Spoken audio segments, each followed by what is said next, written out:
Good afternoon, dear speakers, guests, participants of Astana Finance Days Conference and our session on regional green market cooperation.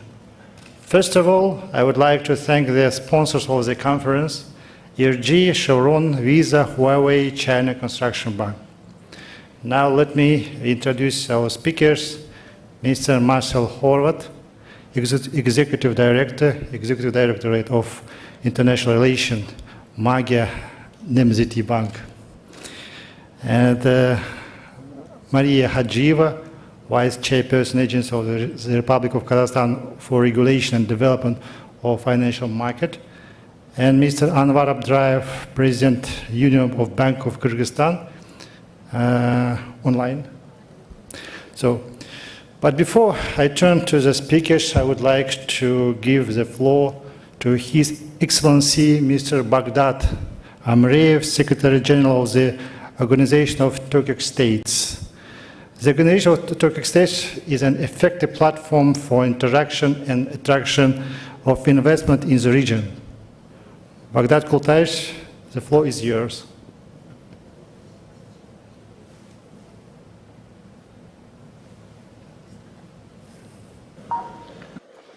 Thank you very much. Dear Astana International Financial Center, Green Finance Center CEO, honorable speakers, ladies and gentlemen, I would like to thank the Astana International Financial Center for inviting me to address this very important panel session on regional green capital market cooperation. As the Secretary General of the Organization of Turkic States, it's a privilege for me to take part in the discussions on an important prospective area of cooperation within our organization. Because during the last summit of the organization held in Istanbul last November, the heads of states of our countries agreed that the time has come for this ongoing process to be supported by a forward-looking and realistic vision, and they have set the goals of our organization's next 20 years with a long-term strategy paper called the Turkic World Vision 2040. In this vision paper, environmental protection emerged as one of the new directions that the member countries are willing to promote their cooperation in, and they committed to streamline environmental issues in all relevant areas to ensure that member states' economic growth is both sustainable and environmentally friendly. Our efforts in the economic field are mainly devoted to ensuring trade facilitation in our organization, region, in our OTC region, increasing trade turnover among our countries, simplification and digitalization of transport and customs procedures along the Trans-Caspian East-West Middle Corridor, increasing the number of financial instruments available to private sector diversification and development, particularly micro, small and medium-sized enterprises, and improving investment climate in our countries. One of our latest achievements will be the establishment of the Turkic Investment Fund, hopefully before September this year, according to the decision signed by our heads of state during the last Istanbul summit. The main objective of which is to provide additional financing to the small and medium enterprise operating in priority sectors, including renewable energy and green projects. Coming to the theme of today's panel, the green bond market offers huge potential for sustainable development in our country as it raises long-term funds for a project or a portfolio of projects that have positive environmental benefits. The world needs investments of 5 to 7 trillion per annum to achieve the United Nations Sustainable Development Goals, as you know, by 2030, But the financing gap in developing countries is about 2.5 trillion annually, meaning that green bond issuances are becoming increasingly popular as a sustainable debt instrument in the financial sector of our member countries as well. If I briefly talk about the potential of our market, Europe and Central Asia is the third most active market across emerging markets, with issuances amounting 14 billion US dollar, with 31 issuers. As for the OTC countries are concerned, the issuance of green bonds has been observed in Kazakhstan, Turkey, Uzbekistan, and Hungary. You know that we have 7 members, Azerbaijan, Kazakhstan, Kyrgyzstan, Turkey, Uzbekistan, and Hungary, and Turkmenistan. Kazakhstan had started to develop its green bond market, and its volume has exceeded 250 million US dollars. The government of Kazakhstan is supporting green finance subsidies and provides guarantees for green finance instruments. Kazakhstan also adopted a green taxonomy in its environmental code in 2021. It is known that encouraging green bond issuance is part of ongoing economic reforms in Turkey, and the government is preparing a legal framework for issuing its first sovereign green bond. Apart from that, Turkey's Capital Market Board has recently published green debt instruments, sustainable debt instruments, green lease certificates, and sustainable lease certificates guideline, which encourage financing for capital investments that can contribute positively to environmental sustainability.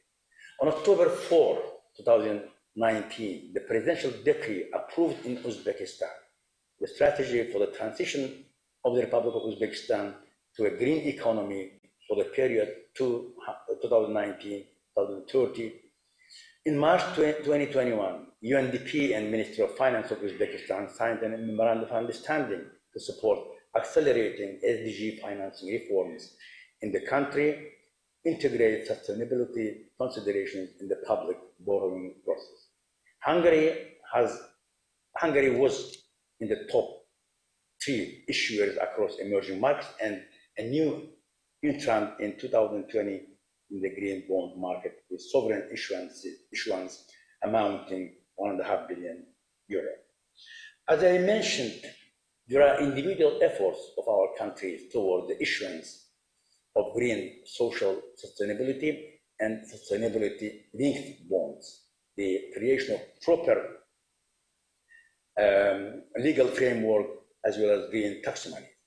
The nascent but fast-growing GSSS bond market can play an important role in developing economies in the Turkish states, particularly with the aim of a green and inclusive recovery following the COVID-19 pandemic.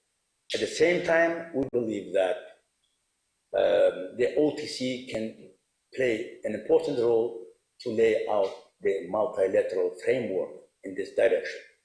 From this outlook, the proposal of the President of the Republic of Kazakhstan, His Excellency Kassym-Jomart Tokayev, for developing a regional green capital market and placing green bonds of 30 countries on these platforms, and for using platforms with effective tools provided by Astana International Financial Center and the Kazakhstan Stock Exchange market is significant. The initiative to develop the green capital market should bring together the positions of countries on low carbon development and increase the competitiveness of the national economies of the countries of the Organization of 30 States. The accent here should be made on the development of green finance and increase the green investments. In this regard, we might consider the establishment of an appropriate platform for the Turkish green finance body or structure, whose work will subsequently serve to attract investments to our countries. The Organization of Turkish States Secretariat, in turn, is ready to support and promote this work together with our international finance center. At the same time, as this initiative would require broad discussions in the upcoming period, with the involvement of relevant stakeholders, including corporates, governments, municipalities, or development banks, your views and ideas in this regard will be highly appreciated and considered while defining our future action toward this end. I would like to thank you all for your time and wish that today's discussions will be very productive and will have very productive outcomes. Thank you very much. Thank you very much. His Excellency Baghdad Kultayich, for your welcoming words and support. For us, this is a starting point for the development, our initiative for creation regional green capital market and cooperation with this theme. So now I would like to turn to questions for our esteemed speakers. Firstly, many thanks to speakers who were able to come to Nur-Sultan and participate offline of our sessions, such as our guest, Mr. Marcel Horvat, Executive Director for International Relations of the Central Bank of Hungary. Mr. Horvat, we know that last year the Central Bank of Hungary achieved a breakthrough in national green policies. Could you please elaborate more on that? Could you also tackle recent developments of green finance in Hungary and the leading role of the Central Bank in green finance agenda? Please, Mr. Horvat. Thank you, Eder. First of all, I would like to thank you for the kind invitation. On behalf of the Central Bank of Hungary, Magyar Nemzeti Bank, we cannot be more grateful for being invited such a prestigious international event like Astana Finance Day, which is to discuss the most frequent and probably the most urgent questions of our time, because there are several mega trends that will define the 21st century, such as deglobalization, growing debt, financial innovations, and digitalizations, and of course, one of the most important for us now is climate change, sustainability, and going forward, the green financing. And I don't have to mention that the pandemic exacerbated current global trends and posed new challenges to countries around the world. So indeed, there are an urgent need for green financing and boosting digitalization in order to ensure sustainable economic growth. Green policies should be in the forefront of the agenda of governments, businesses and central banks, and of course international financial organizations as well, considering that climate change causes global risks and no single agent can solve them. So there is a growing consensus that more global cooperation and coordination is needed. As environmental sustainability becomes increasingly important in the field of economy and finance, more and more central banks are addressing environmental sustainability issues and raising them among their objectives. There is also an international initiative for central bankers as well, Network for Greening Financial System, which is a quite impressive and initiative. So the environmental, economic and social changes associated with climate change are one of the greatest challenges of our times, because climate change has impact on price stability, on financial stability, and convergence in economic development as well. So central banks need to prioritize it. For this reason, the Magyar Nemzeti Bank, the Central Bank of Hungary, became the first European central bank which expanded its mandate with sustainability objectives, of course, without compromising its primary objective of price stability. So we have launched our complex green program, a green financing framework, to introduce several measures in the banking sector, on the capital markets as well, to reduce climate-related environmental risks and to expand green finance in Hungary. Of course, we are in the beginning of a long and hopefully sustainable journey, but fortunately there are some results of this green program.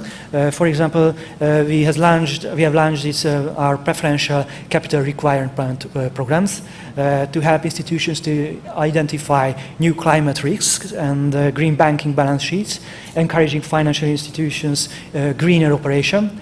And as a result, in the last year, more banks started to engage in green lending at a strategic level, launching new products in areas for green financing, which include electromobility, agriculture and food, and the renewable energy sector as well. Last year, we presented the result of our long-term climate stress test. And based on the results, we have to state that it is evident that extending data reporting with sustainable objectives, a deeper and more accurate knowledge of companies are essential for achieving our goals. The MNB also, the Central Bank of Hungary, also published its guide on climate-related and environmental risks for banks that includes several recommendations for the integration of climate and environmental risks in the operation of credit institutions. In the last year, the Monetary Council of the Central Bank of Hungary adopted a strategic paper on sustainability and central bank policy, which is a document which provides a unified framework for the possible directions by which the central bank can include sustainability aspects to its monetary policy toolbox. So in practice, this can be considered the central bank's green toolbox strategy. And as an element of this green toolbox strategy, I have to mention the Green Home Program, which is the first energy-efficient mortgage refinancing program of Hungary, which was launched in the last year within the framework of the Growth Loan Program, and it has the aim to promote, to establish a green housing loan market in Hungary. We also purchased specifically mortgage bonds with green label called Green Cover Bond, and of course we published several important green finance reports as well on the environment sustainability of the Hungarian financial systems. These are available on our website, so you can check them. Moreover, the growth of green financing entails a significant need for expertise. This is why the MNB also carries out several educational and research activities related to green financing. Within this framework, we currently cooperate with 5 universities and educational institutions. So we organize study competitions, research workshops, and recognize the most talented and outstanding researchers with green financial science awards. Finally, since 2019, we have organized annually our Green Finance Conference with the aim of providing an international platform to discuss the latest developments in the field of green finance and sustainable issues, of course. So to conclude, the Central Bank of Hungary considers its mission to develop a monetary policy toolbox that contributes to Hungary's sustainable convergence in economic developments, of course, again, without compromising its primary objectives of price stability. So we continuously examine how certain elements of this monetary policy toolbox can help achieve environmental sustainability goals. So this central banker green strategy requires a complex framework for the long-term operation of the central bank, and we're seeing that these new challenges of climate change and environmental changes, sustainability and green financing need a brand new approach for solving the emerging problems. For this reason, as a final and closing thought, I would like to recall Albert Einstein's words, who said, "No problem can be solved from the same level of consciousness that created it." May I stop it? Thank you very much. Thank you, Mr. Howard, for your presentation and information about current situation in Hungary. And first of all, thank you for support our initiative for regional cooperation with Kazakhstan and other kind of Turkic states. So the next questions will be addressed to Mr. Maria Hadjieva, Deputy Chairperson of the Agency of the Republic of Kazakhstan for Regulation and Development of the Financial Market, who joined with online. Maria, give the floor. Вам слово, Maria.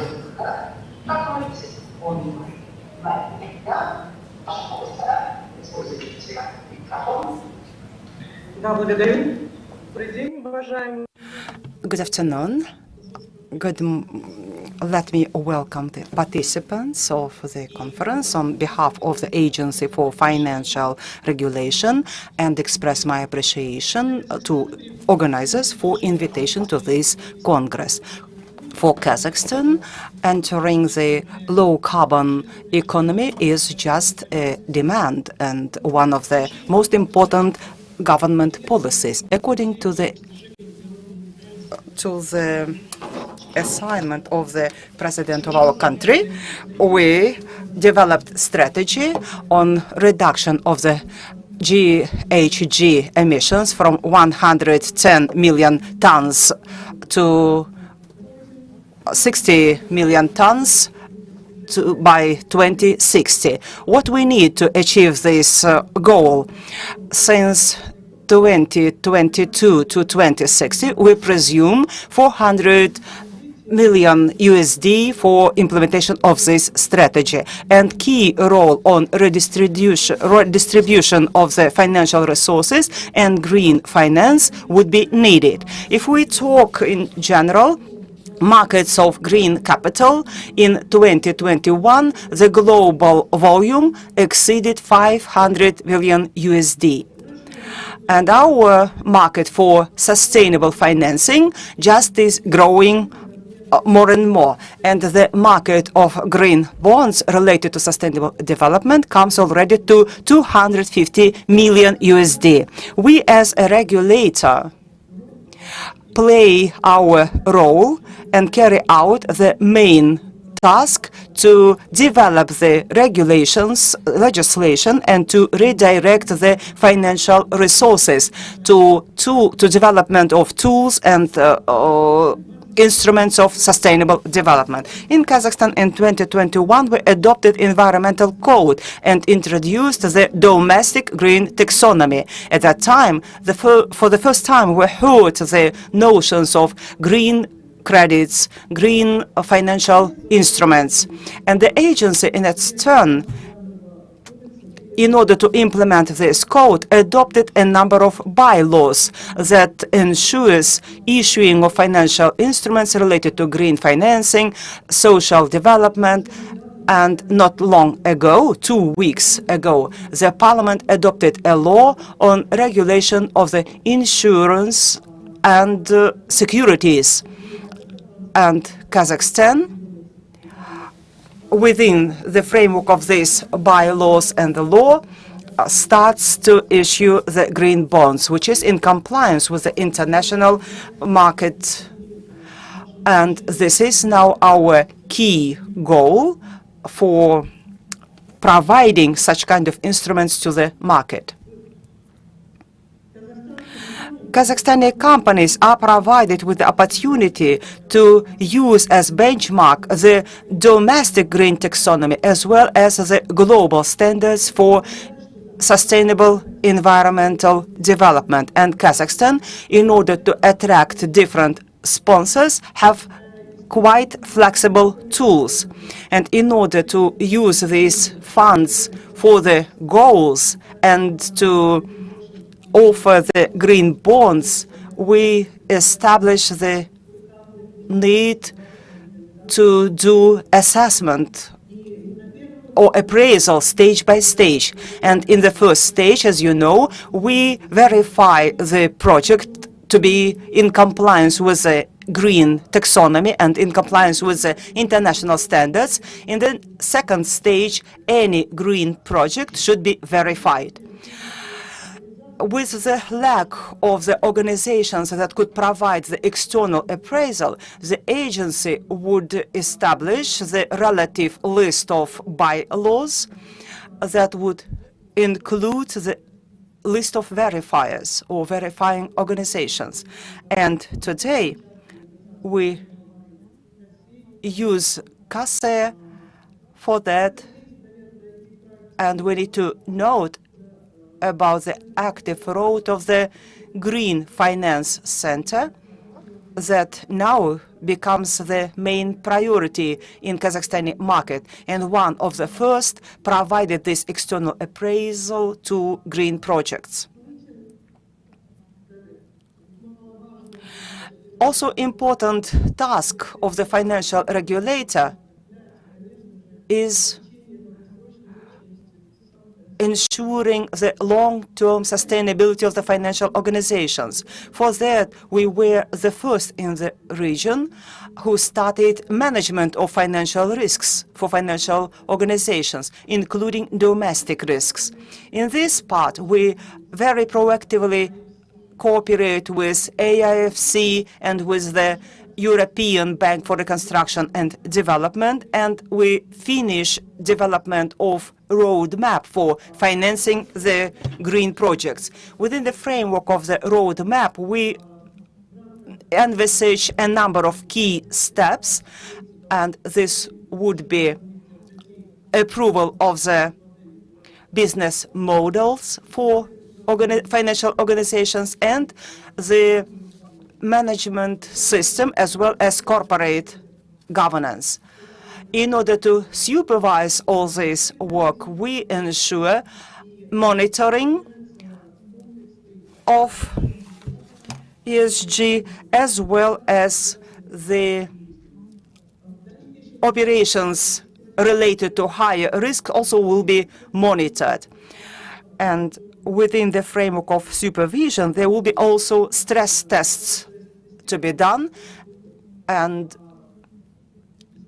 we will use forecasts of climatic, social, management risks, as well as impacts on all the procedures of financial organizations management. That deadline that was given to us by roadmap ensures implementation of these initiatives in 2023.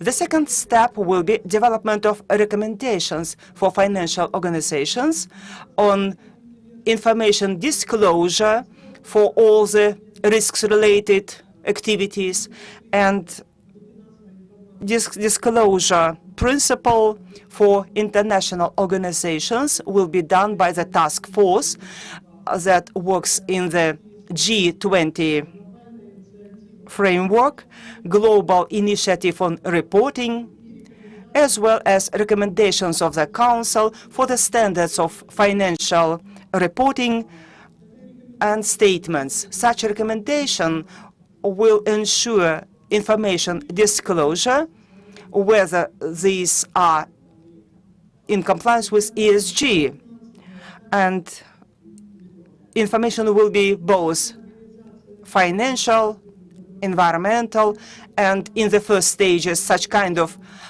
reports will be done based on the voluntary principle, and the document I am talking about is now examined by the international consultants.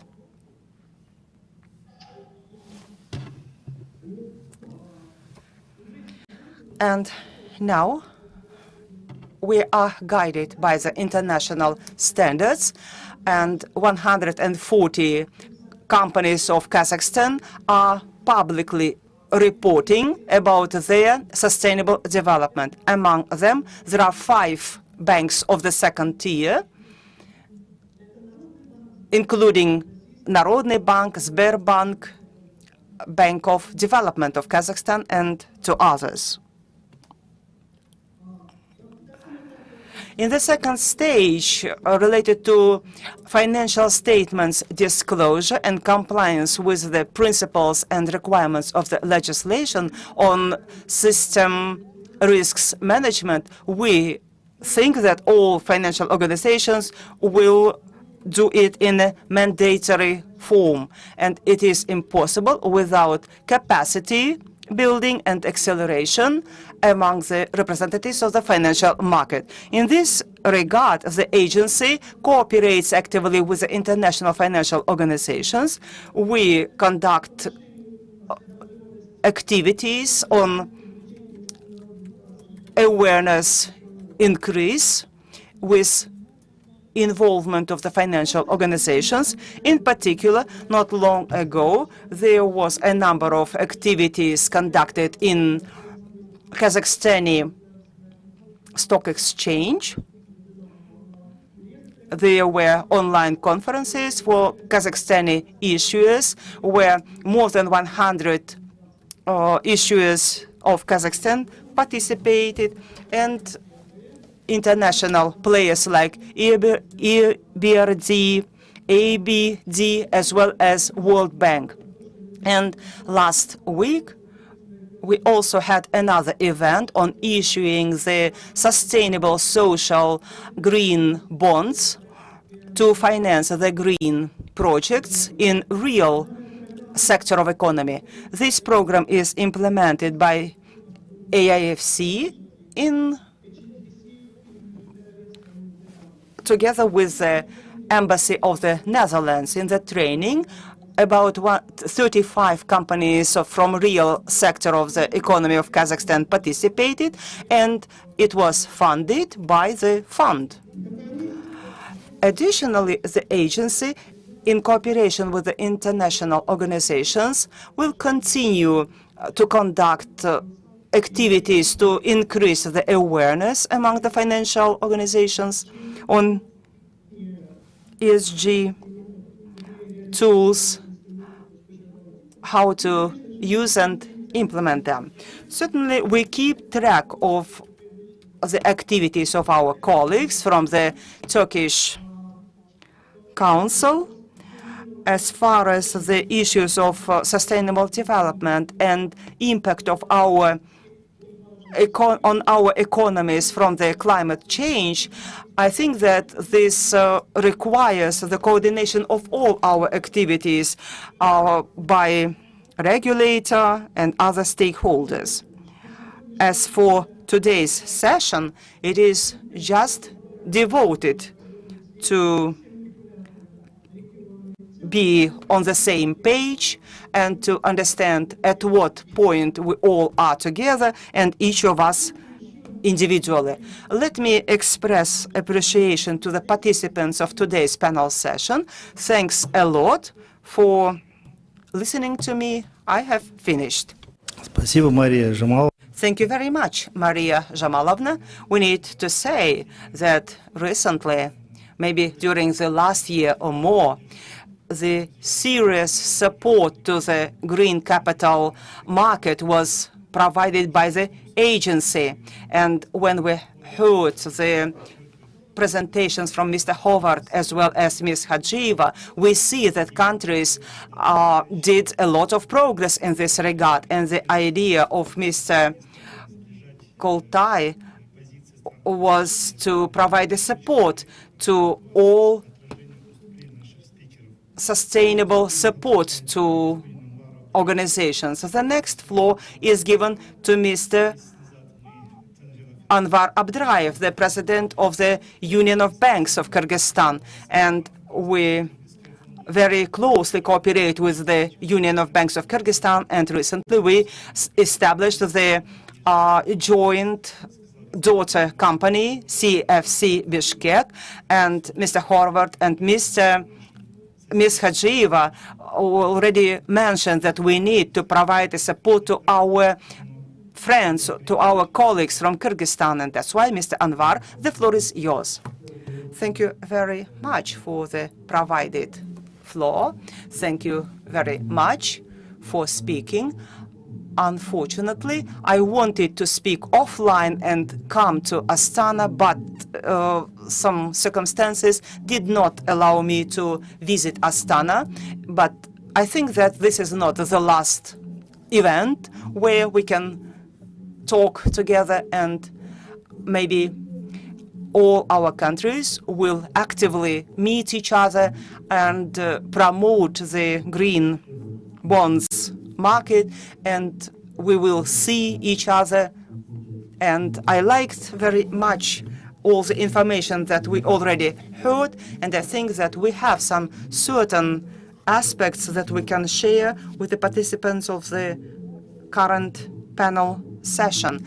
And in joint efforts, we will be able to promote the topics and issues. And I think the relevance of all these topics already were mentioned several times, and I don't want to repeat again and again this. I wanted to highlight one aspect, that for Kyrgyzstan, this project becomes this topic becomes more and more important, and we started to work at it since 2017 and conducted a lot of events, a number of international fora, training sessions, meetings, consultations on a monthly basis. We provide consultations on green markets, on GPI, as well as other partners from different organizations actively participate in them. Unfortunately, the introduction of different solutions of practical aspect sometimes feel not very easy. I will explain. September last year, I gathered all stakeholders, representatives of different financial institutions, and there was a declaration on opportunity to create green financial corporation. And 5 years already passed since the first time when we mentioned about this need, but still the problem is not solved. And I am very much pleased to listen to colleagues who spoke before me, what kind of progress they achieved. I think their experience would be very useful and helpful in our countries. And yesterday I came back from Mongolia, saw the experience of our Mongolian friends, and they are also ready to cooperate. Maybe in future we will include representatives of financial market from Mongolia to our joint projects, because they are ready to share their experience they achieved in relation to coordination, to attraction of external investments, and how their banks comply the principles of green economy. What I'd like to note, we did a lot of events, and if I read all of them, it will take a lot of time. That's why I already said what we did. Now, until the end of the year, we need to perform 3 main tasks. The mid-term implementation of the plans and strategy of our country development until 2026, and we plan in our union of banks to cooperate with our government authorities, with our partners and business players. As Anwar already said, the Center of Green Finance, maybe until the end of the year. For us, the task number 1 would be to create the national taxonomy for green projects, and this should be done in urgent way. And here we already lagged behind from our friends and partners, even from Mongolia. And we need to finish the drafting of our roadmap. We actively participated in drafting of this roadmap, and until the end of this year, we will establish green corporation. These are 3 main tasks we need to perform until the end of the year. And the work of our partners who participate in the panel session now, and partners with whom we conduct the negotiations, would also talk about their tasks and their plans. The financial center that we established, which includes the fourth member of our organization, which is the biggest bank, Ayum Bank of our country, I think that all these institutions in joint consultations and in joint efforts would successfully implement all our plans. And since the next year, we will be able to attract the external international resources that would help to solve the global objectives that relate to our projects. And the efforts, I think, and again, I'd like to highlight this, creation of some structure that would unite the efforts of the Turkic countries would be very helpful. And I'd like also to say that this work should be done not only by neighboring countries, it should invite other countries that are very much interested in this work. And the structure will be busy with opinions exchange, experience exchange. The door is open for many other countries who are interested in such projects. But in general, I'd like to express the organizers of this event for inviting us, not only invited us, but also provided us the floor for exchanging our opinions. Thank you very much. I'm finished. Спасибо большое. Thank you very much. Indeed, the large word and support has been given by the Union of Banks, by the financial sector of Kyrgyzstan. This year, we are targeting the launch of the debate, green bonds and social gender obligations of the Kyrgyz Republic. We already identified emittents, and we already working with the Kyrgyz stock exchange to work with that, and the support from the banks is definitely important. So thanks a lot for your participation in our forum. With no doubt, the expansion of the list of countries which would support the ideas of the Council is very relevant. That's why we called it for now the Regional Council on Cooperation in the Green Finance. And we are already considering your recommendation. Floor to my colleague, Asil Nurahmetova, to present our initiative on creating a regional green finance council. Asil, the floor is yours. Thank you. Good afternoon, dear speakers and honorable guests and participants. So, yeah, we just prepared a couple of slides, and yeah, AFD Green Finance Center has done research on developments of sustainable finance and green economy in the countries which are members and observers of the Organization of Turkic States. And our esteemed speakers from the Central Bank of Hungary, from the Union of Banks of Kyrgyzstan and the Financial Regulator of Kazakhstan just talked about their experience, achievements and plans in this area, so I will not take much time on them. But just want to add here that AFD Green Finance Center took an initiating power of launching the green bond market in Astana in August 2020. And we also developed the green taxonomy of Kazakhstan. It is the classifier of green projects and the basis for governmental subsidies for small and medium enterprises and who implement green projects through verified green bonds and green loans. And these economic supporting measures were also proposed by Green Finance Center and approved by the government in February 22. We are sure that this mechanism will boost the market and involved SMEs and enlargement of green finance market. So let's move on to the countries under OTS umbrella and look shortly at Azerbaijan. Azerbaijan has huge potential of renewable energy sources such as wind energy, solar, hydro and bioenergy, which means large green investments. And recently the Central Bank of Azerbaijan joined the Sustainable Banking and Financing Network, which is a step towards the preparation and formation of a national sustainable financial system. I will not repeat what Mr. Howard said, but just want to stress the high level of integration of economy and finance with environment. This is very important if the country wants to adhere to sustainable development. And the issuance of sovereign green bonds and encouraging banks to consider the environmental risks in lending and monitoring are a good example for the next steps for Kazakhstan that we can learn successfully from Hungary.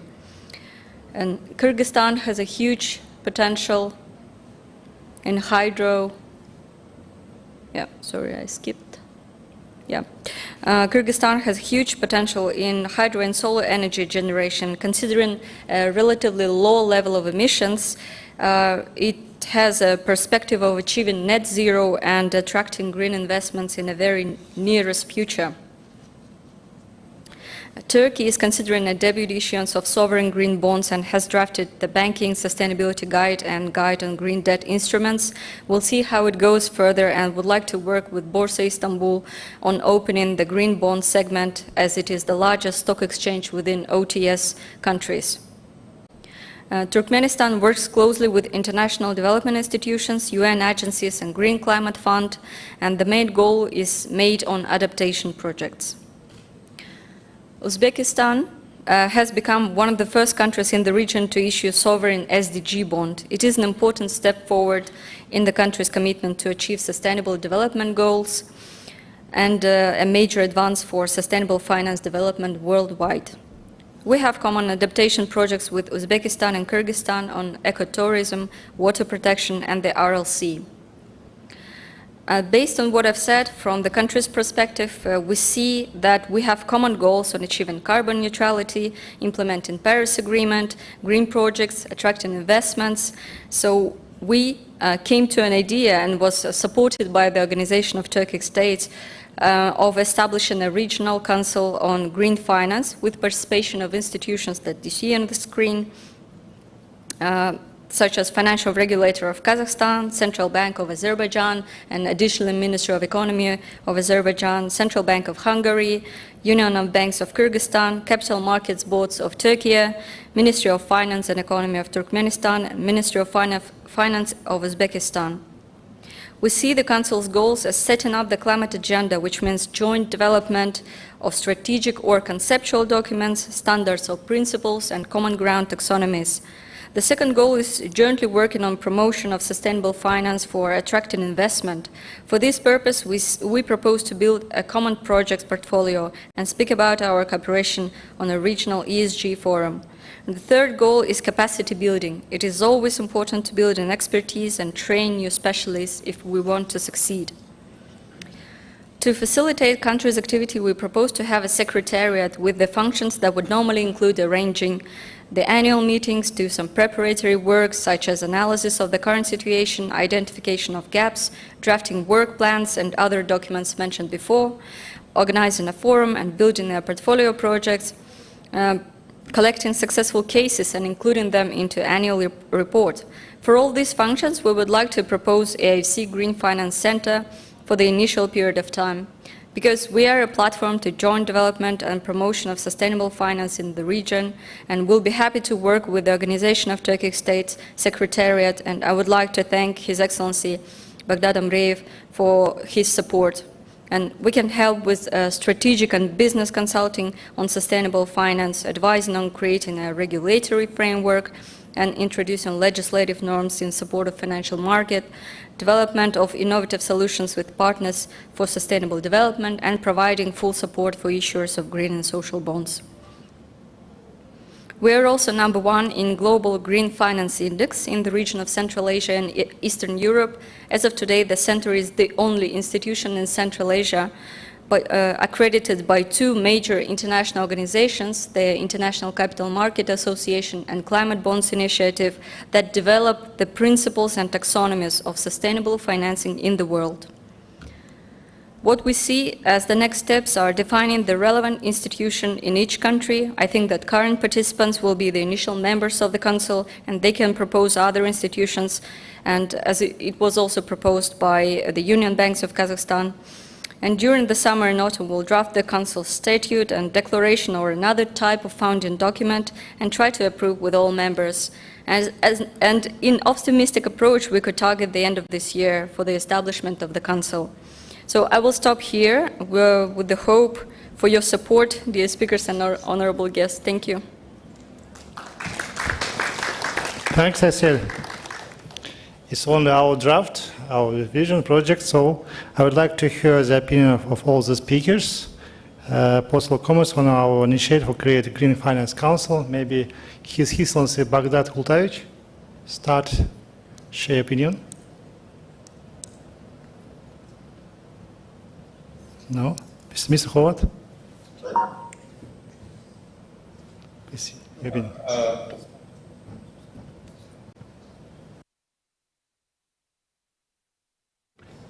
Baghdad Kultavich? I thank you for supporting the idea that was voiced by the Secretary of Turkic Organization of Turkic States. It would be really a good project to bring together a huge number of our financial institutions to contribute to green financing and as a positive outcomes of that project, also to attract investments to our member states. We support any idea that can serve the economy of our member states. And we are ready to cooperate with all financial institutions, and our staff is always in close contact with Astana Financial Center that can play a very important coordinating role. Thank you very much. Thank you very much, Mr. Howard. Thank you. We heard that climate change is a global problem, so it requires a global solutions. However, in practice, policies are introduced locally and regionally. So, of course, in some cases, in collaboration with partners all over the world. So we very well know that different regions face different realities and distinct changes as well. This means that while some mainstream green finance solutions are adequate for Turkic countries, other needs to be adjusted, while in certain cases entirely different solutions will work. So sharing the best practices among like-minded countries with similar challenges can provide an edge in improving sustainable finance in the region. So building on the experiences of the Central Bank of Hungary, we would suggest that the goals of the Council can be threefold. For example, first of all, measure and manage the financial risk of climate change and environmental degradation. Second, develop the sustainable financial market, as the AIFC Green Finance Center has been doing. And finally, collaborate with global initiatives, educate present and prospective banking professionals, and inform stakeholders.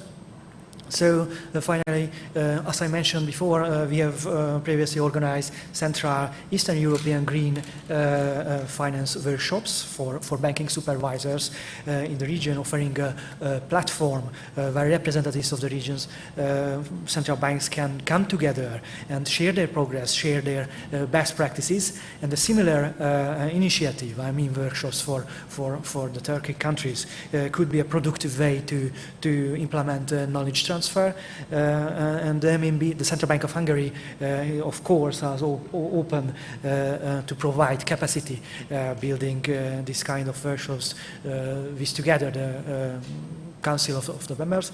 So to conclude, the Council on Green Finance is a great and forward-looking initiative. Therefore, I'm sure that it will give a unique contribution to achieve the desired cooperation and growth in the field of sustainability.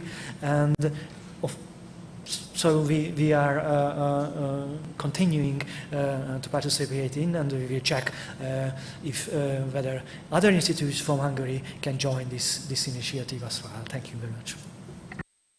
Thank you very much, Mr. Horvat. And Mr. Maria Jamana, what do you think about support our platform of cooperation on green finance?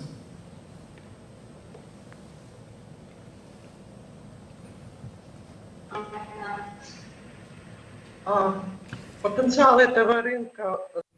Potential of this market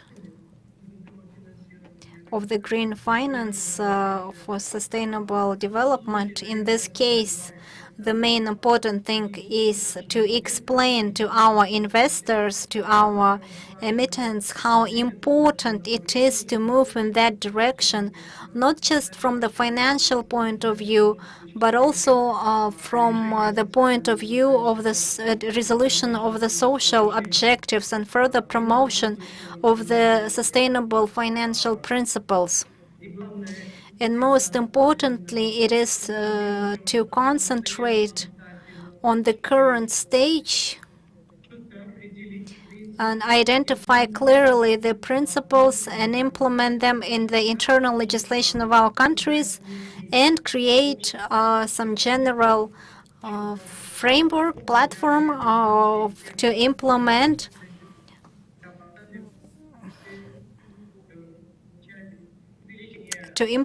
and to increase the financial activities and to attract additional capitals. For that, our programs, our workshops, our educational programs,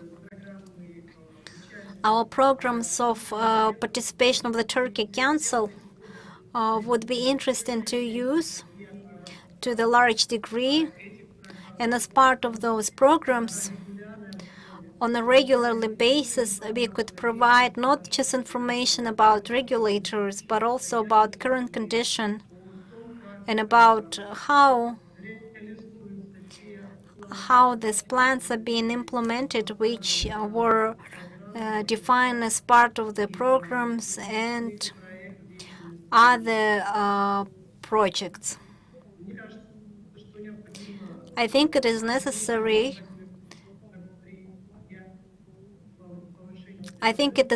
to increase the awareness of the participants and of the market, and to do the experience exchange and to create some common projects as part of the green finance, as part of the sustainable development program, gender equality, social equality, and etc. Thank you. Thank you, Maria Jamalna. Заключительный такой. Please, would you like to give any final word? Yes, I stated very clearly that this creation of such council is absolutely necessary. Just an example, in Kazakhstan and Kyrgyzstan, it's very hot right now, and we all understand that there will be problems with water. In winter, we have problem with ecology because air is being polluted, contaminated, and in this case, it is very relevant that we need to move in that direction. And the initiatives that we do now and what is happening in our country is not in compliance with what should have been done in Kazakhstan and other countries. So we need to accelerate the movement towards exchange of experience, to the establishment of the financial institutes, and to the involvement and attraction of this international players that would help us to help the planet Earth. And so it is necessary, the council is absolutely necessary, an exchange of opinions, exchange of experience.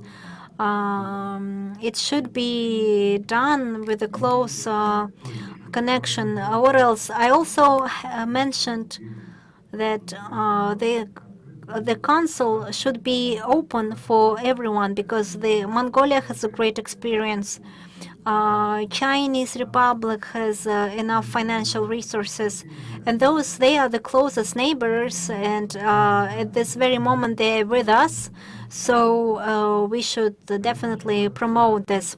The further processes in terms of the organization, financial aspects, at the following stages we can discuss this. But my opinion is that, in the opinion of our country, maybe I'm not exactly have authority to say, but in terms of the views, given the efforts of our president's community and including financial community, I will be very right if I say that we support, because if you look in the banking business or banking sector, no matter how cynical they were, everyone understands that the question is not about who makes what. It's about the question is about different things. So we need to understand and support each other, and maybe regional or maybe regional cooperation. So thank you. So we should support this cooperation. Thank you. Thank you. Thank you. First of all, I would like to end the work of our session. I want to state a special thanks to His Honor Baghdad Kultayevich Amreev, the General Secretary of the Turkey Council. The question or what?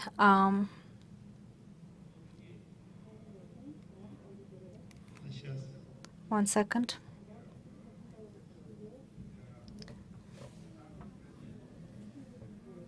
Good afternoon. I would like to hear what mechanisms are in our country which are set to the implementation of this technology.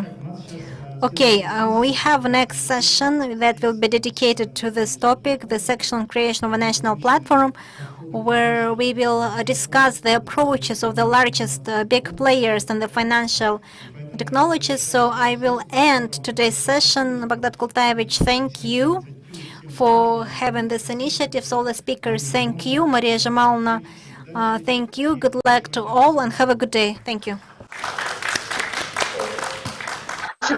Спасибо большое. Хорошего дня.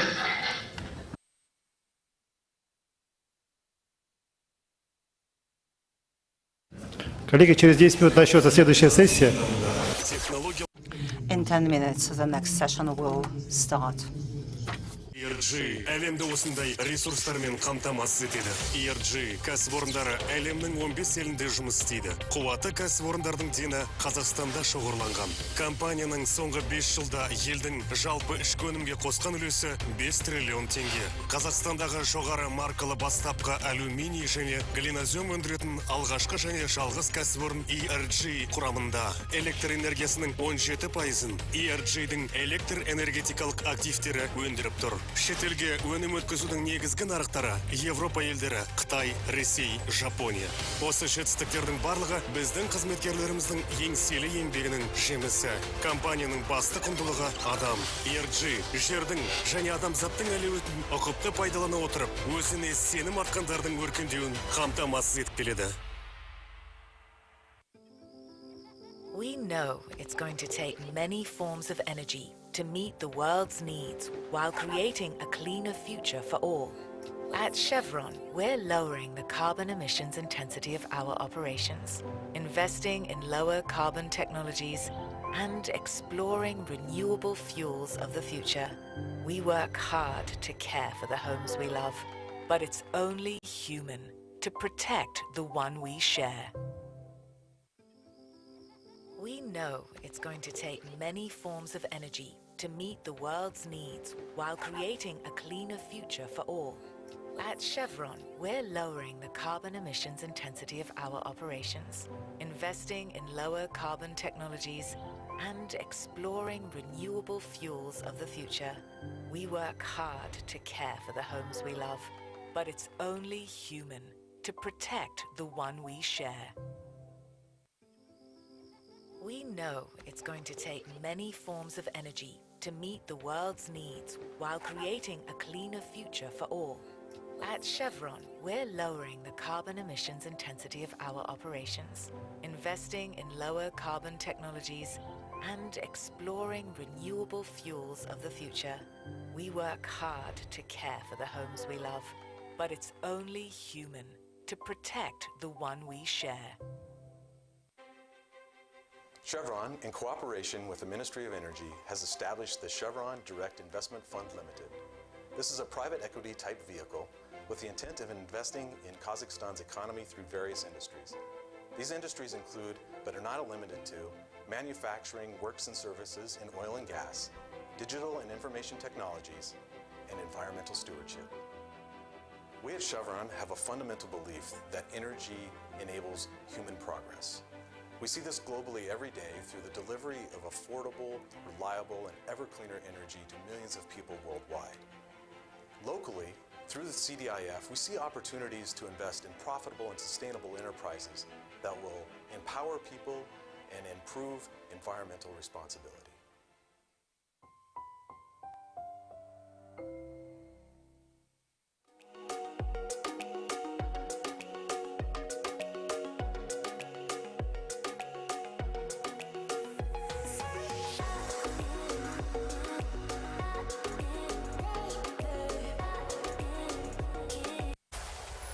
Қарқынды дамуда технологиялық ілгерілеу үшін металдар мен электр энергиясының түрлі көздері қажет.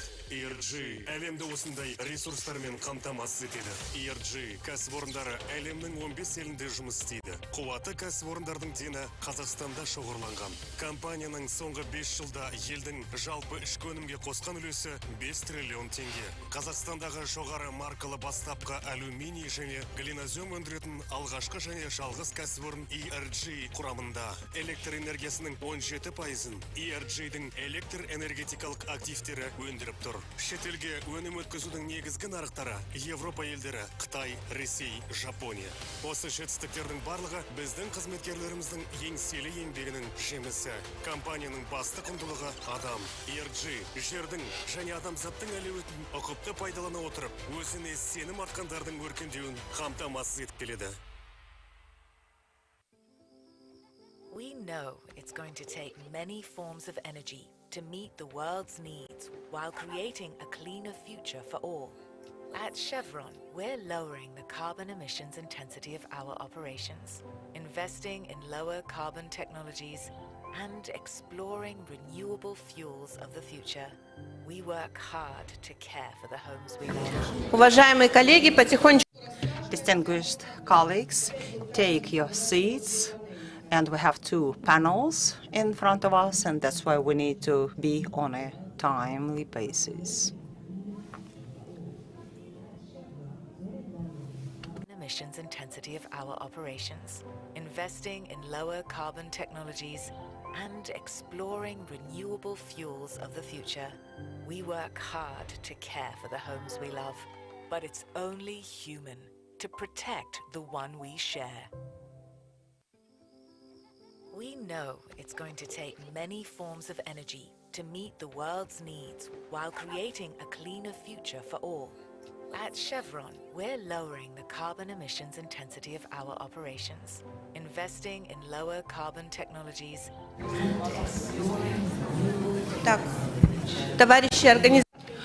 Distinguished organizers, please switch off the music for us. We may start.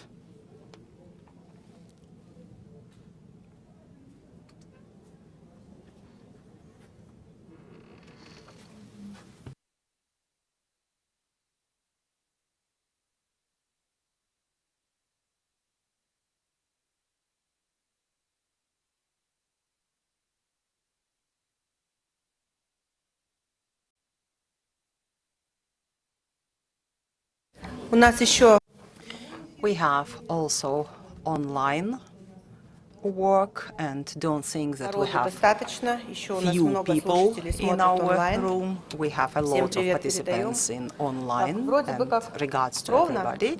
So, could we start? Who may say, who may give us a signal? to launch the session. And for speakers, I will just announce about the rules of our game. We have many speakers and time is limited. And when you are beyond your limit, and all people have a lot of things to talk about, and look at Irina, she will give you a sign that the time is over. And so we found the beautiful lady for that, and she is named Future is after us or with us. And so if you see her showing this sign, then it means that you need to finalize your thoughts.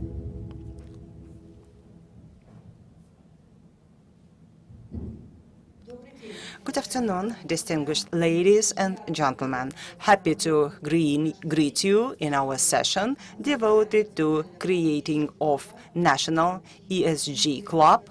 And we name this as a company that creates them. We name it as the platform for business transformations. And actually, ESG issues are discussed at different levels. And we wanted to have targeted audiences with the clear cases and clear practices, and that's why here there are companies who implement ESG initiatives for many years. That's why we decided to create ESG core or club. Show, please, the next slide.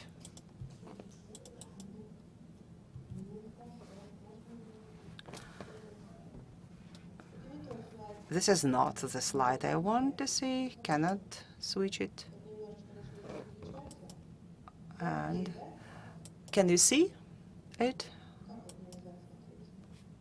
How can I look at the screen? It's not comfortable. Let us figure out how to use the equipment.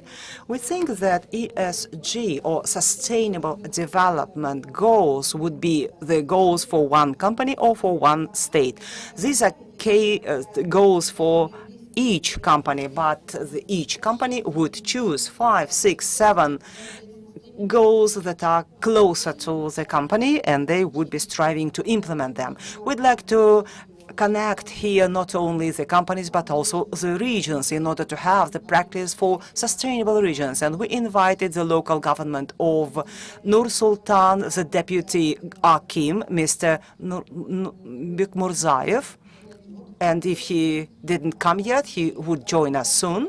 And we also wanted to discuss the urgent issues and practical cases from the sector leaders. What is ESG agenda? We will talk not about costs and benefits, but we will talk about the mistakes that are made by the companies, whether we need something from the state or we can do it by ourselves, and what are the scale for maturity, for readiness. And we wanted little by little to implement the sustainable development in cities, and our company deals with that.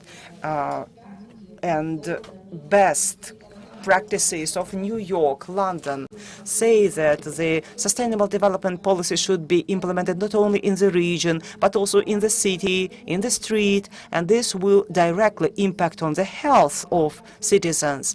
And from the practice of Great Britain, from the studies done there, the diabetes of the second type would decrease by 50%, ischemic heart disease by 30%, depression, Alzheimer's diseases, and dementia, and etc. would be decreased significantly. And that's why this is comfortable, this is easy, and little by little you just overcome your harmful habits.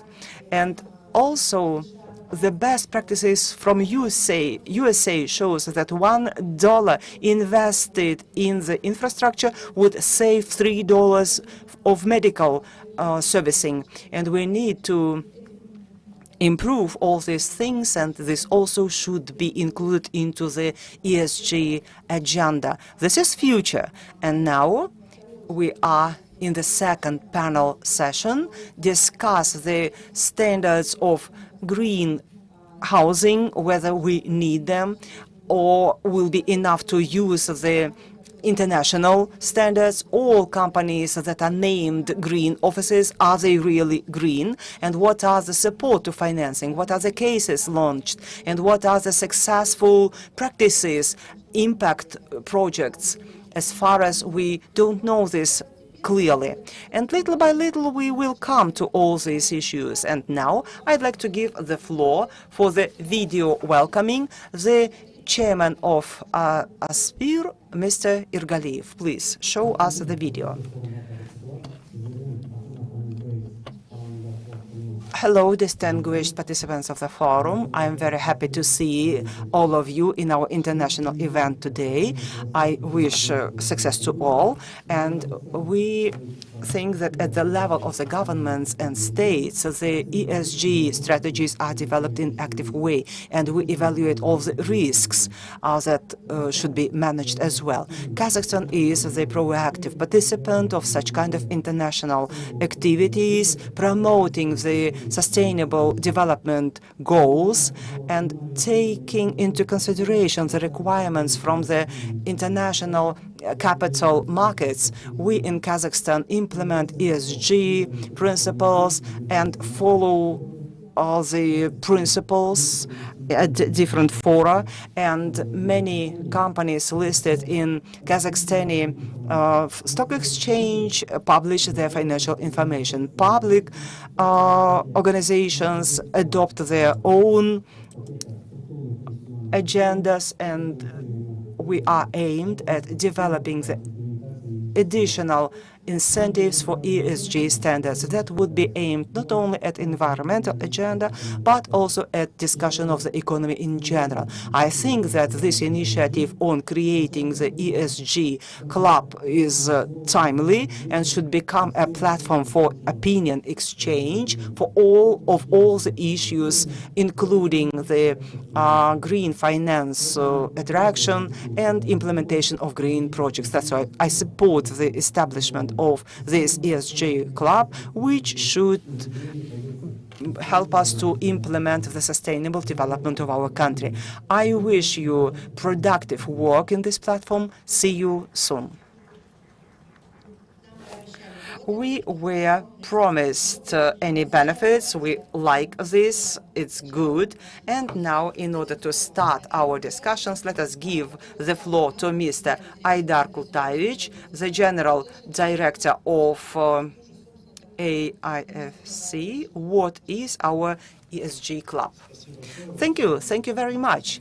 The Minister of National Economy, Mr. Alibek Sakianovich, and others would join us later. They are at a different session.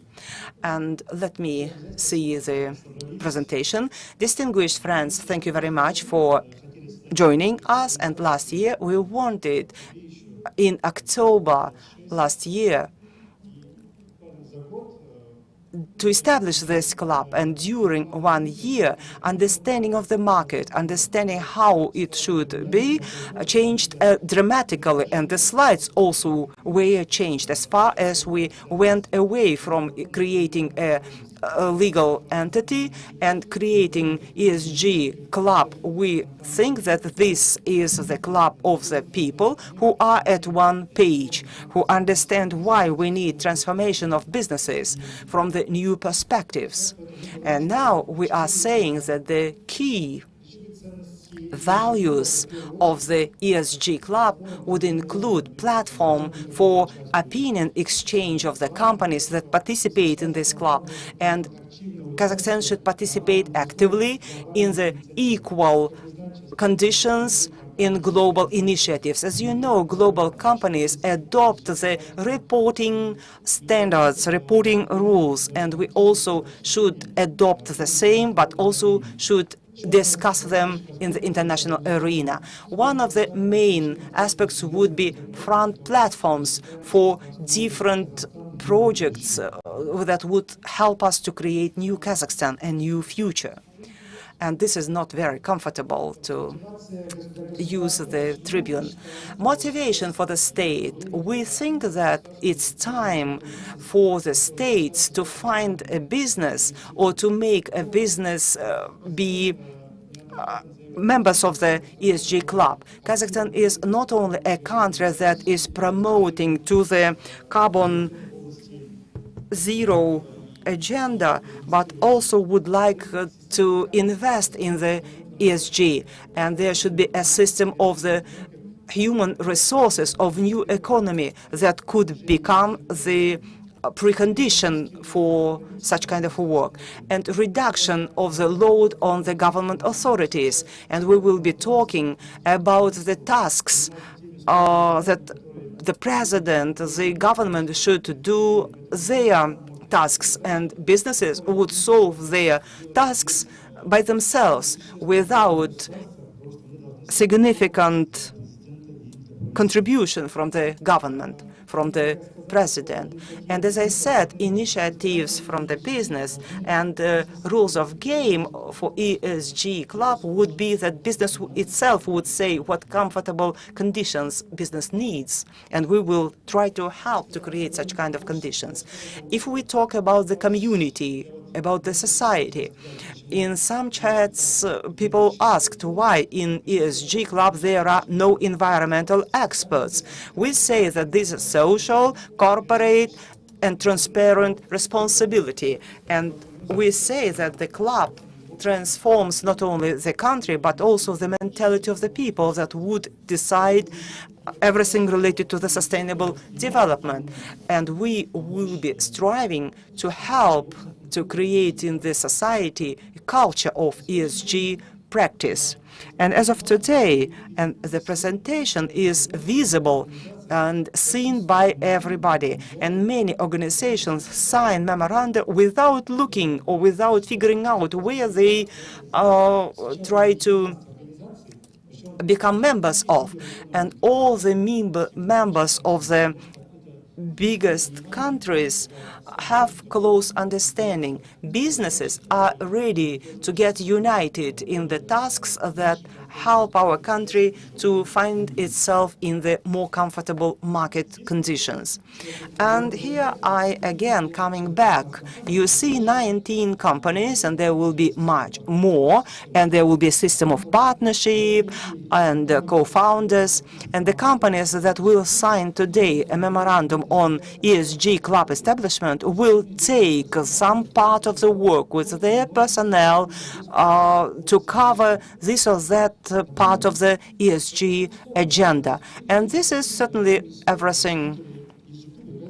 One of the founders of ESG Club is the Ecologist Journal, and we will see whether our columnists will be able to highlight the best practices available in Kazakhstan. The second project relates to ESG rating and ESG index, and the time came when Kazakhstan should not look at the three biggest rating agencies, but create their own rating agency and find the goals for our companies.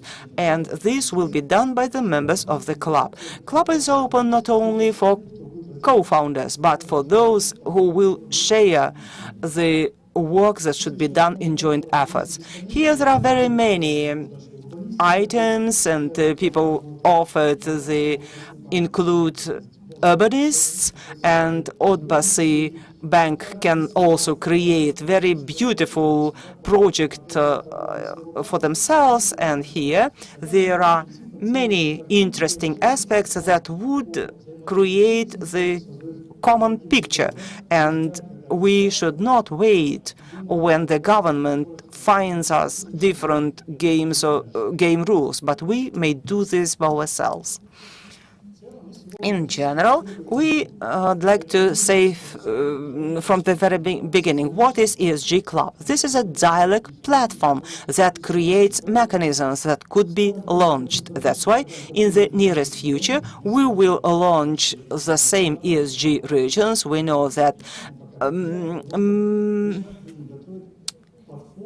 local governments of Nur Sultan and Almaty try to be active participants, and without waiting until 2060, we may achieve this net zero in Atirau region without waiting until the country does this, and do a road map for 20 regions, and every region may do such kind of document for themselves. And who does this plan in 2060 would be the worst region, and that's why we will keep track of those who are the champions and who lag behind.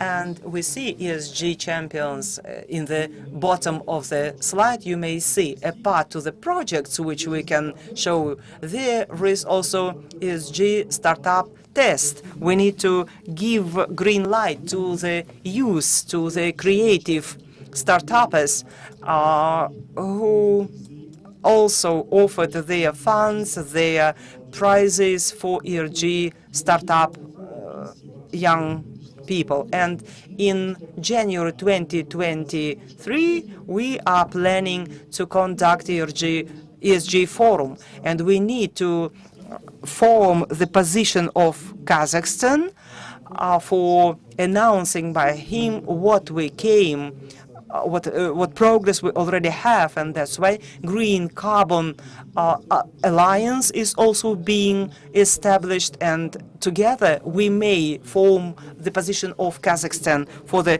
global events. And in October month, there will be ESG forum. What we start today will be shown in some midterm or intermediate stage. And top companies will show their success, their progress. Universities, banks, regions. I already said that the club will not only be extended, but also will be developed in different thematic ways. What are advantages for the members of the club? The difference is that co-founders can elect the chairman who will form the agenda of the day. And in a year, there will be another national forum where we will listen to the report for work that was done during a year. And on annual basis, this platform will become a place for reporting, and every member inside the club should give discounts and preferences to each other, like the cooperatives of apartments owners does this. And if we have a partner in the ESG club, I will provide some services to the member of the club with different discounts, and this can be done without subsidies, without reporting, and future is yours. And the last slide is announcement. Mass media participates. We are beyond the policy. We are outside the policy, and we become the support to the president and the government, and we will provide promotion by business of the culture. And that's why huge appreciation to the club that together we started to do everything in joint efforts. Thank you very much, and success to everybody. Thank you. Colleagues, we also will have, maybe in a sudden way, two honorable guests, Mr. Kairat Nimatovich and Minister of National Economy. And we will immediately give the floor to them if they show suddenly, and they may come together or may come separately, and we may start the Q&A session. The first question will be to Vitaly Vremish. As far as you are honorable representative of UNDP in Kazakhstan, recently the president of our country, Mr. Tokayev, declared that will promote the UN Sustainable Development Agency or center, and what is the need of Kazakhstan in such a center, and what kind of issues will be solved by the center in the nearest future? Thank you. Thank you very much. Thank you for invitation to participate. And indeed, I represent the UNDP program, and here I am as a SDG group member. And the so-called club in Kazakhstan exists for quite a while. As soon as the SDGs were approved by the General Assembly of UN, by the country members of United Nations, I want to underline that the SDGs are not the goals of the UN, but goals of the countries which accepted this SDGs. It's goals of communities and business. In 2015, they were approved. And right away, Kazakhstan started to implement SDGs. First, a lot of work was done on awareness, on public information, and starting with the state bodies. And first steps were taken by us jointly with the Parliament of Kazakhstan. Then at the level of the government, we created the coordination structure on promotion and implementation of the SDGs at the level of the ministries and state bodies. And we supported this process, and we created the mechanism, the sustainable mechanism, which is being supported by the government on SDG and its implementation on the national level. We are happy that, looking back, we already have a system in Kazakhstan which is working on its own. So every civil servant in Kazakhstan can now talk about the SDGs, and we are now moving towards the localization of SDGs at the level of the region. And the UNDP provided is as an aid to the government is implementation of SDGs in the policy, in the strategy of the program. You've seen there are 17 SDGs, 169 objectives, 242 indicators, plus Kazakhstan added some indicators which were relevant specifically to Kazakhstan, to Kazakhstani context. We also, in terms of localization, we are working with the local akimots, mayors, and we started to work in Kizlyarda with local municipalities after the January events about how the SDGs have been included in the regional program of the state development of the region.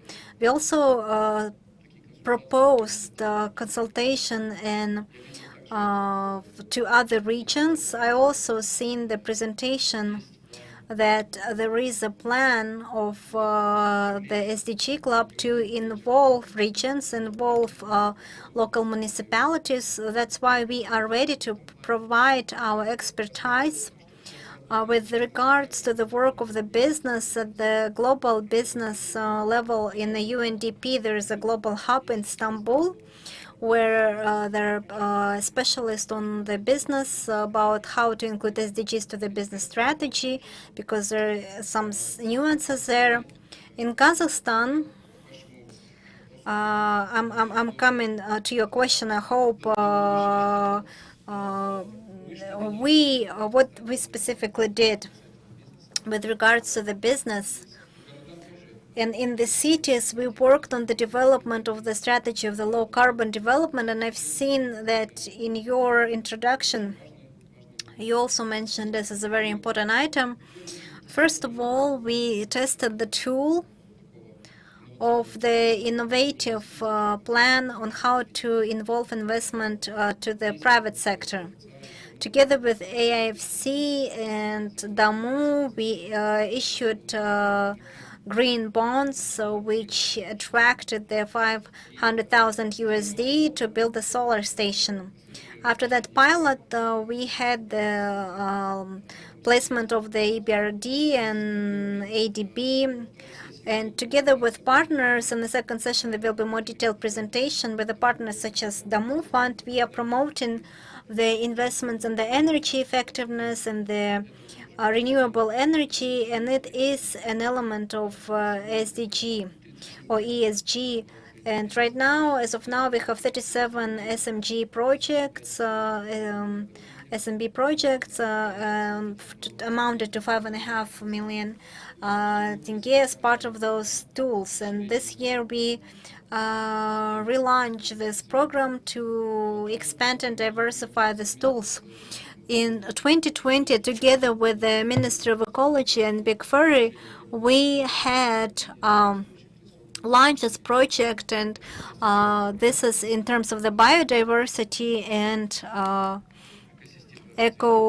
development of the ecosystem. So we involve business and government to work together with the accent on the support in the municipality so that there will be visible impact. That's why I think Kazakhstan has a big experience, and as was demonstrated with the creation of such club, an initiative on opening the center on the Sustainable Development Goals for the Central Asia and further. It goes well with the experience which is already accumulated. We are ready to provide our resources to expand the center, expand this platform. 2 weeks ago in Almaty, we had a grand event together with partners from European Union, chaired by the Prime Minister. We invited the Prime Ministers of all of the countries, and there we heard the commitment of all of the countries to the SDGs. It's important that the center will be in Almaty because that's where the financial sector and business is located. To implement the SDG projects, we need to have finances. And our specialists say that there are finances in the world, it's just they have to be directed correctly. They will talk about finances. So again, thank you. Thank you for your invitation, and thank you, Vitaly. Our efforts, as Aidar mentioned, is targeted towards cooperation of cases, programs, and what was done. So we will be very happy to work as part of the club, and I hope it will be positive for the business and for the region. I have a next question to the chairman of the Kalina Odebergen. It's not a secret that the SG agenda is being implemented not by the efforts of the business, but mostly with some pressing from the regulators or investors, which then formulate further requirements and exchange as well. Since you are AX have a good experience, like, can you tell about your experience, because it did not come to this in one day, so how do you see it further?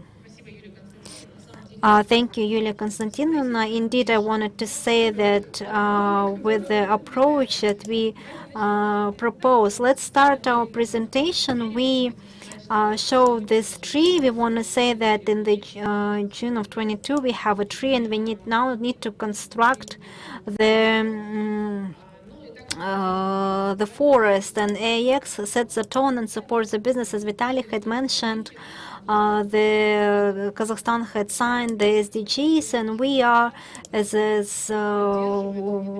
we support and we help business to attract the finance, and the public market are the ones which helps us to do this policy in the financial field. So let me start my presentation. Where should I click? So I wanted to say that the global trend, it's already everywhere, and this every year develops even further. So we see that banks had faced that every time that when they meet with these investors, they've been asked, do you have a policy, do you do some green projects? And we've seen last year that the countries and that are joining, they already asking that the export would go only with the help of the reduction of the emissions. So international investors are then asking, what do you do? And this industry is growing. Last year we could see that based on the Climate Bond Initiative until 2025, the assets that is being invested is 53 trillion, and then I'll show you the current figures, and then through exchange we see that those that are part of S&P 500 and Russell 1000 is 92% that they are being able to keep this economy. So we see that exchange-rated funds has been implemented. Even Nasdaq had created the Nasdaq Future Global Leaders, Sustainable Leaders. So investment to the shares, which follows a sustainable leader. So international practice shows that it is everywhere on the international capital market. We, as an exchange, we do this for quite a while. Even in 2015, we joined this SDG initiative. So it's not just the country signed. We had such organizations, Sustainable Stock Exchange, and we can say that 114 exchanges are now following that, and 73 require the disclosure of information. They give the, and then there's also indices, so you can see that who does the ESG projects. From our side, last year we had seen large changes. So we had ecology code, we signed the taxonomy, developed in the roadmap, and now it's the green projects are supported everywhere. So I think it's when our industry, when our investors will also support the investment to this green, and they will also provide some assets. And last year, some national banks said when they will be given for the governance, they will have some percentage for the ESG projects. And as an exchange, we started with a simple thing. We recommended the methodology. With the International Institute's development, we had advanced this methodology. And in 2018, we had added the ecological criteria. And if our company, maybe from the experience of other countries, you can go to the company of the asset management, and then they'll tell you not just social, but also so methodology consumes all of it. So if you take it, you will be covering all of the international standards. On our side, as exchange methodology is one part, but then last year we implemented the listing of bonds, especially it was very useful for this. And then we say if we create the necessary pool of emittents, and we can also create the indices, and it will be the sequential development. And we should say that exchange as a public organization cannot just recommend business that, oh, that's what you should do. We should also demonstrate that we do this, and then we are considered to be the office staff. So we took the sustainable development, which is also targets our own, which is does the reduction, refinement, and replacement. So that's everything which we can control. So I apologize, I already talked about this regarding the disclosure of information, regarding the methodology. We have the competition of the annual report. We can say that, for example, the most qualitative reports in terms of the disclosure, and we also had the criteria on the best accounting. Also in terms of the disclosure, you see the progress here, the companies which are the leaders. We can say that among the 150 listed companies, 80 present such reports. If we talk about issuance of the bonds, and we can see that it's 75% more green obligation, and it's worth mentioning that even the pricing is better than of the standard obligation, because there is this big move of buying the green obligation.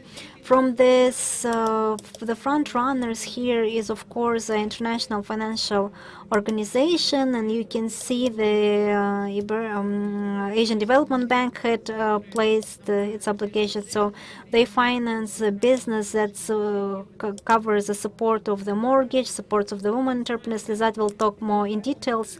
Lizat Mimbavna, also the front runner of this industry, and she issued bonds, and of course we are waiting for more obligation from the corporate bond. Last year we had seen the issuance of the Samruk Energo, and this year we see some emittance as well. Here we can say that the exchange as an organization that supports finance, we took the obligations, we also fixed our expenses, and we work with all of the parties which are involved in this industry, including the verificators. So we said that there are organizations which can be the verificator, that they are targeted on the green projects. And also we had an agreement with Green Finance Center, which are the front runners in our country. So we also created the special slide where you can get the special site where we can get more information. You can see what are the requirements, and also we do a lot. And we invite everyone to participate in our events and how to do those green obligations, how to develop the policy, and how to develop the methodology. And we have quite a lot of cooperation with international financial organizations, and then provide various types of investment and support of your projects. Thank you for your attention. I also want to note that, of course, creation of the ESG Club is important, and we support these initiatives in partnership with other organizations. Thank you. Thank you. I also wanted to say that the stock exchange, of course, took a huge educational mission on ESG, and what the exchange does is a very important work, and I hope with your help this club will translate best practices as well through ratings and rankings, and here we are ready. So I want to give a next word to the practitioners. The questions will be taken in the end, if you permit. We have a very complex programs. We have two banks, very unusual. First, we have Lizat Irkinovna, we have Yabur, the Intergovernmental Bank, and then there is one question, and I think you'll have different answers. So everyone who's here, we understand that it's ESG is not just ecology for the bank. ESG is about corporate governance, probably, and a little more about social, and even a little less about ecology. But I might be wrong. Lezat, what about your bank? What does ESG means for your bank? And from your practices, what type of cases you would like to tell us about? And we are waiting for the high-level guests, and I keep turning my head. I just want to understand at what type of SDGs your banks place attention, and then the same you will be given a word. I will try to be very brief. ESG, they should be not just principles and statements, it should be linked to the corporate culture of the bank. I really like the phrase that corporate culture eats the strategy for the breakfast. It's a very cool thing that tells us about that if in the strategy is written big, beautiful statements, but then in a daily life people use absolutely different principles, and you can write all dozens of various strategies and dozens of ESG clubs, but you will be living in the society which lives in the culture which it creates. So for us, the ESG, the creation of the bank was linked to the mission of the bank, to the strategic objectives, and to the vision.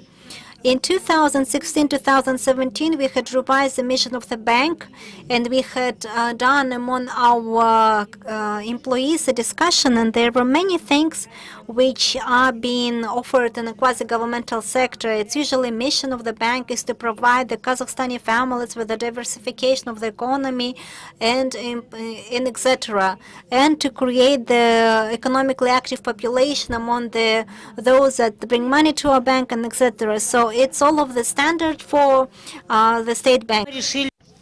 We decided that we will not take this. There should be a mission when you come up to a person and ask, what are you doing here? Like in the story, somebody is building a temple, somebody is bringing the bricks for that. The mission is simple in our organization, to ensure that every Kazakhstani family has its own housing. And the second point would be strengthening the notion of motherland. And when we included this second item, we were asked, what are you, the bank or a school? What are you going to teach? And then we asked, what is the notion of motherland? And here there are very many young people answer this question. To consume Kazakhstani products, to defend the state, but simply in your life, in your family. I believe in Kazakhstan. What does this mean? That means to love your motherland. And in which way you may show your love. I also love everything around me. To sort out the garbage. Oh, guys, to develop the motherland. Be more free, include your internal freedom. You are inside your family, inside your home. What does this mean, ESG in Kazakhstan, and believe in your motherland? What does this mean? Moral values. No, everything is much simpler. To believe in motherland means to get married in your country and to deliver more children to the country. And when your children study in your country, you are going to live and die in this country. And this is your belief in your state, in your country. To love your motherland means that there should be more and more population in our country. That's why we decided that this would be a mission for our bank. The mission which we have now is in compliance with ESG. Since 2018, we formed the reports on sustainable development according to the principles we heard before from Alina Aldenbergen.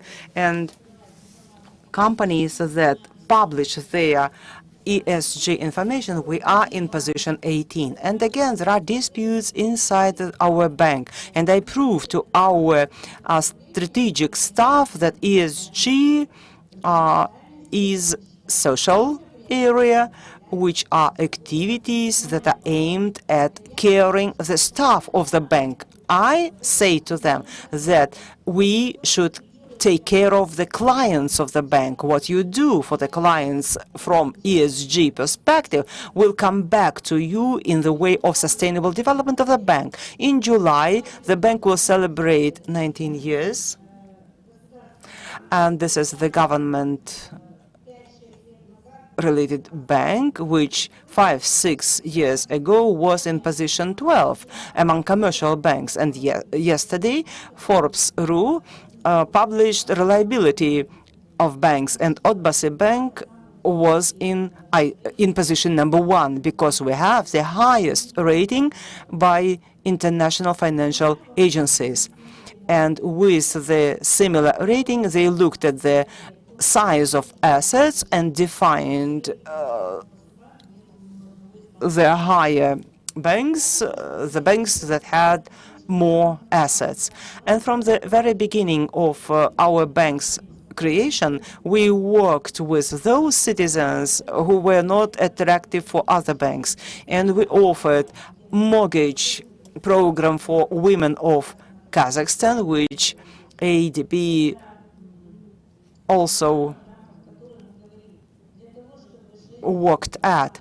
And we said, in order to defend women's gender rights, the priorities should be the empowerment of women, and women should become the owners of the real estate. That's why the program was offered in the way of mortgage loans to the working ladies who then buy their own real estate. And men were not happy with this program, and the gender agenda also was included into our ESG program. And Odbasi Bank also uses the government resources for crediting the people who are also not very attractive for other banks. Inside our clients, there are people with their hope for happiness, but they have very few economic incentives and opportunities. These are families with many children and with disabled children, or not full families. They all are in the lines for their own housing, and never Kazakhstan offered anything to them. And among mortgage programs, usually risk managers take such kind of clients out of their lists, but we gave more than 400,000 loans, and MPA is the same as for other groups of population. And these people get their first only apartment and pay back much more and much better than other wealthy clients. From the perspective of sustainable development, we'd like to pay attention to the repeated clients, irrespective of what parliament we have or what is included into our political agenda or different stages of our country. And especially for that, please, you are out of your time limit. We offered deposits, 24,000 deposits for kids, and in general, there are 180,000 that were open for children under 18 years old. And if you have such kind of clients, then the bank will have the future. And the most important idea is that we still continue going on, and we are planning green mortgage. And in the last session, I also was talking about energy efficiency, was saying why people don't have any incentives for their utility costs and why we are going in the direction of energy efficiency. And I am in the social networks. I always answer any comments, and that's why the Kazakhstani stock exchange will provide the support to us as far as this would be a specialized green mortgage. And then we also go along in ESG way. And I'd like to say that the biggest agenda for the next decade, from the perspective of our country sustainability, will be education of our youth, their work opportunities and their housing. That's why we need to establish specialized youth mortgage, where creation of a young family should become an important factor, even in tariff formation, even in the respect of the interest rate to offer to them. And last week we did a brainstorm in our bank, and I offered, if these borrowers have a kid with Altın Belge achievements, then we will recalculate the interest rates for such kind of mortgage loans for them in order to incentivize them to study and to become brilliant in their education and get the opportunity for higher education. If such kids will get higher education, then our loan portfolio will become in 10 years much better as far as the borrowers will become informal borrowers. I am sorry, we are out of time, and that's why we need to interrupt you. I read a lot on this topic, and I'd like to say that theory of this integration issue, ESG has such a portfolio. The first stage is thematic, green, mortgage, and etc. The second would be screening efficiency, when you, together with risk managers, sit together and say, we refuse from the companies or from the borrowers that violate ESG principles, like, for example, discharge the waste into different lakes of our country. And I'd like to see such a criteria that any borrower violated ESG, and we as a bank may say, we will punish you and we will refuse. And the third would be the positive screening. And like, for example, as you, Mr. Chairman, offer discounts to the members of the ESG Club, we also can see that if our clients introduce the ESG principles, we may offer different additional opportunities via different grace periods or interesting interest rates, and all new borrowers in the bank may be defined from the ESG criteria, and this directly will impact on the decision to finance, again offering interesting interest rates to them. Thank you very much. We are waiting for Mr. Kairat Nimatovich. He is on the way to us, and I'd like, while he is coming to us, to comment the speech of Ms. Lazat. Actually, the mission of the bank is about the motherland. This is beautiful, and the social responsibility is not the common characteristics for the bank's segment, and as it is, this may be replicated among other banks. And as for the investments and demanding from the borrowers some principles of ESG, some companies already do this. And here we see Rebecca, and they will talk what kind of indicators they use, and we will see whether they are ready to do transformation. And we don't have a big economy. There is a certain concern that this should be taken into consideration. Businesses of medium or big sizes, we need to discuss incentives. And Ms. Yulia, I'd like just to say that we live now in the time of myth destruction. When coronavirus was, the banks were recommended to have some holidays, like from March 20th to June, not pay back the loans, and we just discussed how to organize this and how to do it. And we inside our bank also were split into two big parties and disputed a lot, and we decided to run a risk as far as we're a social bank and we have socially sustainable principles. And we said, in the portal you have a button. Any person without confirmation by documents and proof anything about your financial position being worse during COVID times, give us application and we will give you 90 days of vacation or holiday, and we will not think that your credit history became worse.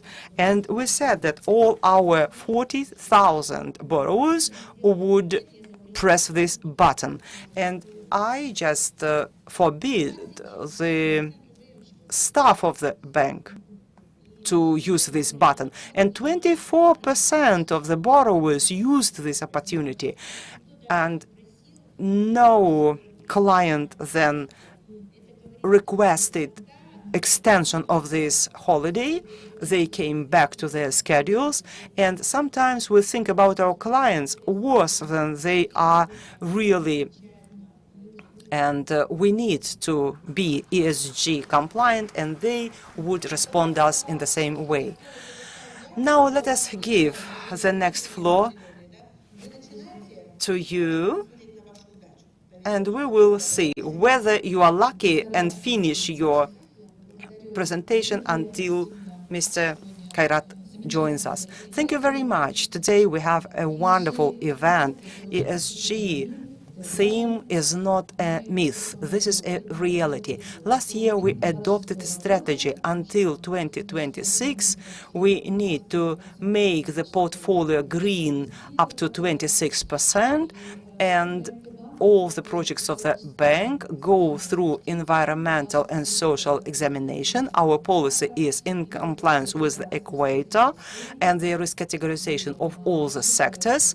We calculate the effect, environmental, social effect, dependence of the project from activity sector, and we also evaluate their impact at the level of the legislation. Every project, depending on its sector, has the impact on environment and should certainly conduct some certain activities in this area. The bank this year switched into the evaluation and examination that is done in compliance with responsible investments principles, which are 10, and each principle has requirements to the borrowers. And within this framework, we, at the level of evidence, try to make every sector adapted to compliance with ESG principles. First of all, they may conduct environmental audits, technical audits, and to make adapted in respect of the equipment in the business, in the production lines, and etc. And by that, we contribute into compliance with ESG principle. The bank recently was awarded ESG status because of the wind farm in Zhambyl region. And as far as you understand now, Mr. Aidar Kalantaich already said, we have some top 100 champions, and projects that were awarded ESG status become candidates for ESG champions. And the bank is aimed at financing of sustainable development projects, and we support in any way the approaches and obligations that may be made by the project to reduce CO2 emissions, and there is opportunity to get the verifier's report that the project complies with the green taxonomy and probably complies also with the international standards of climate bond initiatives and ICMA principles, LMA. These are associations of international capital funds that developed the principles of responsible issuance of green bonds, social bonds, green credits, and providers help to verify their compliance, and based on that, the bank may attract and issue green bonds, specialized financial tools for financing such projects. The bank developed programs on renewable energy, and the volume of financing should come to $1 billion. This would be 500 megawatts of renewable energy generation, and in Kazakhstan we plan to develop projects of 300 megawatts and take the footprints of these projects, which shows a reduction by 30% of emissions. As I said, the bank was awarded ESG status. Not long ago, we considered the project of wind electricity farms, and this project was verified by the provider, and they did the relative verifications. The project was included into ESG program, and in 2020 the bank was included into the composition of shareholders of Green Finance Fund, and we support all green examinations, green projects. Thank you. Thank you very much. And last year in September, November, we issued green social bonds by the bank, and these bonds were registered in the register of ICMA.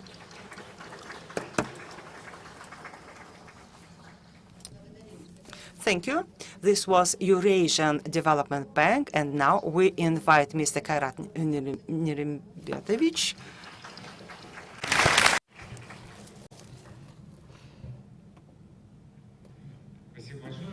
Thank you. I'm glad to see everyone again. This is the second day when we have Astana Finance Day conference. Everyone probably missed it after 2 years of COVID. We did not have such conference. But we gathered in the meetings and we all were wearing masks. It seems like it's easier to live now. And I'm glad that here we have various organizations which have been united by one desire to understand that the process of decarbonization is a mega trend, which is now everyone needs to participate in, needs to understand the rule of the game. And the President Tokayev said numerous times in the economic concept, in the concept of economic growth and his investment policy, that ESG agenda should prevail. And we are talking about all aspects of ESG, the environmental protection, social, and most importantly, governance. All of those nuances, as was mentioned by our speakers, is covered by Astana International Financial Center. We issued green bonds of the Damu Fund in our stock exchange. We prepare the taxonomy of the social component of the we also worked with other state bodies on making changes to economic code. We prepared social bonds. The Economic Bank of Development helped us, and we are doing the good corporate governance for many years. It's something that is the most correct and something that we draw from the global financial crisis, from our crisis in the financial sector. I'm glad to see all those familiar people today, all our friends in this session. On the capital markets, as you know, the Mrs. Atkaliyev mentioned, I also wanted to congratulate Alina, that there will be the IPO of KMG on the platform of Kase and exchange, Astana Exchange. It's most important is not where it's happening, but how population of Kazakhstan could conveniently participate through the digital solutions. This is the task that President had set in front of us. And as always, it's not just the digital transformation, but the governmental transformation. When the efforts that country takes to change, these efforts should be coordinated, should be linked. What in Singapore is whole of government approach. When government works as a whole, when government is not being separated by informational systems, and when government is this invisible for the population, but yet provides a maximum of services when it works in an agile way. And with this regard, the new technologies and decarbonization agenda is something that will unite all of us. We are very happy that we can create such new club of ESG, the club of friends, like-minded people that will find new solutions for us. Congratulate all of you that we are united, and I think the main task is to look at the issue and see the solution and bring best practices to use everything in Kazakhstan. I congratulate everyone and welcome to the club. It's an open architecture. We are waiting for new friends. Thank you.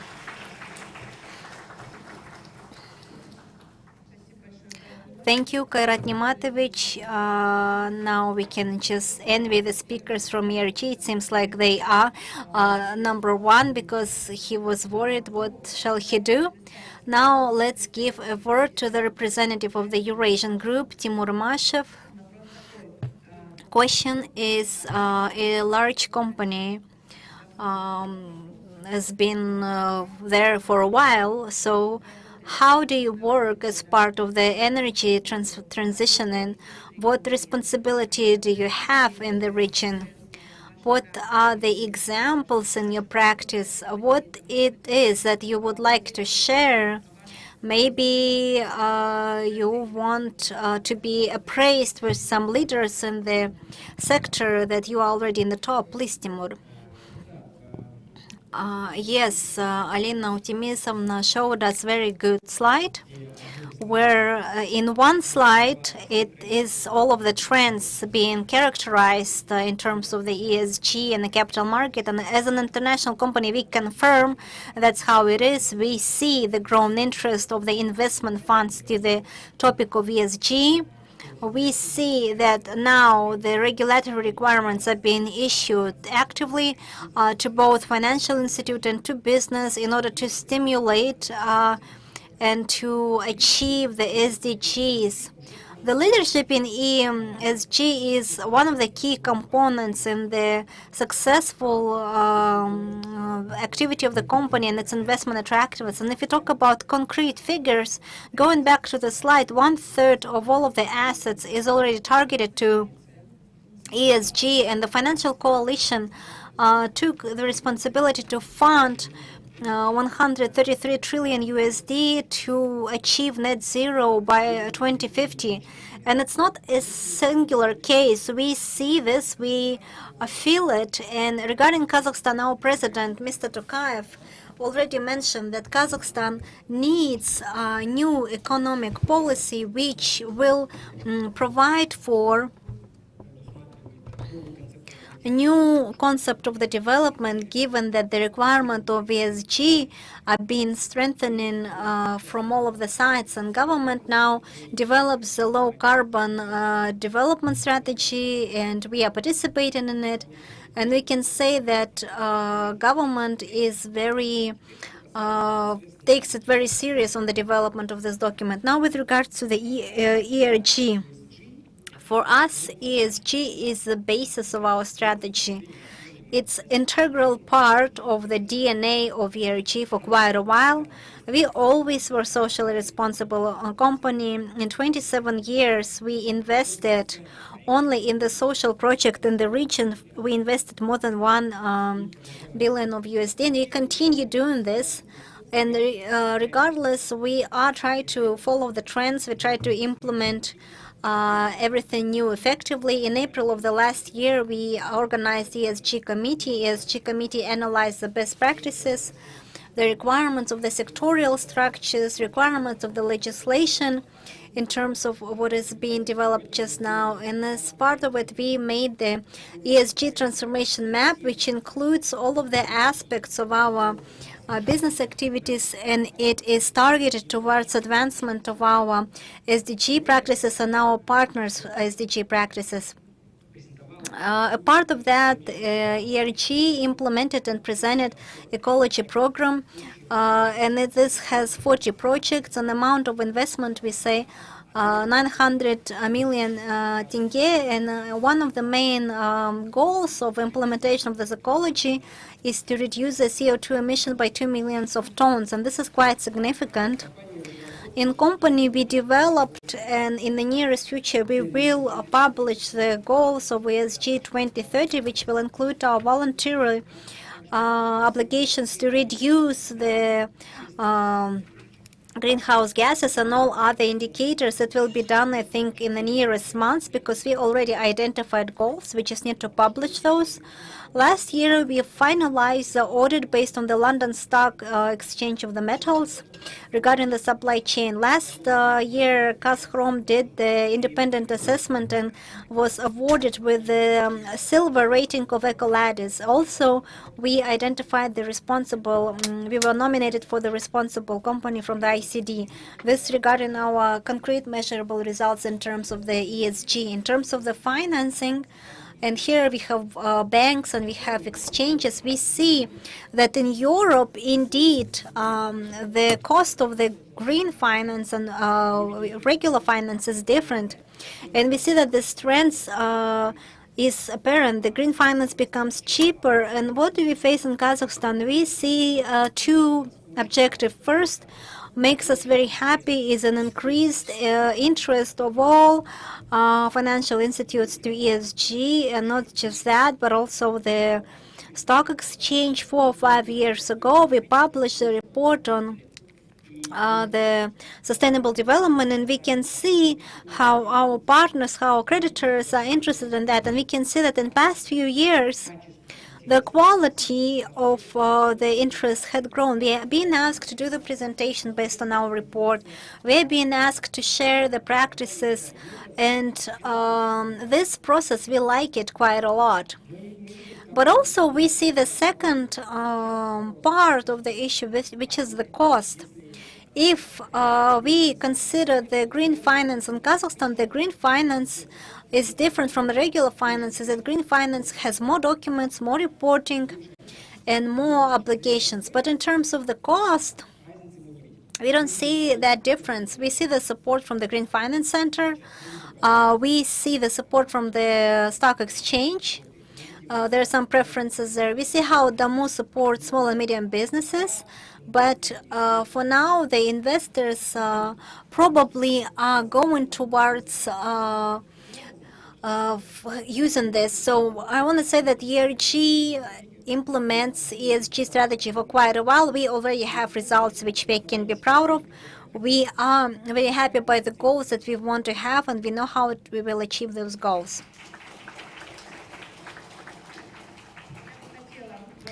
I would like to thank the speakers of this panel and invite you to your audience. And then here I would like to invite next representatives of the Financial Center, Diyar Kanasheva, chairman of the Altan Almaz. Please sit here.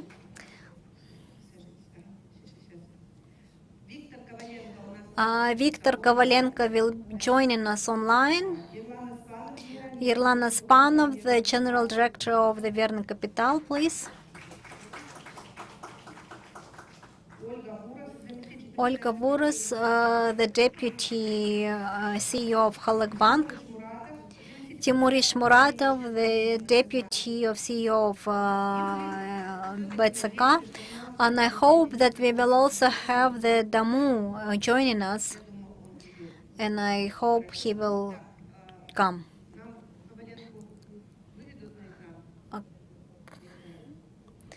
Can you make sure Viktor Kovalenko is on the screen? It's Ernst & Young, please. While one of our speakers is joining us, let me ask a question to Diyar. In the continuation of ESG for the soil users, for your company, what does ESG means? What SDGs have you selected for yourselves as the priority ones? How do you plan to move further? And I'm not going to say barriers, because last time we were corrected for the word of the barriers, but maybe what prevents, what stimuli shall you have? You have a lot of practice, like what else can we change? Thank you, Yulia. Good afternoon to all. Thank you for this opportunity to participate in this important event. Indeed, what can be a very important agenda of our Kazakhstani society and unite the interests of many. Responding to your question, in my report,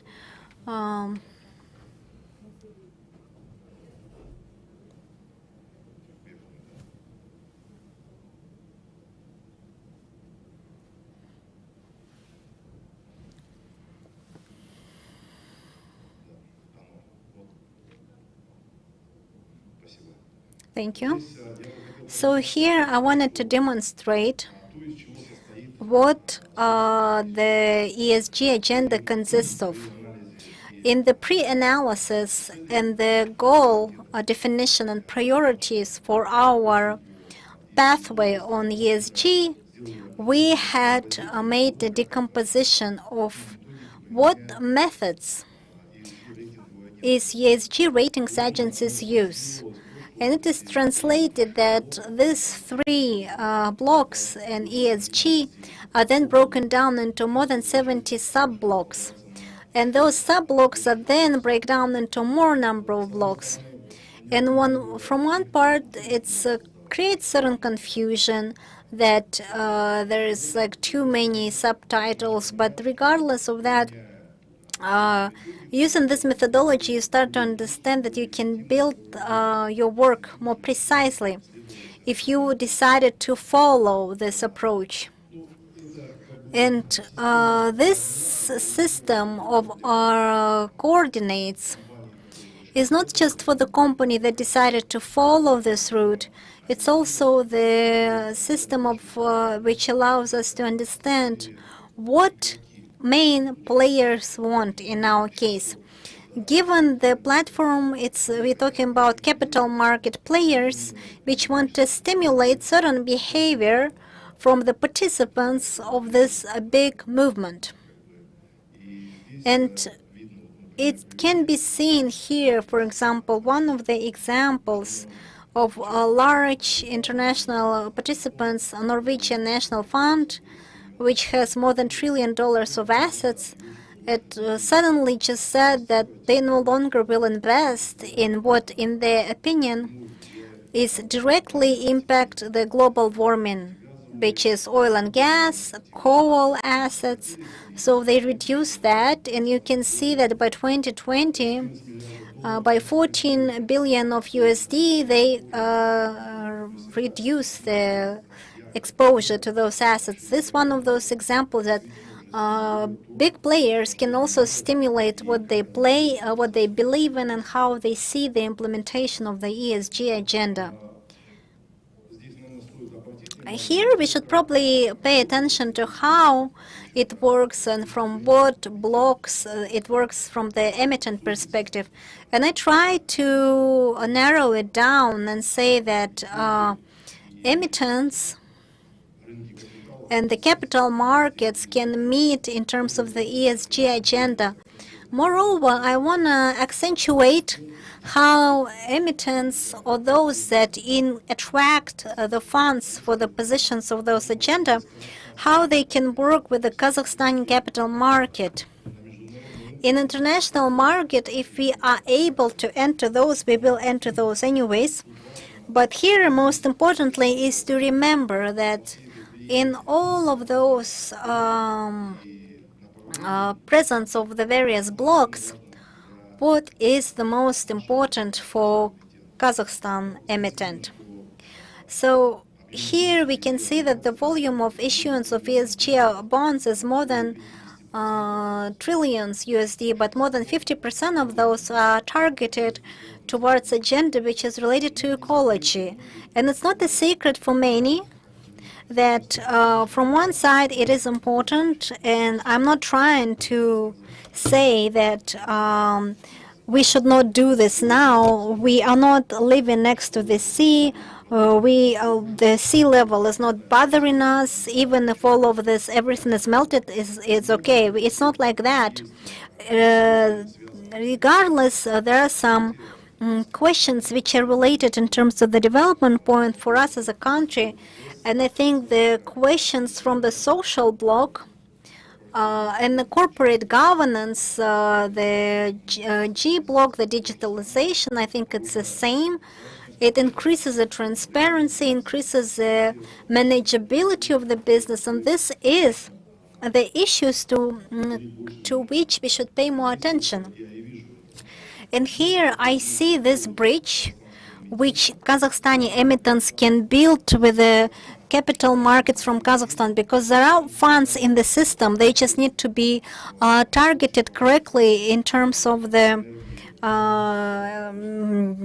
creation of energy.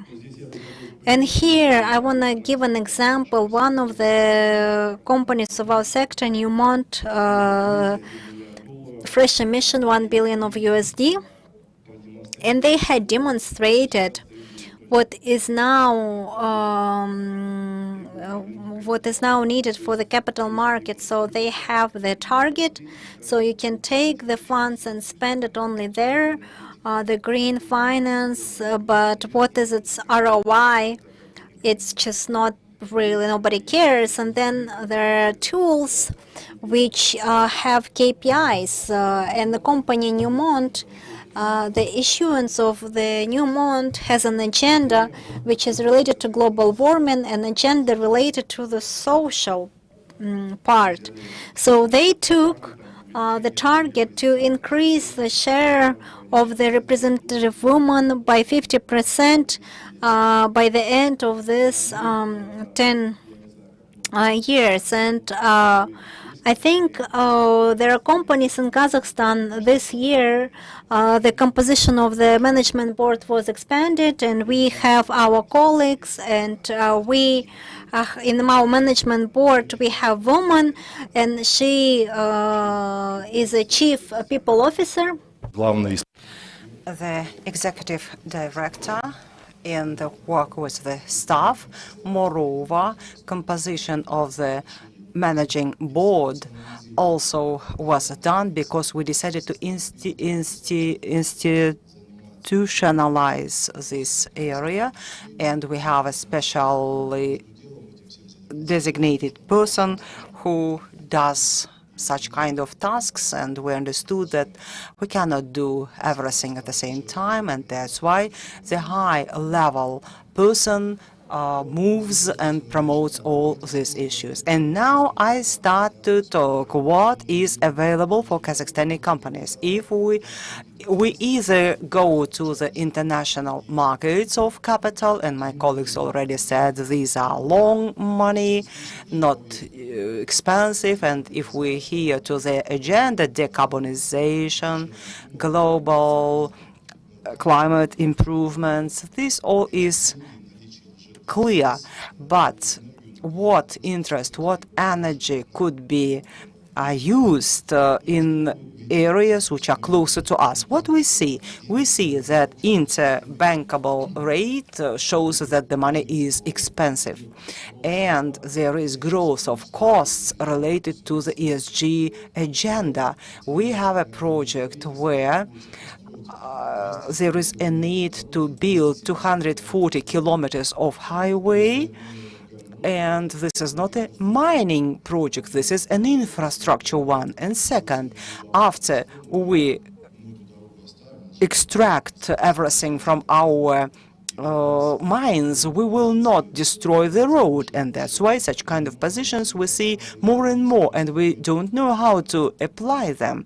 On the one hand, we apply the problems, the principles of return investments, and to develop socially the regions, and that's why the project is stuck. We cannot use the component of 30% of pre-capex costs that makes the project much more expensive. And there are also operational costs. We introduce new methods of work, new technologies, and that's why we need to invest in the development of humans, in their training programs and social infrastructure in the regions we operate, and so on and so on. And that all today is considered as business can see it better. But if we apply it in the perspective of fiscal incentives, then we see that 10% of ESG agenda is possible for deductions from KPM. And this certainly impacts on the level and degree of our activeness. We need cheap and long money as far as projects related to social sector very rarely have what we can use in the terms of return of investments. What can be improved here? Coming back to the audience we have in our panel session, if we can apply the bonds issuance. This is probably an issue of regulators, of banking sector that are conductors into the capital markets. Maybe we need to reconsider some bylaws. What are the targets for such kind of attracted investments? And we need also to pay attention to institutionalization of the agenda and see potential norms from the perspective of treasuries, trade unions, and etc. There are some certain funds that could be used for resolution of these issues, but probably we need to engage regulators and bank conductors into such kind of capital markets. The same is with the credits, with fiscal incentives. I already discussed this. It could help the Kazakhstani part from global ESG agenda make closer to those who will do this. And they all want at the end to engage corporate implementers who will have opportunities to perform this. Thank you. Thank you very much. All of these proposals which we heard from the members of the club, we discuss the recommendations in our club and then submit it to the government authority as our proposals. Thank you very much. I'd like to give the floor to Viktor Kovalenko, who is online. Ernst & Young company with a global consulting, global background in ESG area. And I would like to ask the following question to Victor. From your practice, Victor, what are the mistakes made by the companies in their transition into ESG agenda, and what is the simplest for the companies? The floor is yours, Victor. Good afternoon, distinguished participants of the session. Yulia, thank you very much for this chic question. And probably a life is not enough to briefly discuss or respond to this question. You don't see our beautiful girl who every 5 minutes raises this sign to finish the presentation. Okay, I will also time 5 minutes for myself. Answering this question, I will start in some way from my mantra that I repeat in all the events to answer many similar questions.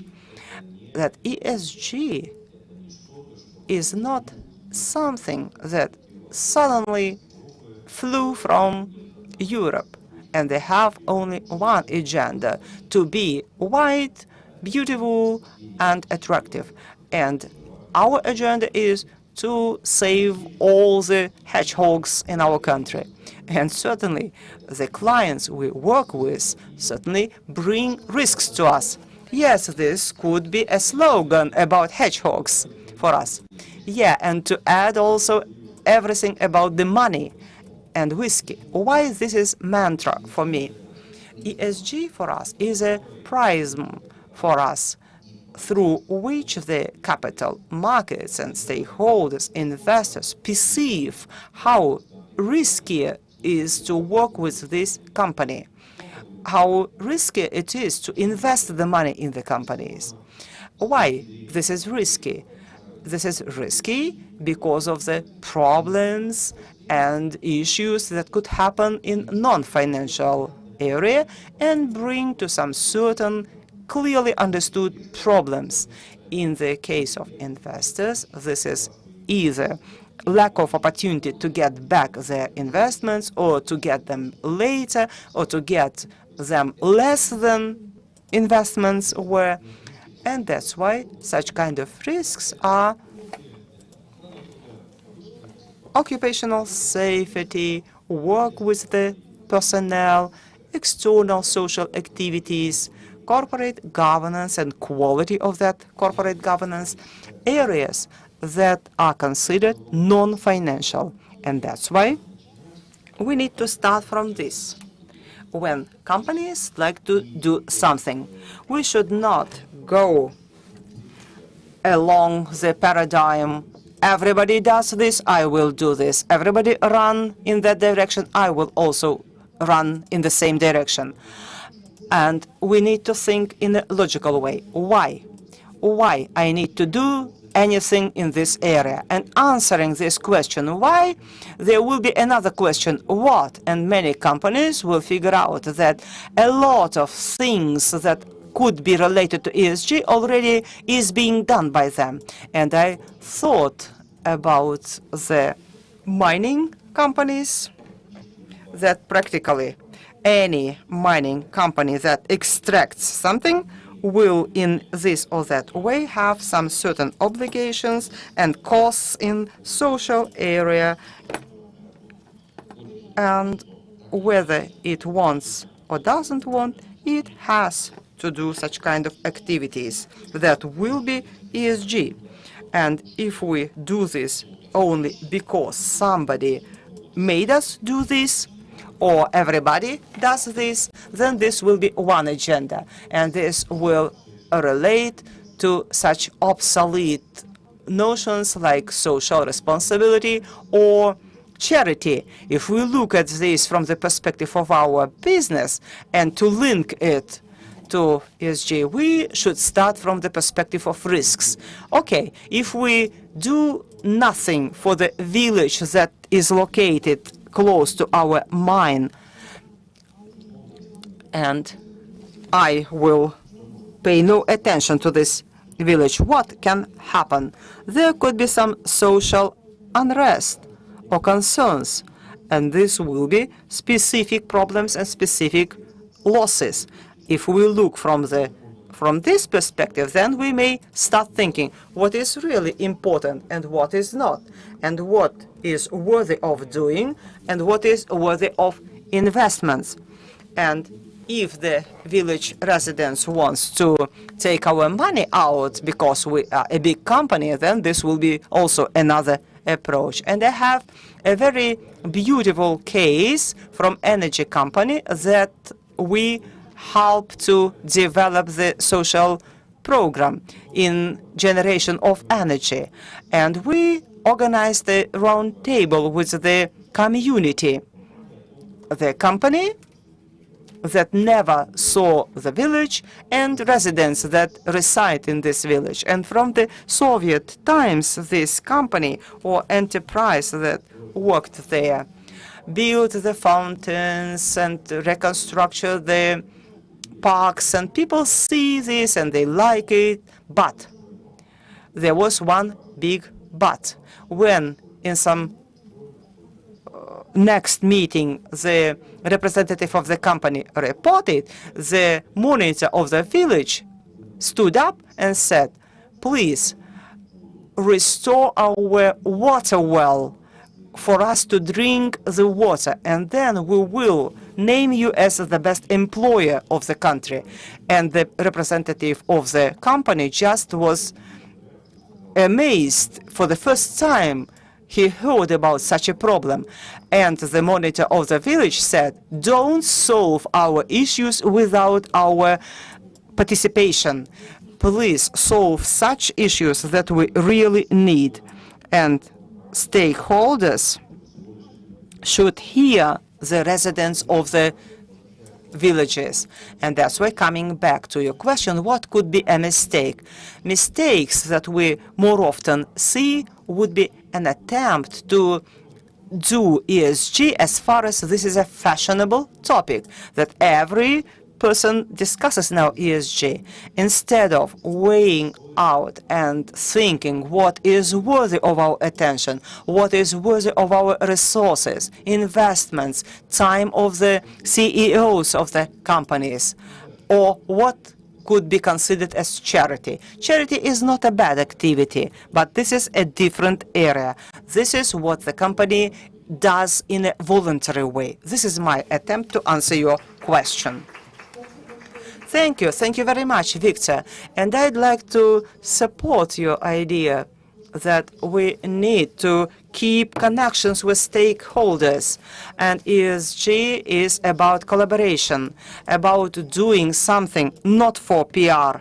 We need to do something very useful. And in order to do useful things. We need to know what the community needs for which you are going to do any project. And that's why this will be an issue for our session with the local governments, because not all the local governments thinking about the projects never conduct any meetings with the communities, and then they get surprised that somebody is not happy with their activities. Thank you very much, and within our club activities we will promote this. But I'd like now to give the floor to next speaker, to Mr. Irlan Ospanov, and to look at ESG from the different perspective, issue related to the green construction, and your company took this trend one of the first, and what gives it to you, and whether you see any necessity for green standards in Kazakhstan, or we may do it with the international standards, how expensive it is. Good afternoon. First of all, I would support the same idea. Nothing should be done in a formal way. I agree with this idea that ESG concept is very well known long ago, but it also got another understanding. And in order for you to give information about me, I deal not only with the construction and Talent Towers, which we designed in 2012. I knew nothing about ESG at that time. There was the fashionable term, green construction. And we need to start that from the point that construction industry is the sector that consumes a lot of natural resources, starting from extraction of construction materials and fencing constructions, insulation, strengthening like reinforced and concrete materials, which consumes a lot of resources. The second stage is building of any structures, like commercial buildings or residential buildings. Construction sites also consume a lot of different energy. And the third stage, when the building is ready, we start to operate it. How we spend the electric energy per unit of area, what GAGs relate to the industrial construction companies, how we work with the waste. And these are all the effects we have when we calculate the direct return, what materials we consume or use. We may get more revenues from the ready products, and we reduce our costs through the operational costs.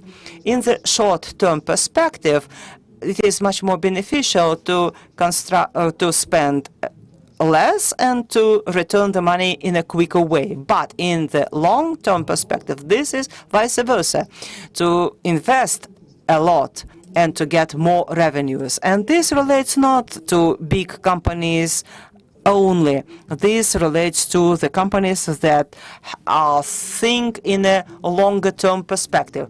And this relates not only to the return of money and investments.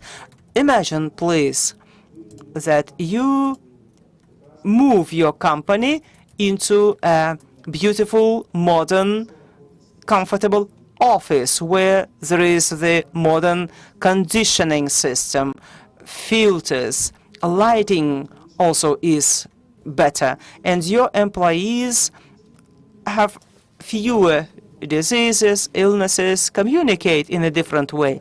And hypothesis about movement into a modern, rich office, and you may increase capitalization of your company, probably will have some direct proof in the future. This is a hypothesis. This is not a direct effect now, but still it exists, and that's why I will repeat myself.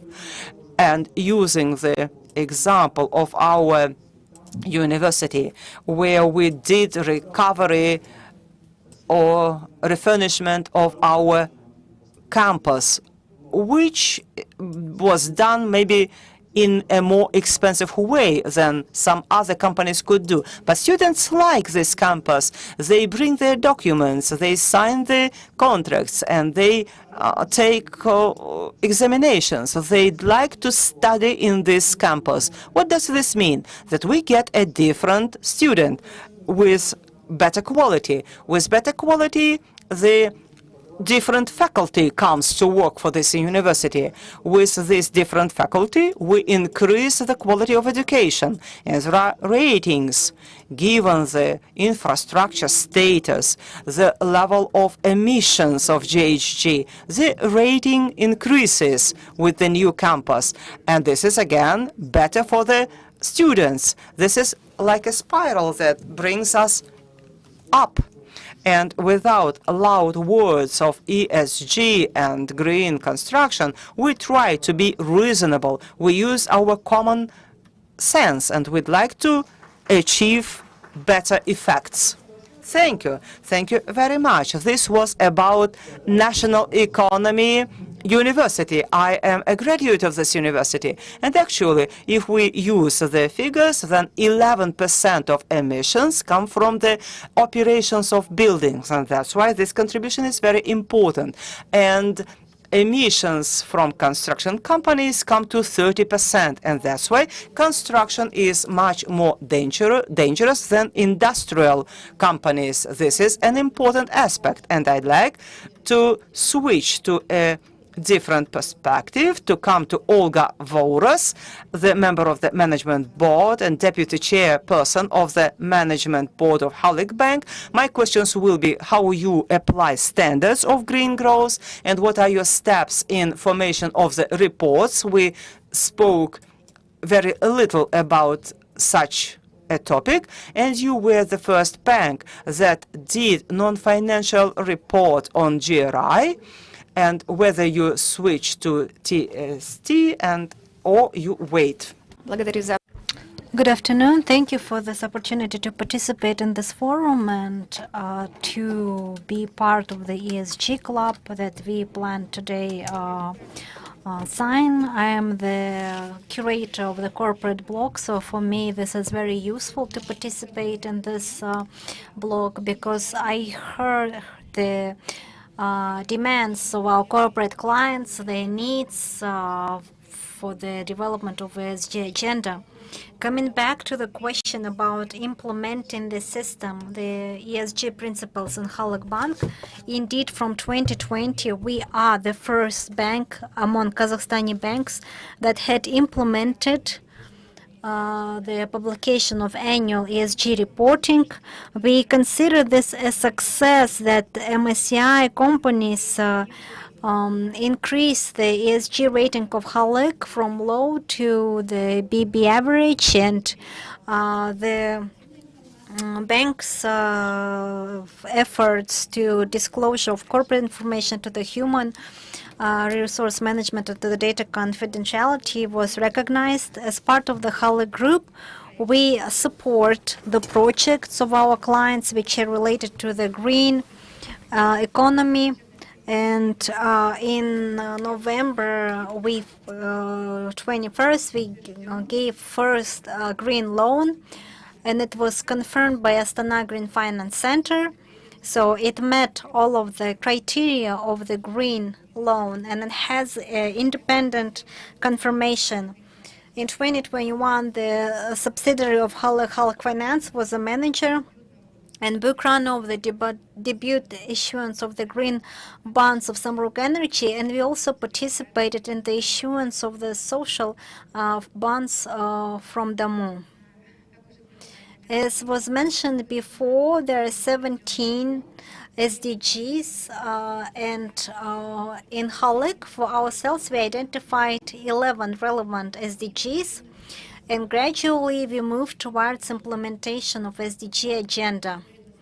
In January of 2022, the Committee of the Social Development, it was renamed and reformatted as per the Committee of the Sustainable Development, and the ESG functions were divided between the committee, and also we had made changes to some important internal documents which are part of ESG agenda. It's a sustainable development agenda, the corporate governance code, the anti-corruption and ecology policy, and others. An interesting slide, which I think in terms of our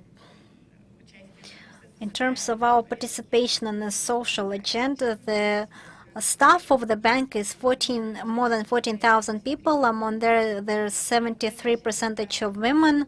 The management leadership is 900 people, and 4% is women, so around 4,000 people.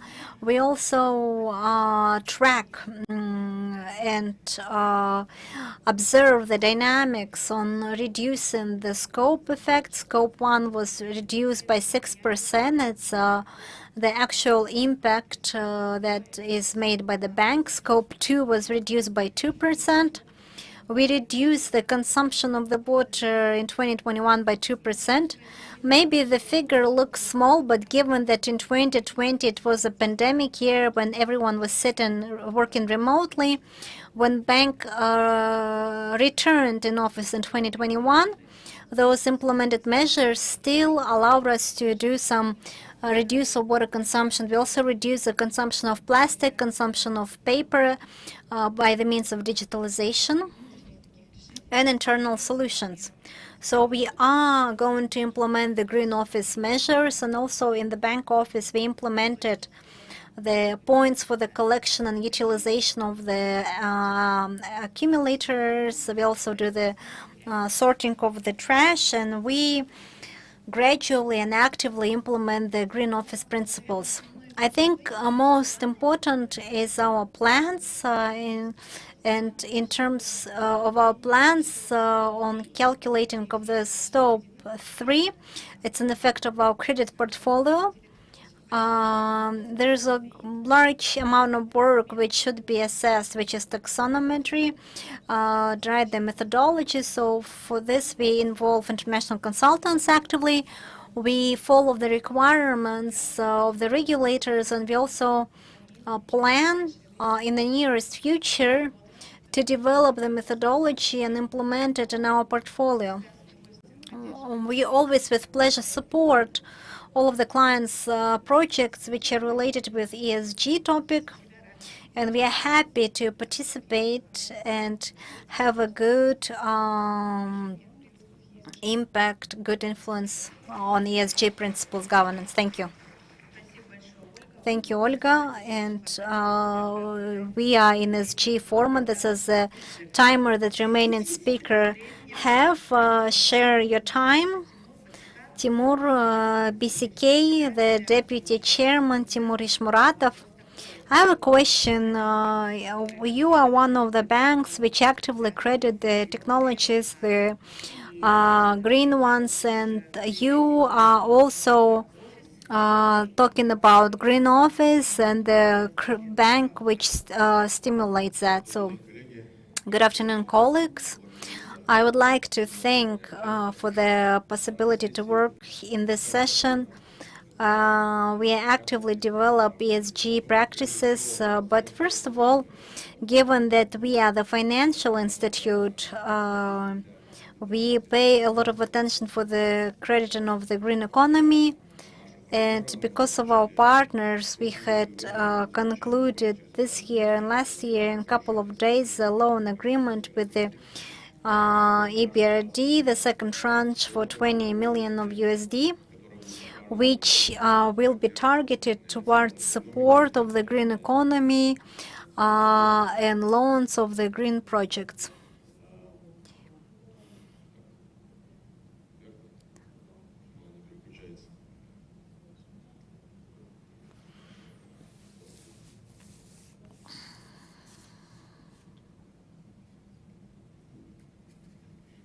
Excuse me.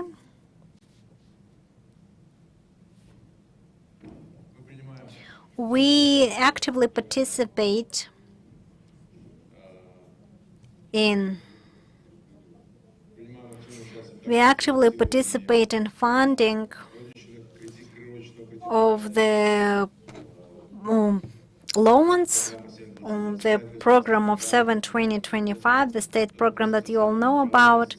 It's more of the social program, and we are the leaders in this field of loan provision. Our share is 52%. We are very happy and honored, and many of our clients are the happy owners of the apartments from these programs.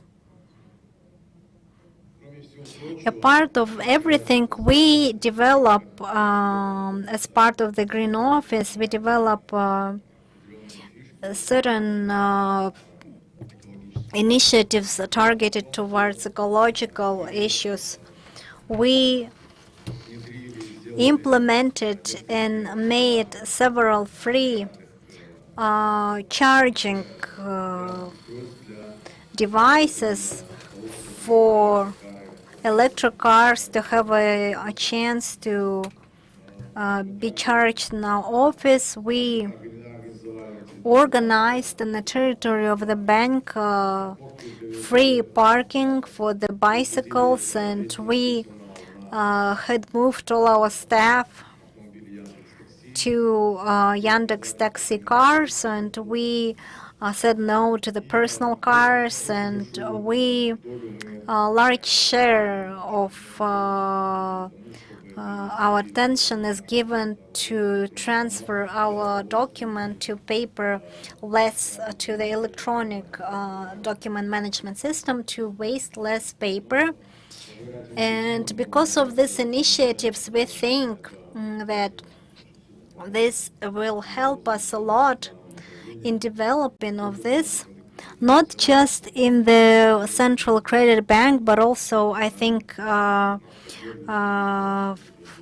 colleagues help us and continue support us. Thank you. We don't have a lot of time. Thank you. Please, next section, please forgive us because I need to give word to Damu, the deputy of Damu, Bakhjan Makhtajanov. What type of preferences exist? Now, probably you're not going to have time. We will just say what you have. I will try to be brief. First of all, in Damu, we are very interested in promotion of the ESG and SDG criteria among the small and medium businesses, and for that, our primarily task, given our mandate and product range, is the provision of the good conditions for the funding of the projects among the SMBs. And we have for that our own projects which we do, and their projects with UNDP and the state programs projects. So the UNDP projects, they are targeted towards energy effectiveness, energy savings. As you know, the Kazakhstan economy is highly dependent on energy, so our main task is to increase the energy effectiveness among the SMBs. And in 2020, we had placed our first green obligation on the Astana Stock Exchange. The verification was done by the Green Finance Centers, and the funds were targeted towards the funding of the low scope of the also last year we had implemented the conditions on funding of the small projects. So what requirements they have, that they should be in accordance with the green taxonomy, which came in force last year. Also, we actively promote the social agenda, and in 2021, in the pandemic, we had placed the first social obligations, which went through the verification process and the necessary process which is needed to meet the social obligations. So those are COVID papers which were targeted towards financing of the SMBs entities in the pandemic to those sector of economics that were significantly affected, which is the hospitality and other type of business. And we also paid a lot of attention to the female entrepreneurship. Right now, we have half of our clients, the women entrepreneurs, where one of the shareholder is or director is a woman, and we are very happy with the statistics, and we see that this trend is improving in these fields like the service and trade and etc. So that's briefly, that's it. Thank you. And again, I want to thank everyone for being on time, for all of us meeting the time deadlines. I want to thank you for that platform that we've been given for this good discussion. And I would like to invite all of the speakers to the zone where there will be a signatory zone. The questions will be online. Goodbye. Думаете, что виза это просто банковские карты? А что, если я скажу, что название, которое вы видите повсюду, это больше, чем просто надпись? Кто видел? Виза это сеть. Она помогает людям переводить деньги отсюда вот сюда и помогает этому парню работать онлайн, чтобы он мог продать джинсы, находясь в дома на этой горе. Это волшебство, которое остается за кадром, но может объединить всех со всеми. Это сеть позволяет взглянуть на мир свежим взглядом за утренней чашкой кофе и меняет точку зрения на то, что делает бизнес бизнесом. Виза – это сеть, которая может объединить всех. Там, где вы можете быть, там, куда вы мечтаете попасть, там, где вы заслуживаете быть. Это сеть – ключ к исполнению мечты. Ведь виза каждый день открывает двери по всему миру, чтобы коммерция объединила нас всех. Виза – сеть, которая работает на каждого.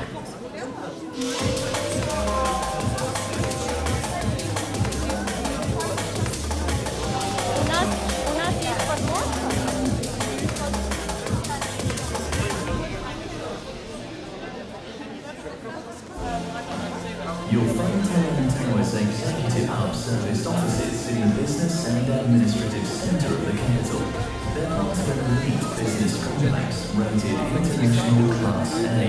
We have everything you need right here. Comfortable lounge areas, state-of-the-art presentation equipment, and recreation areas with real and unique character. We set new standards in all-inclusive service. Everything here is tailored to your needs and to help you succeed. And that includes the view. Detailed information on the website. Это что такое? Да не игра. Вот это. Возможно, вы думаете, что виза это просто банковские карты. А что, если я скажу, что название, которое вы видите повсюду, это больше, чем просто надпись? Виза – это сеть. Она помогает людям переводить деньги отсюда вот сюда и помогает этому парню работать онлайн, чтобы он мог продать джинсы, находясь хоть бы на этой горе. Это волшебство, которое остается за кадром, но может объединить всех со всеми. Эта сеть позволяет взглянуть на мир свежим взглядом за утренней чашкой кофе и меняет точку зрения на то, что делает бизнес бизнесом. Виза – это сеть, которая может объединить всех.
Hello, everybody. Could you allow me to share my screen?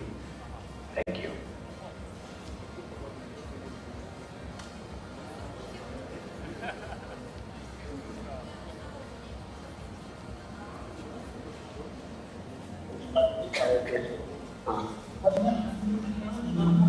Hello.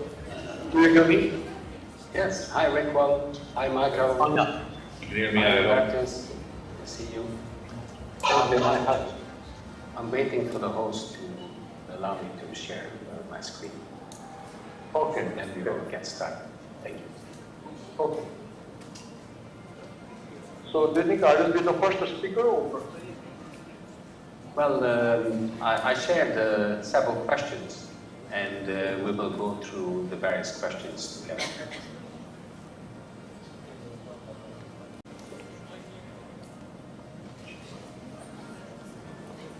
Okay, now it has been enabled, so we can get started. Good afternoon, everybody. For the slide delay, in terms of language, you should ideally pick the language of the panel. Then there will be no interference, so I guess everybody has done that. So let me briefly introduce our topic of today and also our panelists, and then I will share a single slide with you, and then we will have a moderated discussion with 5 questions together with our panelists. So we're going to be looking at financing the Eurasia Renewable Energy Internet. It could be any regional renewable energy internet. It could be an African one, it could be a North American one. Ideally, it even becomes a global one. But let me first introduce our panelists. Let me start on the right-hand side of my screen here. So we have, first of all, Hubertus Baat. I hope, Hubertus, that I pronounced your last name correctly. He is in person in Kazakhstan, and he's sitting actually on the panel. He's the managing director of Frankfurt Main Finance, and I've been on a panel previously with Hubertus organized by the ZGen group. That brings me to Professor Michael Minelli, who is with us online from his home in the United Kingdom, and he's the executive chairman of the ZGen group. He's also the alderman for Broad Street at the City of London Corporation and the past sheriff 2019-2021. And then thirdly, we have Professor Ray Kwong Chung, and I believe that Ray Kwong is joining us from Thailand. He's a 2017 Nobel Peace Prize laureate based on his work at the IPCC, and he's also a board director with Ban Ki-moon Foundation. Probably everybody knows Ban Ki-moon. He was the 8th Secretary General of the United Nations. Today, I'm really going to speak on behalf of my position as Chief Strategy Officer at the AIFC. And my name is Alexander. Let me very quickly introduce a vision of the topic. And I previously served on a panel with both Ray Kwong actually on this topic, but also with Michael a few months ago. So the vision of a renewable energy internet, or a supergrid, as some people refer to it, is that it has several components. First of all, on the right-hand side, it has largely distributed renewable energy sources. Excuse me, but it has on the left-hand side, it also has more traditional baseload stations that could be combined gas power plants, combined cycle gas power plants, could be thermal coal, could also be nuclear, but also could be centralized hydropower, solar and wind. And in Kazakhstan, actually, we have several solar plants that are up and running already. Based on a recent report from McKinsey, they argue that by 2030, that renewables will become the base load. They will become so widespread that basically they will become the base load. Excuse me. And just to put this in perspective, China this year alone will install 156 gigawatt, not kilowatt or megawatt. In other words, that translates into a good 150 large-scale traditional power plants. In addition, and I'm using my cursor here, I don't know whether you can see it, it's on the top left on the screen, there's electricity storage. And again, some argue that centralized electricity storage over time will disappear. It will largely be in battery electric vehicles. So battery electric vehicles will be both users of and suppliers of energy to the grid, but also to homes and to office. We also have, in the middle here, ultra-high voltage electricity transmission. China, again, has implemented, I believe, 17 of those already, and they run typically at between 800 kilovolt and 1.1 million volts. They're either AC or DC, and they have minimal losses compared to the traditional technology that we currently are using.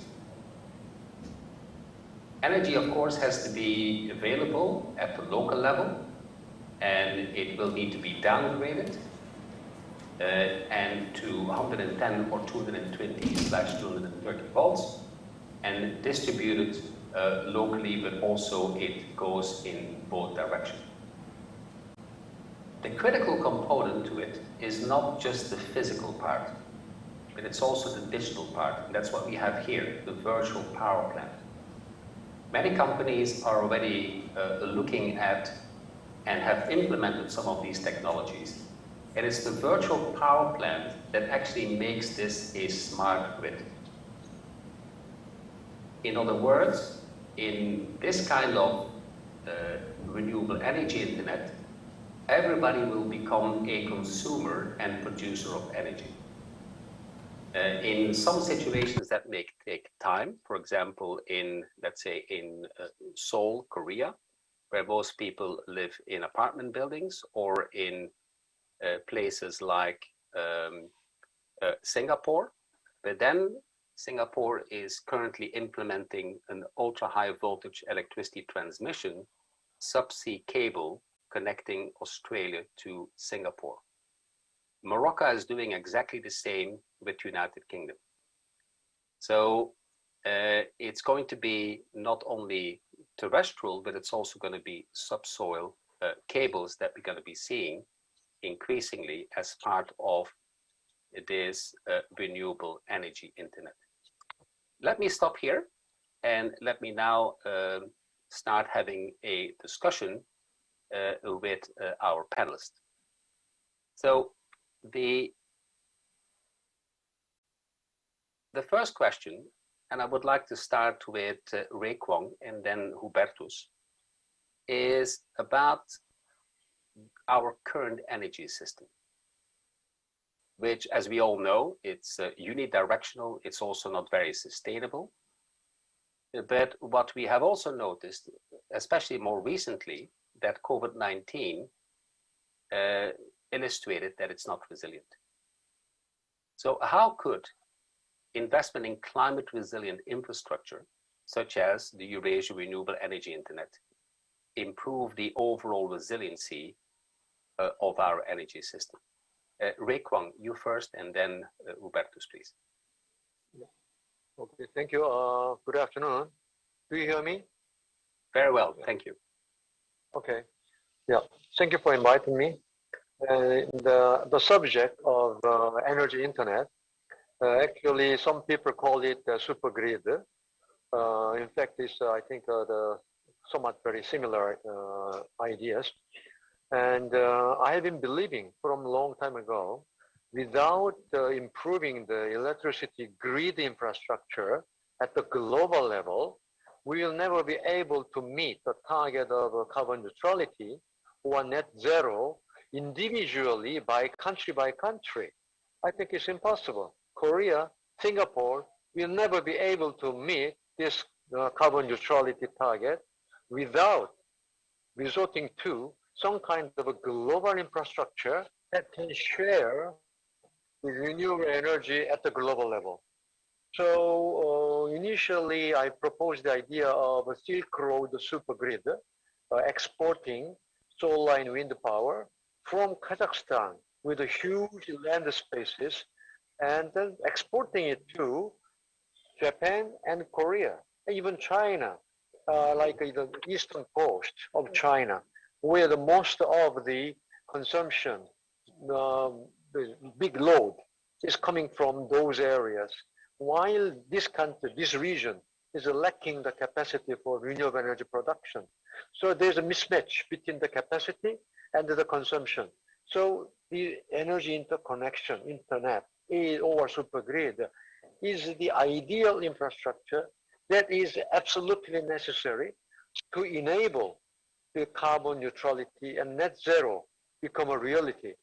But unfortunately, because of the political difficulty, like Japan and Korea and China, I think it's a very plausible and a feasible project and idea if the political leaders of China, Japan, and Korea can come up together to push for it. So my answer to the first question, what kind of infrastructure we need for our carbon neutrality, definitely energy internet has to be the very critical component of a global infrastructure for electricity. Without that, I don't think we can achieve carbon neutrality at all. So this is my very important answer to the first question. But regarding the third question on the public-private partnership, maybe I will come back later. But I'd like to emphasize the importance of political agreement, because this has a huge political implication. So without the political blessing, it will be very difficult. But sooner or later, as we face more serious climate crisis, then I think political leaders will realize that we have to come to an agreement for this kind of energy internet in the near future. I will start here. Thank you, Rick Wong. And so critical is, I guess, not only the infrastructure, but also universal standards, especially for transmission as well. I hear there's a lot of noise on the background. I'm not sure where it's coming from. Hubertus, you are in person in Nur-Sultan. Can we actually see Hubertus? And my question to Hubertus is actually the same, but could you in particular emphasize the aspect of lack of resiliency in the current system and how the internet could actually, renewables energy internet could actually improve that? Hubertus? Yeah. No, thank you very much. I think first and foremost, the resilience in the existing system is rather limited. We'll see that very painful these days. We see that particularly painful after the invasion of the Ukraine of Russia and the dependency of some of the energy sources such as gas and oil from Russia. And so when you enact sanctions, then suddenly what appeared to be resilient becomes very non-resilient.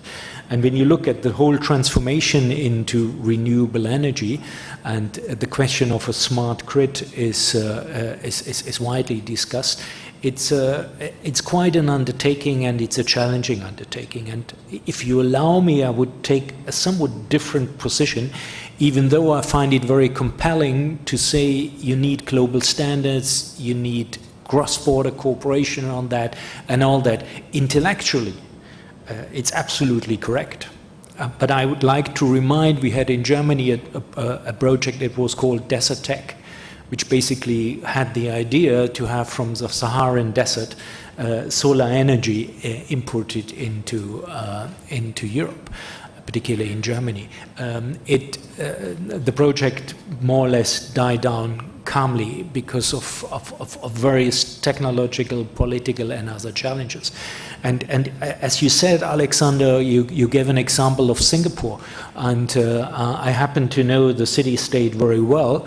And if you look at the political situation there, yes, it would be a very natural and sensible thing to cooperate with Malaysia on such a system, but at times Malaysia stops delivering fresh water to Singapore. So to what extent would you want to make yourself even less resilient and more dependable on it? So you'd think probably more than twice about going that way. So coming back then to the situation, I think at the end of the day, what you mentioned, Alexander, in terms of virtual power plant, in terms of integrating electronic vehicle batteries into the storage system. Actually, these technologies, these concepts, are much older than a decade. Most of them are heard 15, sometimes 20 years ago. I've seen some early starts of that. So none of the concepts is actually new. What is new is the urge to act, and now the necessity to come up with a proper plan to make it workable, because as we all know, and you face that particularly here in Kazakhstan, such a transition does come at a price. It does come at a price, first of all, in investments required, secondly, at expenses of energy consumption. There is a reason why coal still in this country is the dominant source of energy. So you have to sort of do two things at the same time. You have to, on the one hand side, to be really, really courageous and daring in betting on the new technology. And I completely subscribe to both of your ideas, Alexander, be it the virtual power plant, which I think is very powerful, come back to that soon, and as well as the storage capacity of electronic vehicles. But at the other times, really do it in a scalable manner to get costs within socially acceptable levels. And that's quite a task, and that needs coordinated action, which not necessarily has to be with neighbors, because not all neighbors are friendly, as we all know. So you sometimes have to do it in a different context. So getting back to the virtual power plant, and that's probably one of the ideas which I'd like to implement. I came across that concept in energy companies 15 years ago, roughly. And it was used in trading. So basically, when you trade energy, so you want to get sources very efficient. You have more or less a prognosed demand, which you manage, and then accordingly in the virtual power plant, you coordinate your sources. And as we all know, the renewables have, as beautiful as they are in terms of CO2 and all that, they do have one big disadvantage. They're much harder to predict, and they're much more volatile. And less usable for so to say the stabilization of the grid, and to manage that in a virtual power plant is absolutely the thing to do and the thing to be.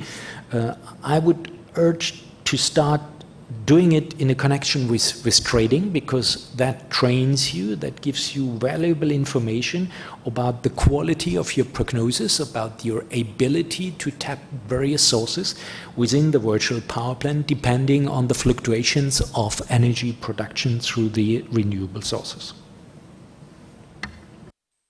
Thank you, Patrice. And I would like to pick up 2 points that you mentioned. First of all, you said that the technologies already exist, and it's true. I'm currently in my home in Belgium. I have an electric car. It's connected to the home. I have photovoltaics. I have 2 windmills in the garden. I have a smart grid and a smart meter, and basically it's actually a renewable energy internet, but at a local scale. The question is, how do we make it truly big? Now, the other aspect is, and I've been advocating very strongly in Kazakhstan, that we need to make that transition very quickly. And let me just throw out a couple of statistics. if I would ask how many people are employed in thermal coal, including the sub-ground mining in the United States, I ask that to my students very often. And actually, I looked it up a week ago. So my data is extremely fresh. 44,000, 60% are below ground. If I asked exactly the same question about how many are involved in renewable energy, again in the United States, it's in excess of 2 million. So not only are the social implications of transitioning to renewables very beneficial, but also it helps us address the cost of global climate change. And as you know, we will be implementing CBAM in Europe, and that makes it very difficult for Kazakhstan to export products like iron, aluminum, and others because they're largely manufactured based from thermal coal, and that cost is going to be internalized. So, and that actually brings me to another question, and that is actually for Michael. The oil and gas majors, so in general, the energy companies, let's say the traditional energy companies, are also under pressure to decarbonize their business. Everybody is these days. And you have previously mentioned that they're somewhere between a rock and a hard place. But at the same time, they're critical in order to be part of that, I wouldn't say challenge, but actually opportunity. So how do we can actually bring the traditional oil and gas companies to the table? What kind of expertise, what kind of capabilities do they bring, including maybe financing, so that actually we can accelerate that energy transition? Michael, please. Well, thank you, Alexander, and delighted to be here at the AIFC event. I think you raise a brilliant question, because in the rush to talk about decarbonization, people seem to be trying to bypass the oil and gas majors. But without the oil and gas industry, the transformation of the energy sector will be extremely difficult and extremely expensive. These are vast, gargantuan companies providing, let's be perfectly frank, most of our power anyway. So just to say, well, we're going to let them wither on the vine is a bit strange. Some of this, I think, has to do with the fact that in certain visions of a green future, much of the energy production will be extremely local. But that is clearly not what the energy internet talks about, because what we're talking about here is the interconnectivity and the advantages that come from that. Under certain other circumstances, people might argue, in fact, this is going to increase in scale. Some of the projects that are required are going to be very large. So where do we go? Well, the industry at the moment is roughly about 9% of global emissions just doing its job. It produces about 33% of the emissions via the fuel that it produces. So it's responsible in total for about 42% of global emissions. It clearly has to get itself down by 2050, which is what people are talking about. And this is probably largely doable, certainly at the 90% level, just on existing current technology, at a price of a carbon that's somewhere above $50 a ton, which is roughly where it's starting to be. So they ought to be able to largely decarbonize themselves. But there's more to it than that. Even under the most optimistic projections, electrification is not sufficient. Perhaps we could get down to the point where electrification is covering perhaps 85% of energy usage. That's a possibility, but it still leaves 15% in some form of fuel. Hydrogen currently undergoing a bit of a promotional campaign, but it could vary. It could be ammonia, it could be what have you. So it will not be sufficient just to electrify. And I think this then leads us to look at, what do the oil and gas majors have to offer? Well, what they have to offer are deep integrated skill sets. Most of these firms are a century old, and the ability to handle very large projects just doesn't come at the snap of your fingers. You need a lot of people who know what they're doing, have a hierarchy, have a whole huge amount of embedded organizational systems that these firms have. So what I see them providing? Well, probably four things. The first is the ability to balance short-term needs and long-term needs. They're very, very good at that, and that's one skill set. The second is their long-term knowledge of supply and demand. So that's a slightly different thing there, but it's the ability to take a look at what the energy needs are of consumers and figuring out how to meet them at various stages of a longer term transition. At the moment, they're also available for money. They are only investing approximately 1% of oil and gas investments is in low carbon, oddly. So there's quite a bit that could be done there. And they're very good at creating demand for technology and deploying it. I mean, just think of 3D and then later 4D seismology, directional drilling techniques. There have been a lot of things that have happened over the years that have been driven by the industry once it knows where it wants to go. And finally, as I would contend, I personally have a strong suspicion that large-scale storage projects, which will be core to many of these grids and internet interconnectors, is going to be a particularly important skill set and one that I think is very close to their core. So they can do what they need to do locally. We still need a lot of portable energy in fuel. Electrification is not enough. And we want these big integrated skill sets to help us develop these larger ends of the project and manage supply and demand. So thank you very much, Michael. In other words, they're critical in order to navigate the transition. And I do agree with you that there are some sectors that are very hard to abate. Aviation is one of them, shipping is another one, heavy industry like steel is yet another one. So the question is what will be used in order to power these sectors.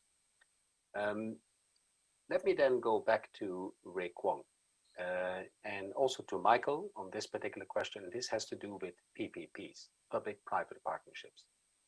Akashdeep could unfortunately not get to Nur Sultan, and he's currently still in the United States. He's an expert, interestingly, on public-private partnerships. One of the things he said is that if you have the private sector involved, it's risk incentivized. So Ray Kwong, what is your perspective on the benefits of structuring infrastructure projects as public-private partnerships?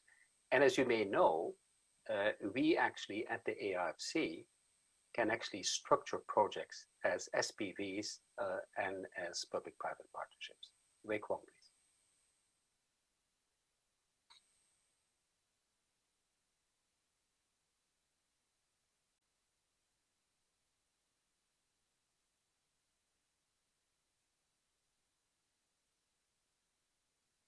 Well, let me go to Michael while Ray Kwong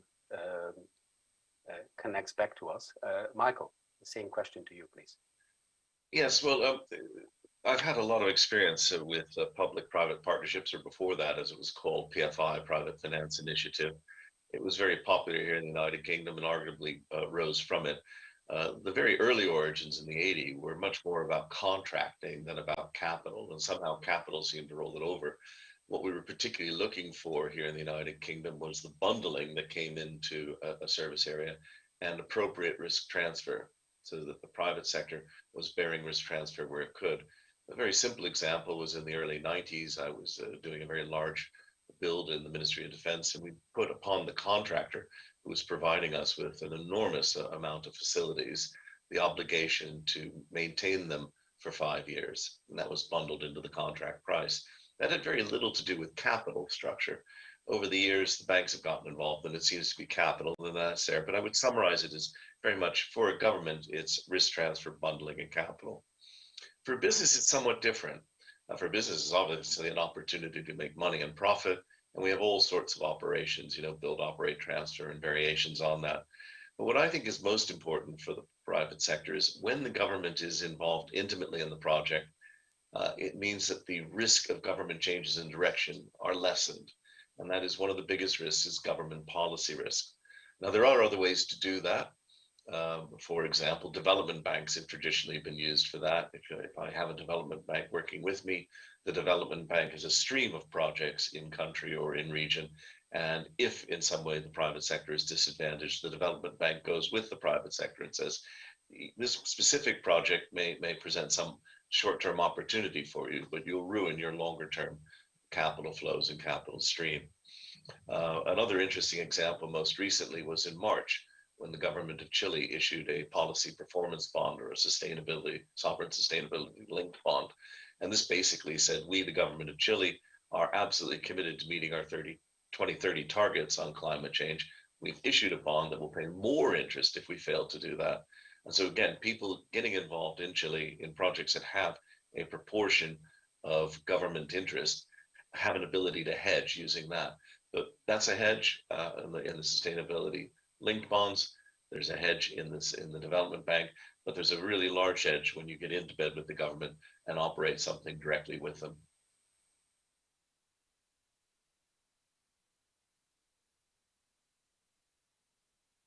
I forgot to unmute myself. But are there any examples, Michael, where PPPs did not deliver on their promises, or are they on average way better than, let's say, public structured projects? The honest answer is, in many, many academic investigations, it comes out a bit confusing. In the United Kingdom, I think I wrote a paper around 2000, which said, PFI, PPP, does this mean Enron UK? Which gives you a flavor of the large quantity of failed projects that I found doing my research there. However, it's one of the difficulties in analyzing this is that PFI and PPP are never pure. If you, for example, are building a bridge for a government and you're building it all on your own and all of that, well, where are you going to get the money from? Well, tolls, or you're going to get paid. So is that PFI or PPP? Arguably, you're involved in public money. If, on the other hand, it's a much more complicated project where you're sort of building, operating, transferring with maintenance costs and all that built in, it's complex. But I don't think you can put a simple label on any public sector involved project that says it's not PPP or it's not PFI. On the other hand, there are degrees. In my experience, the biggest thing is really, honestly, the quality of government, the lack of corruption, the cleanliness of the government, the transparency on the project. And even in areas here in Western Europe, there are quite a few examples of projects that really don't meet that criteria. But there are some very good examples as well. And I think what we need to learn from that is PFI, PPP, putting that label onto anything doesn't achieve anything. It's just about structuring the project correctly in the first place with the right risks and rewards, incentivizing people in the contract to do the right thing. Great. Hey, thanks, Michael. So it's about structuring and providing the right incentives and stimulating the right behaviors. Ray Kwong, your thoughts, please. Yeah, I couldn't agree more with Professor Michael that PPP is a kind of value neutral tool. It depends on how we design it. In some countries in Southeast Asia, like Thailand, the minimum revenue guarantee is under scrutiny for corruption. So there's a lot of cases where PPP actually screwed up the results. Even in Korea, we had a very interesting case, which identified by me, but not much publicized about it. Hello? Yeah. The highway connecting Incheon Airport, the Seoul Airport, to downtown Seoul is about 60 kilometers. It's built by PPP. And there is a minimum revenue guarantee clause. And because of that, we had a very interesting episode. The companies who built the highway connecting to the airport were lobbying the government to delay connecting the airport with the train, because they are afraid that if the train is connected between the airport and the downtown city of Seoul, then they might lose their revenue. So in fact, it's true that the connection of a train was delayed for more than 5 years. So we couldn't start connecting the airport by train because of the highway built by PPP. So this is a very interesting example. So we cannot just label give one label to black and white to PPP, but it depends. It totally depends on how we design it. So I agree with Professor Michael. But here I'd like to just propose one of my last point about the energy internet. When I was studying the feasibility of exporting renewable energy from Kazakhstan, to Korea, we came up with a very interesting option that the physically transferring the electricity from Astana or in Kazakhstan via Urumqi and Shanghai and the Shandong province and to Seoul is a quite difficult task. Then rather than doing this kind of physical transmission, we came up with another idea of accounting, of energy trading. So we don't have to transfer. I think the virtual power plant, which was introduced by Professor Alexander, is exactly the same kind of idea, that the energy accounting can facilitate the trade of energy energy internet. So I think not only the infrastructure, physical infrastructure of connecting each country with the super grid is an important component, but at the same time, the accounting issue. For example, Kazakhstan is exporting 1 gigawatt to China of renewable energy, and the China exporting 1 gigawatt to Korea. It does not have to be necessarily the electricity from Astana, but it can be any electricity from China. But we can do the accounting that Korea has imported 1 gigawatt from Kazakhstan if we properly manage the booking and the accounting system for energy trading. So I think this kind of the accounting system can also play a very important role. Thank you. You bring up an amazing point, Rekwong. It was one of the questions that Michael actually asked during a previous panel on the same topic. How do we actually account for energy flows? And so that's actually a very interesting one. Also, Hubertus previously, in his first comments, actually referred to the critical part of the trading. So the trading and the accounting of energy flows is going to be critical, especially when it becomes cross-border. The virtual power plant can indeed bring some needed transparency there. And I think transparency is kind of the key word here. Where is the energy coming from? And we probably need to look for the net energy flow.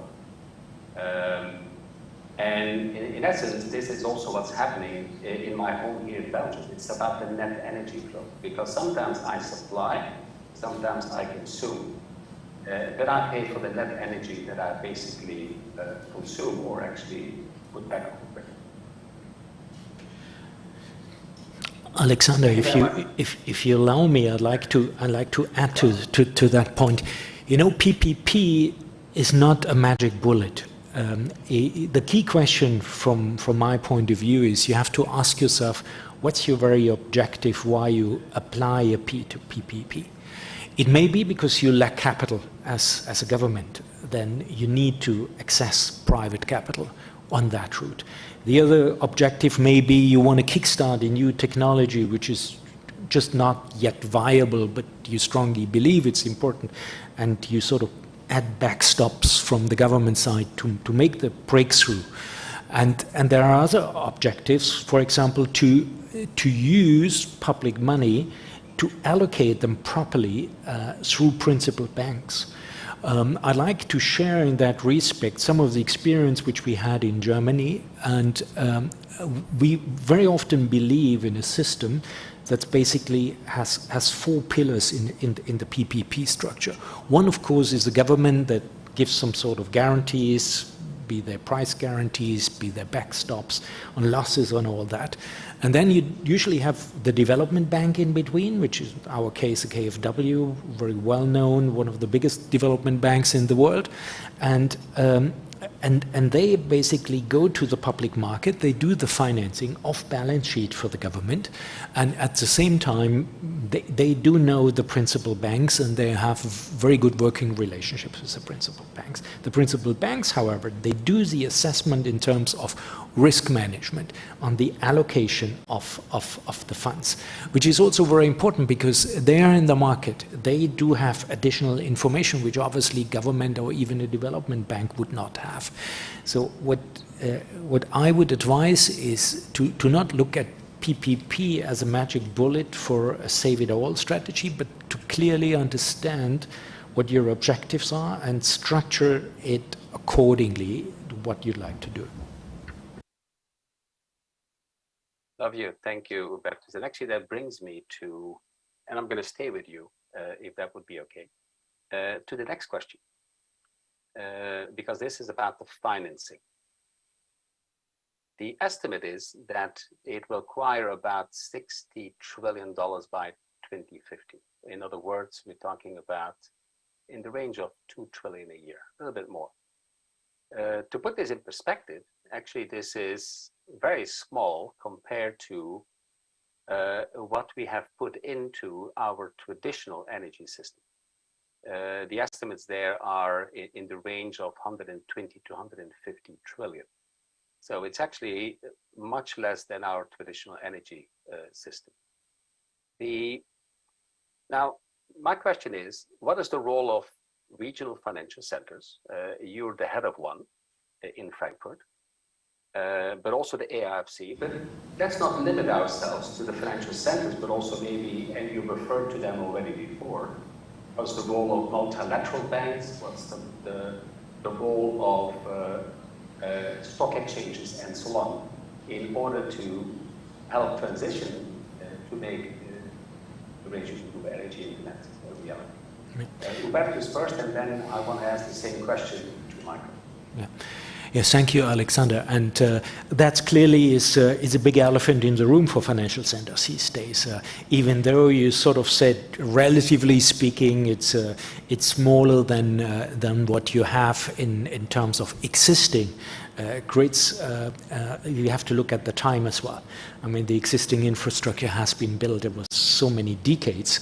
And obviously, what we need to do now, it needs to be really hurried up, speeded up, and to achieve in 2050 net zero. What the overarching objective is. If we won't get there, we'll have trouble with our 1.5 degree objective. So, what's the role of financial centers here? First and foremost is to create a solid and stable legal framework to bring the key actors together. I don't see there is a lack of money. There is, however, a clear lack of standards, of information on the objective. So here is, I'd like to make the point that finance works by numbers. So you have to have both numbers. You have to have the contribution to net zero at the one hand side. On the other hand side, you have the economic viability of the project.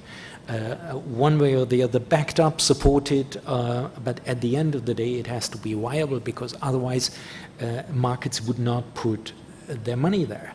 And that's a role of financial centers, to educate all the participants of the various expectations, to provide also an ecosystem that comes up with the data, because that is where you have the biggest gap at the moment, and at the end of the day, hopefully enable in a solid and clear, legally structured environment that transformation.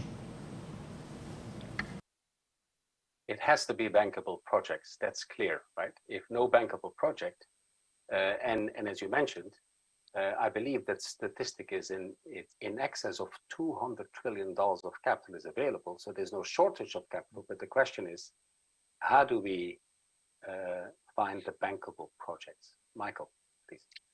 Yeah, I agree with Hubertus extremely on this, that it's not a shortage of money. It's not money at all. And where I think financial centers have a great role to play is in the evolution of how these markets are going to work. I like to stress it as this, that what we have at the moment in the energy area is a very largely physical market, the oil and gas majors we were speaking about earlier.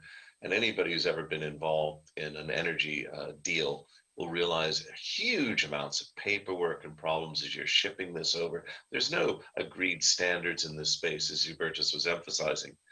On the other side, you've got this enormous digital market, which we're using here. We're using the internet as our example. And that's hardly a perfect market, but purely digital, I switch things on and off. Well, energy isn't like that. So the first thing is timing. You frequently see people in this space talking about, megawatts. Well, there's a big difference between megawatts and megawatt hours. And so timing is everything. There's no point in me saying the energy is sitting there. It's just that you missed it. This is comparable to the perishable goods, but taken to several orders of magnitude. The perishable goods on supermarket shelves have a decay rate, which is really large. In energy, that decay rate is extremely steep. The second thing is baseload versus spot. And the third, which you alluded to, Alexander, is of course supply versus consume. In this new market that we're moving to, people are going to be supplying and consuming at different points. So all these make this market quite a new one. And we don't know how to structure it. What is the right commoditized contract structure for this? And so I'm hoping that we will see a plethora of initiatives in various financial centers to try and set up different markets as we evolve to where we want to go. We've seen this happen in many other areas of commodities, whether it's wheat futures or pork bellies. We've seen it happen in the equity markets. We've seen it happen in the derivatives markets. There's a process of evolution from which standards emerge, and we're at a very early stage in any kind of renewable energy infrastructure for that. Well, at early stage, it's true, but on the other hand, the time is kind of running out as well. We want to achieve the net zero by 2050. We better get together and find solutions to some of our challenges and turn it into opportunities. And you, through ZGen, have been remarkably helpful by connecting us to actors from Asia to Western Europe and so on. So thank you for that. I would like to ask each of the panelists, I'm going to start with Rekwang, then Hubertus, and then finally Michael, 45 minutes, some final thoughts, please. 45 seconds, sorry. That would be way too long. 45 seconds, each of you, and then we wrap up our lovely panel. Rekwang, you first, then Hubertus, and then finally Michael. Thank you. Yeah, thank you, Alexander. First of all, I'd like to emphasize the importance that we have to put our effort in promoting energy, internet, and the super grid. Without it, we cannot achieve net zero. So it is, I cannot emphasize more the importance of doing this. So actually, AIFC, like International Finance Center, can play a very important role in promoting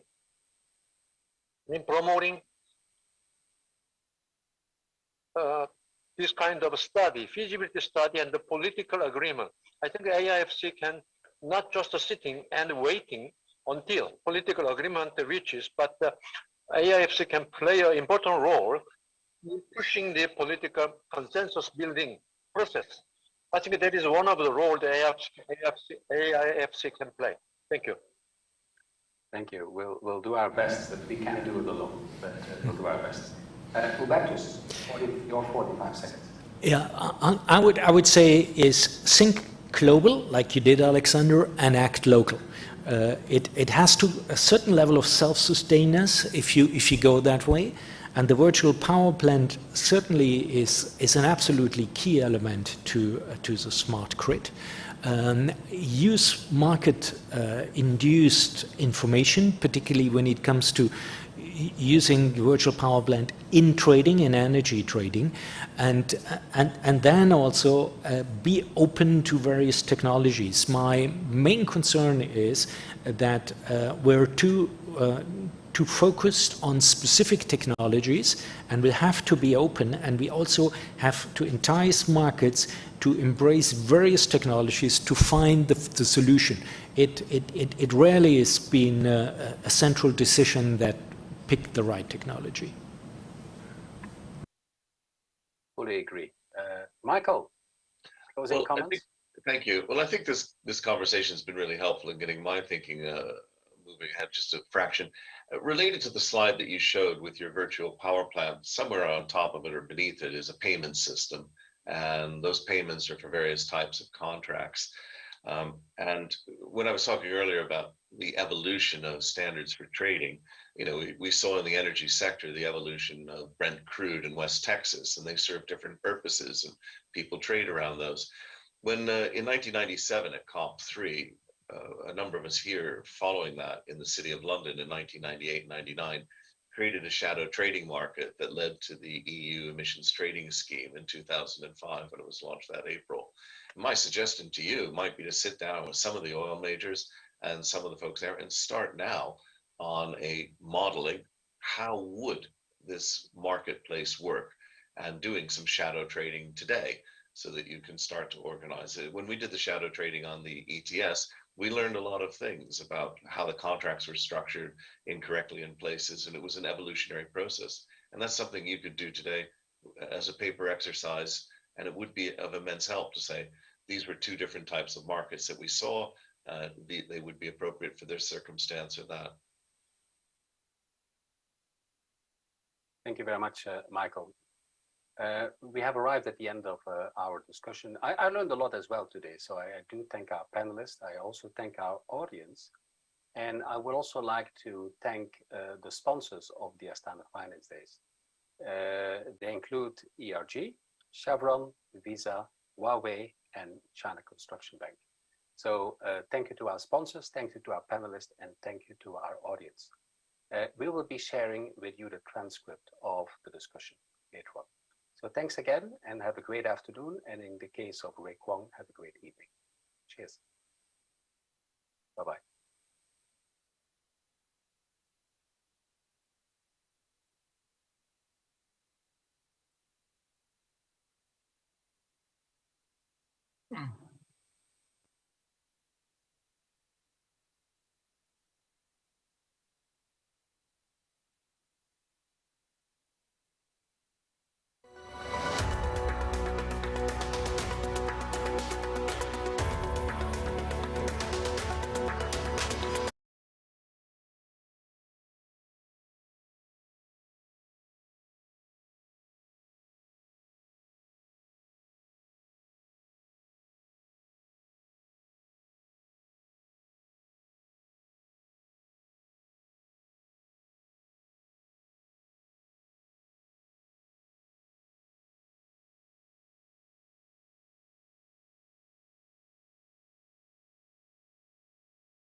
$5 триллионов тенге. Благодаря деятельности группы более 150 тысяч казахстанцев обеспечены работой. ERG – первый и крупнейший производитель глинозема и первичного алюминия высокой марки в Казахстане. Электроэнергетические активы ERG обеспечивают 17% всей вырабатываемой электрической энергии в стране. Будучи флагманом горно-металлургической промышленности государства, ERG также играет важную роль в повышении экспортного потенциала Казахстана. Ключевые рынки сбыта продукции за рубежом – страны Европы, Китай, Россия, Япония. Все эти достижения стали возможны только благодаря нашим сотрудникам. Люди – главная ценность компании.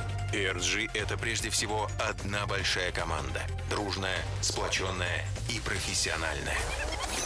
Единство наших сотрудников, их ответственность перед компанией и местными сообществами, а также инновационный потенциал обеспечивают безопасность производства, эффективность инвестиций и долгосрочное развитие ERG как лидера горно-металлургической отрасли в Казахстане и мире. Так, ERG на деле воплощает свою миссию, бережно раскрывая потенциал Земли, обеспечивать процветание тех, кто на нас полагается.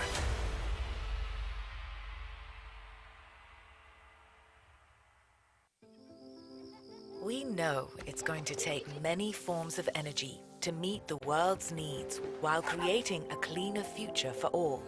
At Chevron, we're lowering the carbon emissions intensity of our operations, investing in lower carbon technologies, and exploring renewable fuels of the future.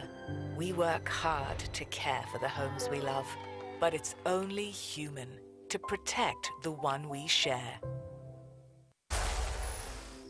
We know it's going to take many forms.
Good afternoon, good morning, good evening to all of you, everywhere, wherever you are joining us today for this late session on day 2 of AIFC's conference. My name is Jonathan Grosvenor. I'm Assistant Treasurer at the Asian Development Bank, and I'm responsible for the local currency bond issuance that we are undertaking in our members, in our borrowing member countries. I'm delighted to welcome you here for this session, which we're going to talk about moving towards social taxonomy in Kazakhstan. Now, Kazakhstan, of course, is a signatory to the Paris Climate Change Agreement since 2016. Kazakhstan renewed that commitment at COP in 26 in Glasgow last year, but now we're also seeing important moves to embrace the wider ESG environment and the Sustainable Development Goals of the United Nations, the 17 Sustainable Development Goals. So this is really important, and this is what we have an esteemed group of speakers to join us today. I'm going to introduce them just before they speak, each of them, because we've got quite long CVs, so I just want to make sure I do justice to everybody. But also, like the previous session, may I also appreciate the generous sponsorship from ERG, Chevron, Visa, Huawei, and China Construction Bank for this event. Thank you to our sponsors. Now, we are going to start with a welcome address from First Vice Minister of National Economy of Kazakhstan, Mr. Timur Silikov. Mr. First Vice Minister, may I please invite you to deliver your welcome address. Thank you. Thank you. Уважаемые участники. Distinguished participants of the session, distinguished guests, I am happy to welcome you in our 4th Forum of Green Growth that was organized by the Center of Green Finance of AIFC, and the session is devoted to the development of social taxonomy for Kazakhstan. As you know, Kazakhstan is the attractive country for direct foreign investments and keeps the position of the leader in attraction of the investments into the Central Asian region. And that's why, in order to keep this position, we need, in the current circumstances, to work additionally at another attractions for investments. And first of all, we need to extend the investment projects for non-raw materials sectors. And last week, the government approved the agenda until 2026, where we took into consideration the incentives for transition into the sustainable development investments. And one of the key vectors for the further concepts would be ESG principles adoption. And I'd like to talk about the work that was done by AIFC Green Development Center. As for the green criteria, the government approved the green taxonomy for green investments. And in analogy with green taxonomy, the national social taxonomy for verification of social finance would be the foundation for the Kazakhstani market of green bonds. And green bonds actively are being developed in the world, and this was one of the consequences of global pandemic. And if the green finance during the last 2 years increased twice, then the market of social finance increased 5 times. And that taxonomy of sustainable finance becomes an important element for investment ecosystem and solves social issues, issues in the self-employment, entrepreneurship, affordable and comfortable housing, and food security, and many others. Within these limited resources, the government thinks that social finance is one of the most effective approaches to solve social issues. And while social taxonomy becomes another milestone for financing throughout the world, Kazakhstan also is not going to ignore the sustainable economy development and demand for social bonds. And social investments are needed for sustainable development and for ensuring human rights by the businesses. And in this regard, I'd like to express my appreciation to AIFC, to everybody that contributes into the sustainable development instruments development. And I hope that today constructive proposals will be developed in our session, and that's why a lot of success to the participants of this session. Thank you very much. Thank you very much to you, First Prime Minister Jacques Slilikov. We're very grateful and appreciative of your participation and your welcome address. Next, we'd like to turn to our keynote speaker for this session, which is Ms. Aygul Kusalieva, and she will present the draft social taxonomy developed by AIFC Green Finance Center, that of course previously developed the green taxonomy itself for Kazakhstan and adopted into regulation at government level. And she will also talk about the need for social economy, the main approaches and the benefits. So this is promising to be a very interesting session. Just a few words of introduction, if I may, before you start, Aygul. Let me see. Aygul is an experienced professional with a history of working in financial services and statistics of nearly 20 years. She's worked in the Ministry of National Economy of Kazakhstan, in the Trade Committee, the Committee on Statistics, and in Astana International Financial Center Authority. Amongst her successful projects are the concept of the green finance system of Kazakhstan, the development of the methodology for financial accounts, and other changes in the volume of assets. Really, Ms. Kusalieva has quite broad experience in this area, and certainly I think we could describe her as a leader in this field in the country, and therefore we're delighted to have you to really present and open this session after the welcome remarks of the First Vice Minister. So over to you, please, Aygul. Thank you, Jonathan, for this kind introduction. I almost felt like I was in high school. Dear ladies and gentlemen, thank you for joining our session today. And my special thanks goes to our moderator and brilliant lineup of speakers for accepting our invitation and kicking off the discussion about social taxonomy here in Kazakhstan. Social or social impact investing provides finance to organizations addressing the need related to social and sometimes even environmental issues, and which are seeking financing to, get these positive social outcomes. Therefore, it aims to foster economic development while achieving social outcomes. In fact, it's one of the ways of providing more resources towards sustainable development goals, which is SDGs. And how often do you hear in Kazakhstan that there is not enough, budget allocation for certain road repair, or there are not enough preschool institutions in remote areas, or sometimes we hear that there are not enough affordable housing for vulnerable groups.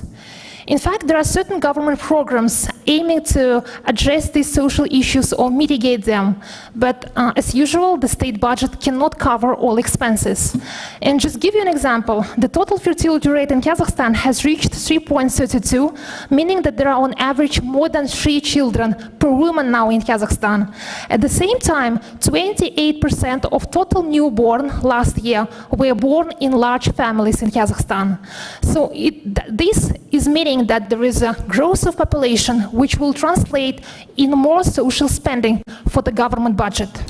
And share of social sector in the structure of give me a second, I was forgetting the slides. Yeah, the share of total social sector in the structure of the state budget expenditures in 2022 already reached 50%, and only 12% of the state budget will go to the real economy development, such as infrastructure projects of Nurluzhol and Nurluzher. And just a bit of more statistics, let me pay back for my, time in statistics office. I always like having numbers in hand, to prove the concept. So in 2021, the economic growth rate in Kazakhstan was 4%, while birth rate growth was 4.6%.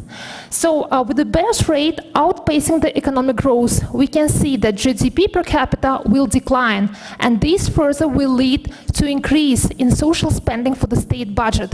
So we will need to build more social infrastructure such as kindergartens, schools, and also provide more grants for higher education. This will become a more burden for state budget. Therefore, we need to bring more capital to address these social issues and fund the projects which can address these social issues. The government needs to send a signal to the society and to the investment community saying that it actually supports and encourages investment in social projects. And taxonomy, I mean social taxonomy, can be that signal. On this slide, you can see the all legal framework and those state programs and international experience we looked into while we are developing the draft taxonomy. Of course, we looked into the social bond principles of ICMA as a main document for issuance of social and social impact bonds. And we also looked into our national legislation, strategic documents such as Kazakhstan 2050 strategy, our investment policy mentioned already by our vice minister, in the business code of Kazakhstan. We also looked into the experience of other countries in developing social taxonomy. That includes the experience of Russia, which already has the draft social taxonomy. It also includes the European social taxonomy and sustainable finance taxonomy of Georgia, if only, to call a few of them. And here you can see the couple of examples of social bonds issued abroad in Kazakhstan, which are proving the concept of social financing.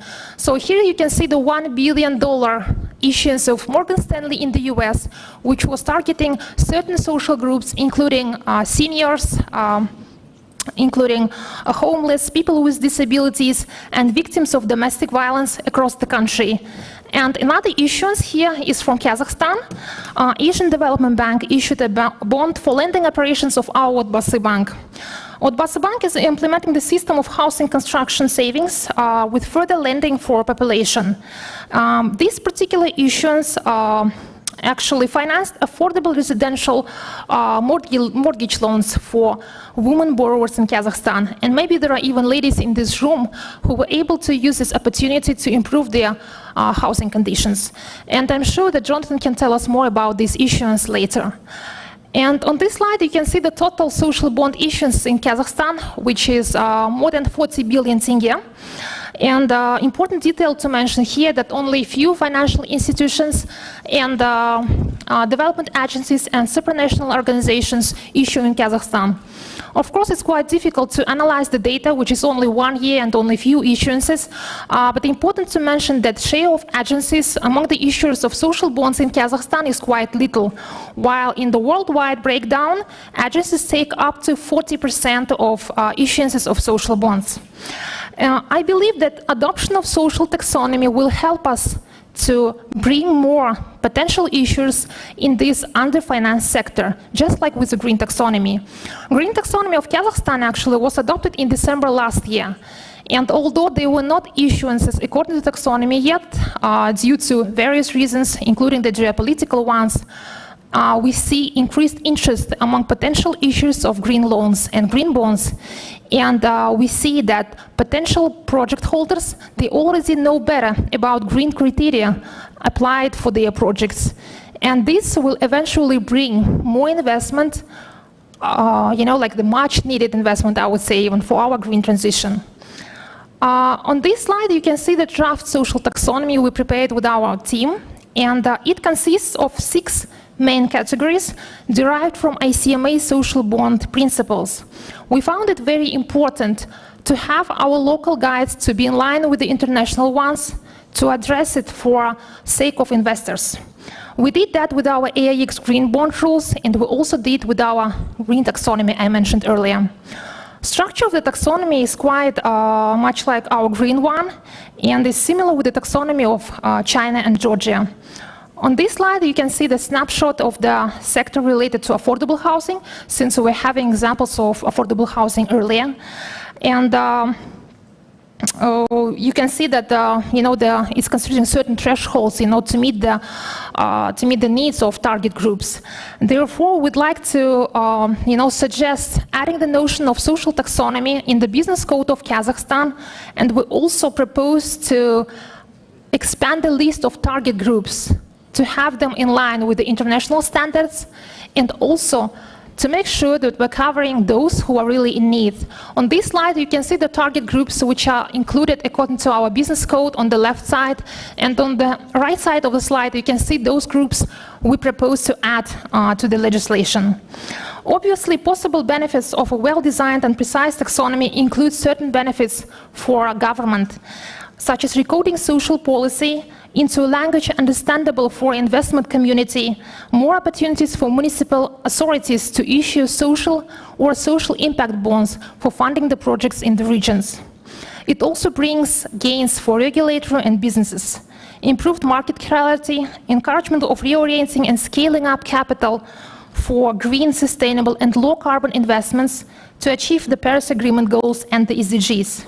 It also brings us identification of potential risk differentials among different types of assets, easier tracking of sustainable finance flows to measure them, or take a policy action, such as setting incentives for business. Thank you. Well, thank you very much indeed for that presentation, which was packed with information, and I'm sure we're going to come back to you and talk more about that in the discussion part. But right now, we're going to go to our next speaker, which is Yasmin Papagni from the European Investment Bank.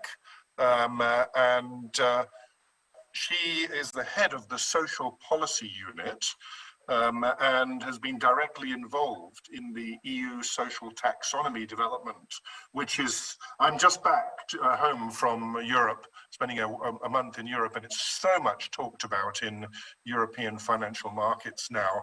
I'm afraid, Yasmin, and please don't take offense at this, but I don't have your CV, so I can't talk about your experience, but the welcome is just as warm to you. Over to you, please. Thank you, Jonathan, and good morning or good afternoon, good evening to all. I'm very pleased to join you today to share a bit of our EU experiences on approaches to developing the social taxonomy and the current work in this field. So in the EU, the task of developing the social taxonomy was given to the Platform for Sustainable Finance of the European Commission, which has 57 members and 10 observers, including the European Environmental Agency, the Fundamental Rights Agency, the European Investment Bank, European Investment Fund, and a couple of others. And I had the privilege of being part of subgroup 4, which has 2 main tasks.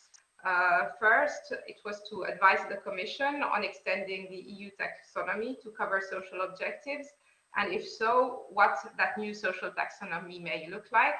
And the second one was to advise the European Commission on the functioning of the Article 18 with regards to minimum safeguards. The subgroup 4 focused on the social taxonomy work for the first 18 months and has started now looking into the minimum safeguards only earlier this year. And from the outset, environmental and social aspects have been part and parcel of the EU sustainable finance strategy. The need for social investments in order to achieve the SDGs, as well as to realize the social internal market envisaged in the Treaty of the European Union, is really widely recognized. And so is the need to ensure that businesses show respect for human rights as envisaged in the UN Guiding Principles on Business and Human Rights. The high demand for social bonds financing, social housing, healthcare, and jobs for target groups is another indicator that investors see social investments as an opportunity and that private capital can be directed to socially valuable activities. At the same time, investors acknowledge that by neglecting social factors, they run the risk of being associated with human rights abuses like child labor and slave labor. So it was therefore foreseen as crucial to spell out what constitutes a social investment, as has been done in the case of environmental investments. And for the social taxonomy proposal, the subgroup 4 really orientated its work above all on the present structure of the environmental taxonomy, with a point which has been even more stressed when public feedback highlighted that market participants really expected a common structure for social and environment. So from this point of departure, the subgroup identified two main differences between a social and an environmental taxonomy to be considered in the structure. Some economic activities, such as the creation of decent jobs, paying taxes, and production of socially beneficial goods and services, can be considered inherently socially beneficial. A social taxonomy so has to distinguish between such inherent benefits and additional social benefits that directly contribute to the realization of human rights, such as improving access to quality healthcare or ensuring decent jobs.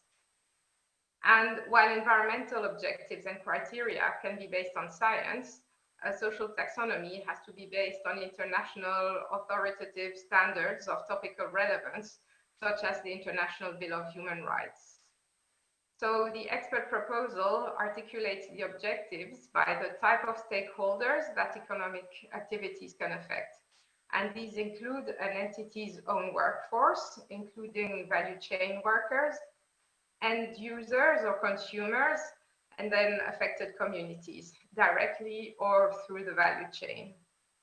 So for the sake of simplicity, it's recommended that a future social taxonomy should be centered around these three groups of stakeholders to whose lives and livelihoods economic activities can make a positive contribution. So first of all, the decent work objective really focuses on people in their working lives or as workers. The four pillars of the related ILO agenda include employment creation, social protection, rights at work, and social dialogue. And the objective would include sub-objectives that emphasize some of these key aspects and include employment generation for certain groups of people, as it also relates to the just transition. The second objective focuses on people in their role as end users of certain products and services that either pose heightened health or safety risks or that have the potential to help them meet basic human needs. The sub-objectives will emphasize aspects related to consumer protection and the realization of economic and social rights, such as the right to health, to food, to housing, or education. The third objective will emphasize key aspects of respecting and supporting human rights in terms of impact on communities and the wider society by addressing and avoiding negative impact and making basic economic infrastructure available to certain target groups. So it focuses on people in their role as members of communities. The sub-objective will emphasize aspects related to land rights, indigenous peoples' rights, and improving and maintaining the accessibility and availability of basic economic infrastructure, services and jobs for groups in need. So the rationale for the development of sub-objective is that they cover all essential topics of the objective and that they are clearly distinguishable from each other without overlaps. Further work needs to be done on whether and how criteria for substantial contribution can be worked out for the different sub-objectives. So in enhancing the positive impact, the social taxonomy will differentiate between inherent benefits of certain sectors and activities. So for example, decent job creation, provision of access to basic services such as health and education, and the additional social benefits, meaning those that directly contribute to the realization of human rights, such as improving access to quality healthcare or ensuring decent jobs for target groups. And this will be done through the application of so-called AAAQ framework, meaning availability, accessibility, acceptability, and quality. This means that public and privately offered products and services with inherent social benefits can then qualify for the social taxonomy if they meet the criteria based on the AAAQ concept. And the expert report from the platform was published earlier this year, and the next steps will be the Commission issuing its own opinion on it, which will come later on next year, I think. Thank you. Many thanks indeed, Yasmin. Very much appreciated. I think you're connected from Luxembourg. That's a bit of a guess, but please stay connected. We shall come back to you. But now we'll move on to our next speaker, who is Mr. Eric Jambulov, and he is Director of the Department of Entrepreneurship Development Policy in the Ministry of National Economy. Just by way of a little introduction to him, Eric has held the office of Director since October 2021, and he has over 14 years of experience in public service with a very distinguished career as well as experience in the private sector. You will quickly notice that Eric is also distinguished because he's the only one of our speakers today who's actually at the conference. The rest of us are all virtual. Eric, please, over to you. Thank you. Саламатсыздар, құрметті colleagues. Hello, everybody. Let me say in Russian, if you not refuse. Today, I would like to talk about the social entrepreneurship in the Republic of Kazakhstan. This is a quite new development. In the mid of 21st, in the legislation, there were some changes related to the social entrepreneurship. For the first time in Kazakhstan, there is a new understanding of social entrepreneurship, and by that, it means the entrepreneurial activity which helps to resolve the social position of the community, and also it relates to the business which is launched by people with disabilities or when entrepreneurs provide jobs for the vulnerable population. In the condition of the limited resources, the state entrepreneurship is one of the effective approaches to resolve the social problem. In Kazakhstan, to support social entrepreneurship, there are several stimulation measures. First is the state support, which is both financial, institutional, and informational support. And then there are some tax preferences. For example, in the organization where the number of people is 51%, they are free from the corporate income and social and land tax, and they have preferences in the taxes. In addition, for those who are taxpayers and who are not social entrepreneurs, they have several other preferences. For example, when they provide charity, the amount of the tax is reduced to 4%. The tax load is also decreased in 2% from the salaries and from the payments which is done for the people with disabilities. People with disabilities also free of payment the income tax, and also based on the law of state procurement, certain services and works are being procured only from those that work in this people with disabilities. I want to mention that the Ministry of National Economy has the register of the entrepreneurship, and it's worth mentioning that it's done based on the information from our regional colleagues. It's our municipalities, cities, and capitals, based on the consideration. And as of now, in all of the regions, we have a special committee, and this is a recommendation to include this individual entrepreneurs. As of now, the register has 25 entities of the social entrepreneurship, and they also have the work on populating it. The regions, together with the regional chamber of Tamiken and the civil society, have made the initiatives to have those regions joined. A part of that, they also do some main explanation of the social entrepreneurship, and for that they have a media plan to do the information work. Right now, the government gives a lot of attention to promote the culture of the social entrepreneurship in Kazakhstan. Thank you.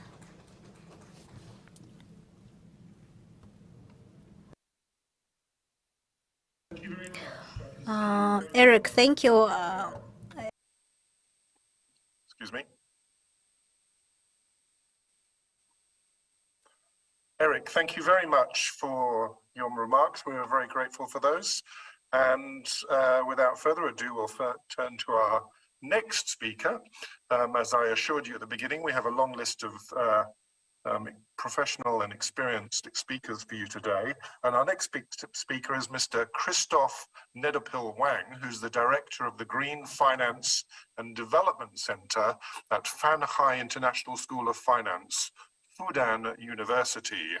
Christoph again joins us online, and Christoph is going to talk to us on approaches to developing or using sustainability taxonomies, including China's current work.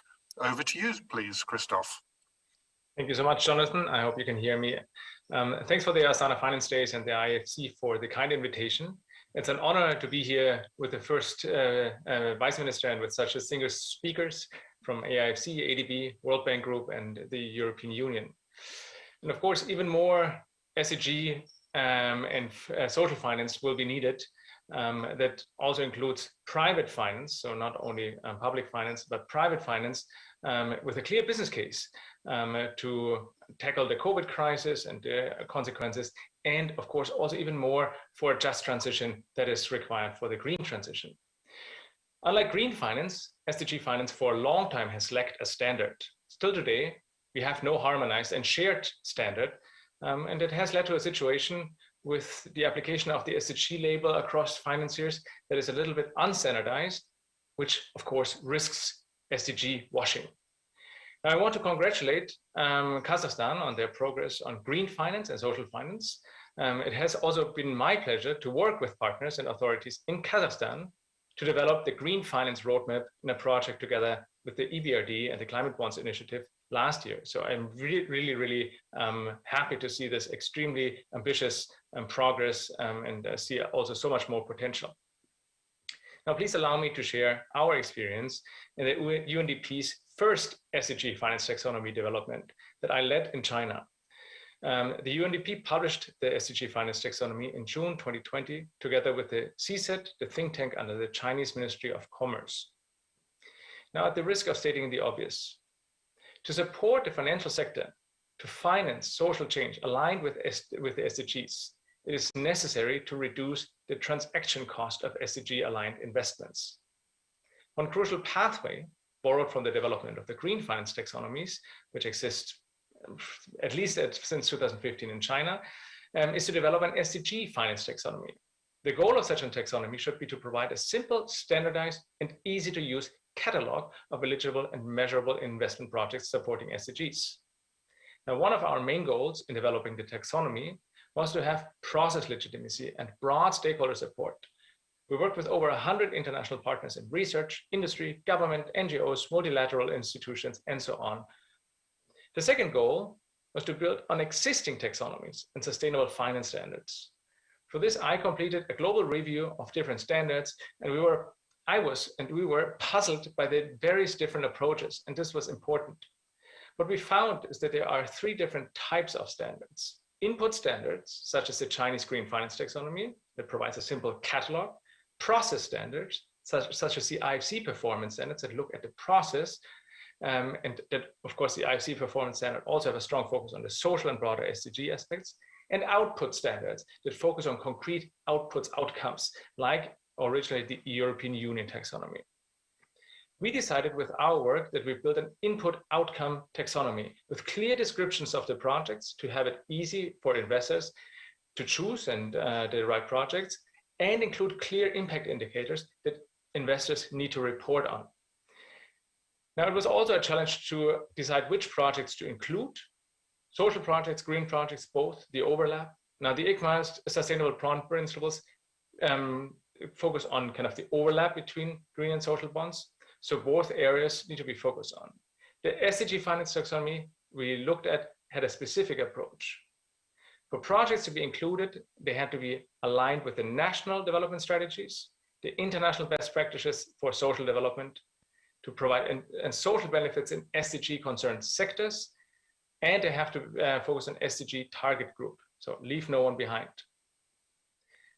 To ensure that all projects are aligned with the SDG while avoiding unintended consequences, we also had exclusion criteria. So of course, those that the government excludes, those that are at risk of doing significant harm. So we have a do no significant harm criteria that was proposed in the EU taxonomy, and exclusion of projects where better alternatives regarding social or environmental performance are feasible. So an easy example was the meat production facility in order to provide food for people who are otherwise left behind. Now, meat, of course, has such a negative environmental impact, and therefore there are equal or better options that do no significant harm, but also provide similar calories. So a lot of the animal husbandry was not included in the SDG finance taxonomy. The final taxonomy has over 100 projects in 6 different sectors, so very similar in some ways to the Kazakhstan one: basic infrastructure, affordable housing, health, education, technology and culture, food security, and financial services. Now, the SDG finance taxonomy has been applied. The NDB, the New Development Bank, issued a 5 billion RMB bond in March 2021 using the SDG finance taxonomy. The Chinese financial think tank, very closely related to the Ministry of Finance, issued new guidelines on social bonds and sustainable bonds in November 2021 in cooperation with the UNDP to really align with the SDG finance taxonomy, which already has seen 2 issuers. Now, I think there are a number of next steps that we need to take altogether. Also, many things that can be learned from the green finance taxonomy development, including broader harmonization internationally, broader support by the governments for issuances, broader statistical systems in order to really understand kind of what type of SDG impacts are we actually having. So clear reporting and clear reporting standards and statistics system, and of course also then clear regulation and support for third-party evaluation in order to make really sure that we are avoiding SDG washing. Thank you. Christoph, many thanks indeed for sharing your robust and very clear roadmap for developing the SDG framework in Kazakhstan, and sharing with us what you've learned in other geographies that you've worked in. We're definitely going to come back to some of that if time allows.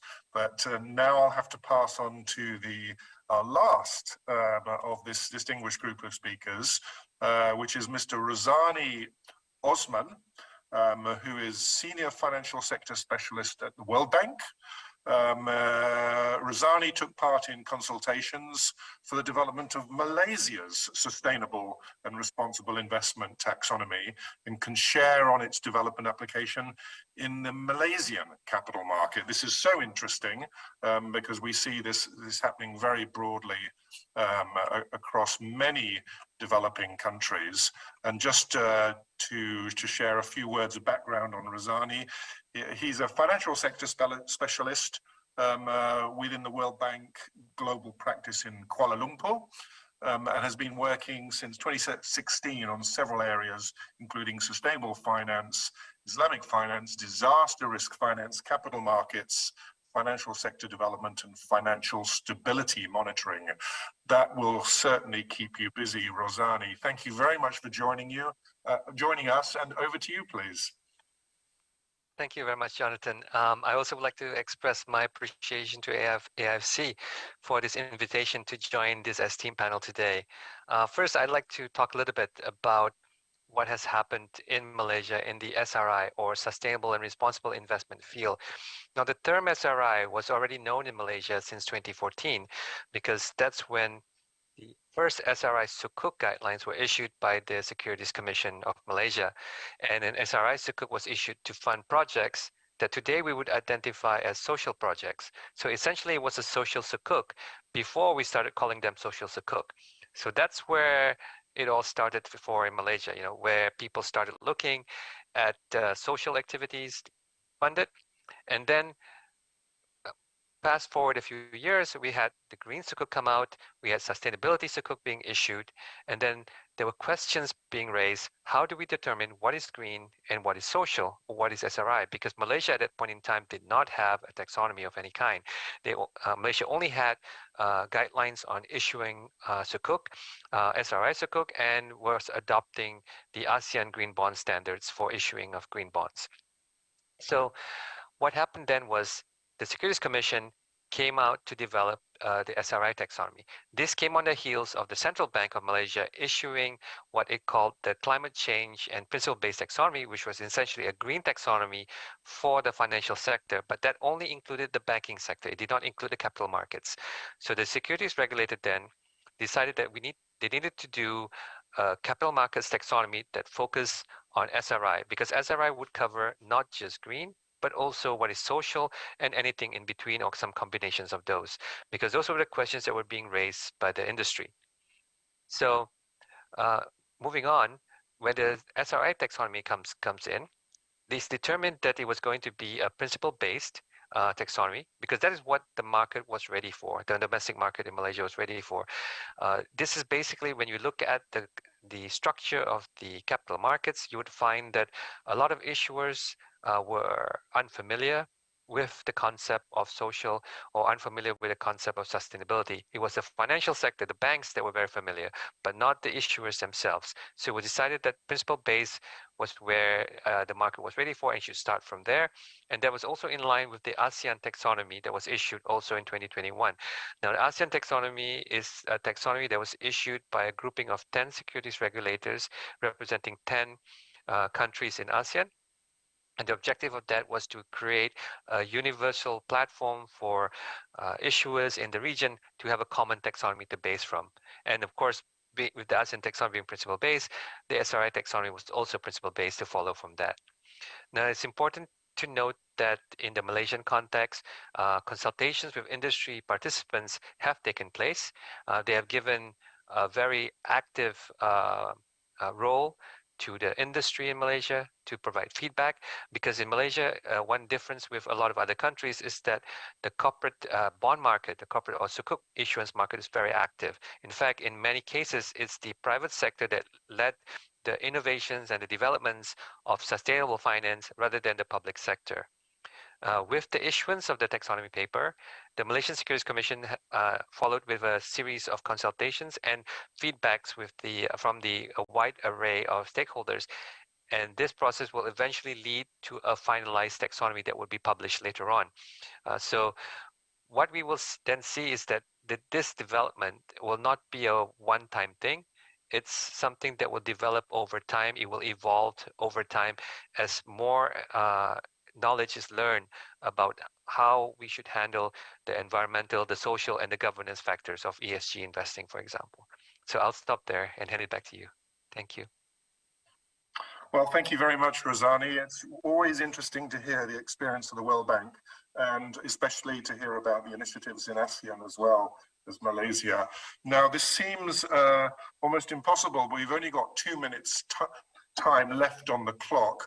We might spill over a bit. I was invited by Aigul at the beginning to talk about ADB's gender bond issue, so I'll do that very quickly. We issued the first gender bond in Kazakhstan last year to fund this affordable housing loan guaranteed by the Ministry of Finance through Basi Bank to primarily to low-income females in rural areas. So there could be people at the conference who've availed of that product, but only if they live in rural areas and are on low incomes, I'm afraid. And that's, of course, another good. We actually issued a second tranche of gender bonds in Kazakhstan earlier this year, and that's all going towards the same project. And we expect to issue on a third occasion because the total project is $100 million equivalent. The only thing I would say in addition from ADB is that we will issue according to any of the United Nations SDGs in Kazakhstan, whether it's number 5 for gender, number 6 for clean water and sanitation, number 3 for health, number 4 for education, but it depends on the underlying project. Christoph put his finger right on it when he talked about SDG washing. Of course, we're going to avoid that at all costs, and we'll only be issuing these bonds on a back-to-back basis.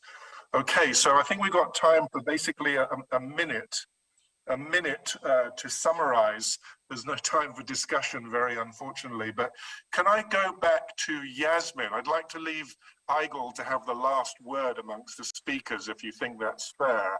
So Yasmin, can I start with you and ask you, is there anything you'd like to say in summary, or is there anything you'd like to see as a next action or target after this conference? Well, I think there was one point in the discussion that I wanted to raise. It was the point on data and corporate reporting and disclosure, and I think that's one challenge that is often raised with regards to the availability and reliability of data. And that it's really an important point in terms of the efforts to develop a social taxonomy. It's part of, in the EU in any case, it's part of a suite of legislative initiatives promoting sustainable finance, including better corporate reporting on sustainability issues, and therefore developing a social taxonomy really needs to come hand in hand with parallel initiatives requiring social sustainability related data from the companies.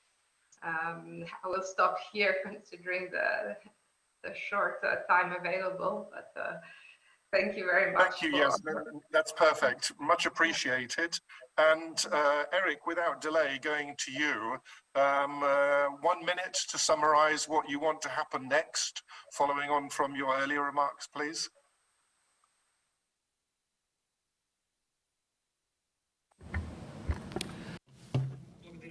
Thank you very much for the floor given to me. Follow-up will include development of social entrepreneurship.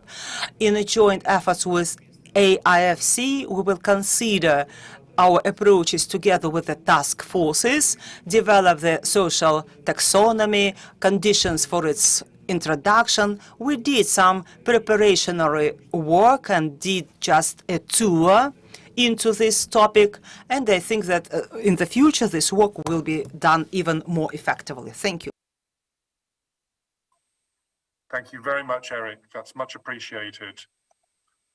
And Christoph, coming back to you, given your wide experience in China and across the world with World Bank and IFC, in 1 minute, can you tell us what your hopes and aspirations are for Kazakhstan? For Kazakhstan and for the broader community, in addition to the kind of the regulatory aspects that I mentioned before, I think we need to really build capacity within the financial sector and the verifiers to actually utilize these frameworks, because only then will we really see a mobilization of the required finance. All excellent points. Thank you very much, Christoph. And let's see. Rozani, we're back to you already. You've just caught your breath, but could you also give us your takeaway, your summary, or your hope for what happens next in Kazakhstan with the social taxonomy? I'm very excited to see the social taxonomy being developed, and it's very interesting and very impressive. But one thing I've heard that Yasmin has echoed today, I will echo again. Last year, the word that everyone was talking about was taxonomy, but this year everyone's talking about data and disclosure, because it's very important that we have the data, that we know what data is it that we need to measure, that we find a way to measure it, and finally have a way of getting that data in a reliable manner and disclosing it to the people who need to have that data in order to decide to make those investment decisions. So I think this year data and disclosure are the important things. Thank you. Marvelous. Thank you very much, Rozani. Much appreciated. And Igor, as promised, I come back to you as the Managing Director of IFC Green Finance Center. Would you like to give your summary and takeaway, please? Yeah, sure, Jonathan, thank you. Well, I guess first thing after this conference, we'll be sending the email to you, to our distinguished panel, with our draft taxonomy and the documents for your review as a part of public consultation, maybe.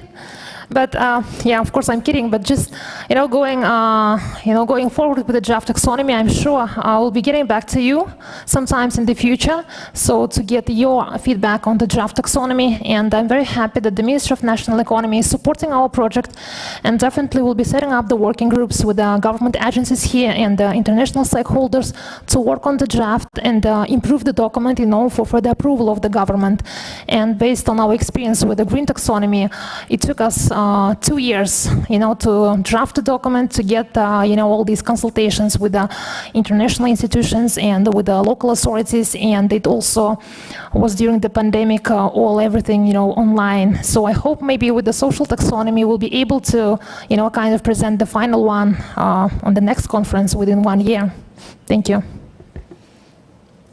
Thank you so much, Igor. And actually, it was very poignant that you ended like that, because I think with all this group of distinguished speakers, we could have talked for another hour quite easily and come across some really strong points. So we look forward to your next conference, but now we have officially overshot.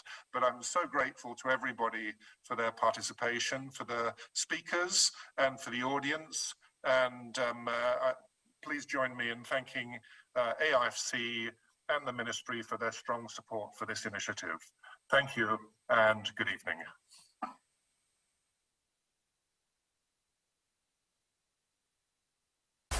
Әлем қарқынды дамуда. Технологиялық ілгерілеу үшін металдар мен электр энергиясының түрлі көздері қажет. ERG әлемді осындай ресурстармен қамтамасыз етеді. ERG кәсіпорындары әлемнің 15 елінде жұмыс істейді. Қуаты кәсіпорындардың дені Қазақстанда шоғырланған. Компанияның соңғы 5 жылда елдің жалпы ішкі өнімге қосқан үлесі 5 триллион теңге. Қазақстандағы жоғары маркалы бастапқы алюминий және глинозем өндіретін алғашқы және жалғыз кәсіпорын ERG құрамында. Электр энергиясының 17%-ын ERG-дің электр энергетикалық активтері өндіріп тұр. Шетелге өнім өткізудің негізгі нарықтары Европа елдері, Қытай, Ресей, Жапония. Осы жетістіктердің барлығы біздің қызметкерлеріміздің еңселі еңбегінің жемісі. Компанияның басты құндылығы адам. ERG жердің және адамзаттың әлеуетін ұқыпты пайдалана отырып, өзіне сенім артқандардың өркендеуін қамтамасыз етіп келеді. We know it's going to take many forms of energy to meet the world's needs while creating a cleaner future for all. At Chevron, we're lowering the carbon emissions intensity of our operations, investing in lower carbon technologies, and exploring renewable fuels of the future. We work hard to care for the homes we love, but it's only human to protect the one we share.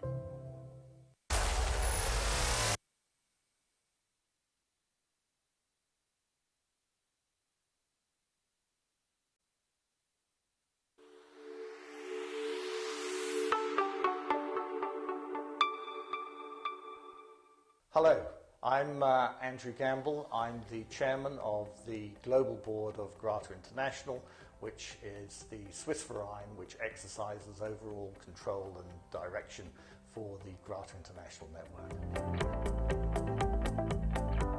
There are a number of aspects of the work that I do for Grata. One is I speak to international law firms who are significant clients of the firm. I certainly enjoy doing that and explaining to them about the value of Grata.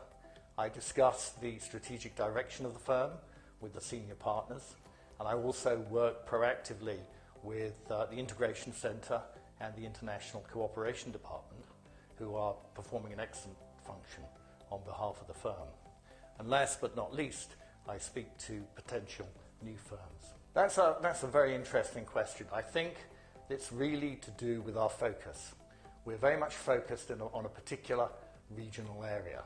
And international law firms have retreated from that space, whereas we are within this very large geographical area extending from Eastern Europe through to China. And we provide, as a result, very significant services in those markets. Well, we've clearly been through some very difficult times since Grata was set up nearly 30 years ago. Most recently, of course, we've had the pandemic and there are other difficulties in the region. I think that the success, or the indication of the success of Grata, is that not only are we surviving in this market, but we're getting stronger and expanding. The Verein structure, which is a particular legal construct established under Swiss law, enables us to provide international coordination and direction, but at the same time it leaves all the local officers to pursue their own business activities in a manner which is most amenable to success within each of their own local markets.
Sean, you can start. Thank you so much. My apologies, slight technical difficulty. I hope you can hear me okay. I'm the CEO of the Climate Bonds Initiative, Sean Kidney, and I'm your moderator for today's session. Thank you everyone for having joined the conference. Thanks to our panelists that I'd like to run around a minute. First though, we're going to have some remarks from Alessandro Canta from NL, and NL is one of the leaders, the luminaries in an area close to my heart around sustainable finance and green finance. You know, everyone, the challenge that we face in greening our economies and creating a world which is fit for the future. You know about what's got to be done and the kind of things that we're done. We'll hear more about that in our panelists. And you also know a lot of capital is required. Over the last few years, we've seen a massive growth of thematic issuance in the fixed income space. Green bonds are now $1.8 trillion outstanding, and we've also seen the growth of the sustainability linked bond space, which is why NL's got a special place in my heart, because they kicked off the sustainable linked bond market. And I hope we'll hear more about that from Alessandro. But first, Alessandro, I'll turn to you to get us going on our panel, then I'll introduce the other panelists afterwards. Please, sir. Thank you very much. Thank you for inviting us. As you were saying, it's been a long path towards being pioneer of this instrument. Beyond the instrument, let me stress what has been the reason for inventing the new instrument.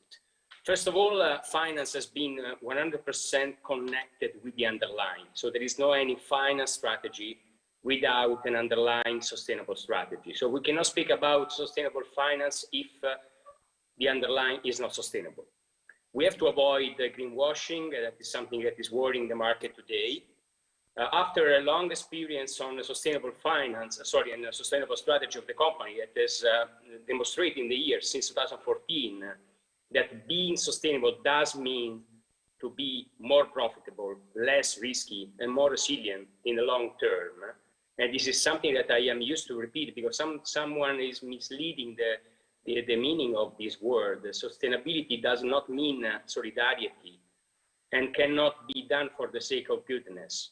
So as I was saying, since we changed dramatically the strategy of Enel in 2014, investing only in sustainability on a strategy standpoint, we made the experience, successful experience of utilizing a green bond that is the most common instrument that was available in 2017 when we started this journey. But immediately afterwards, as I was saying, we started to think to something that could stress this very important message. A sustainable company deserves a better cost, a lower cost of debt. Sustainability is value. This is something that has been demonstrated by the strategy of the company with increasing results. For sure, I mean, there has been a big effort on the strategy side because every transition needs to be accompanied by big effort or requalifying people or investing a lot on what you are doing. And also engaging all your stakeholders. That does not mean only financial stakeholders. Now we are living the age of stakeholder capitalism. That does means that we engage in our business a lot of different stakeholders in respect of the past. People that work with the company, people of local communities, government, local authorities, also tax inspector. Everybody that works with Enel has been engaged in this new concept. As you were correctly saying, we have been pioneer of the instrument that was there to demonstrate that there is a transition that can attract this huge quantity of money that need only to be channeled towards good opportunity of decarbonization. Because besides the tragedy that we have been living in the last years, pandemic and now the crisis in Eurasia, there is a common sense and a unique convergence of interest of all the market participants, private sector, public sector, government, institution, everybody now is, let's say, pushing for the world to go only in one direction. And so the direction is the decarbonization. So we have been able to basically harmonize and to couple the financial strategy with the strategy of the company, proposing this new instrument that, as I was saying, was there to demonstrate that if you have some reliable KPIs that show to the investors your transition towards a cleanest and more sustainable company, you may attract huge quantity of money, possibly, as we demonstrated, with certain discount. The very moment in which we attract those money, you have to demonstrate that you are sustainable.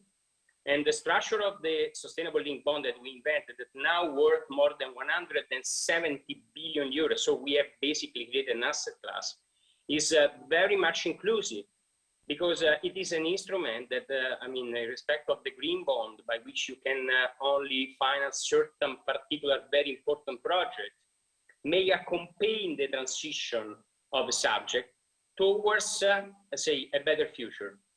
So it's also available for the hard-to-abate sector that, to the extent that they have a trajectory towards decarbonization, may attract money and interest from investors.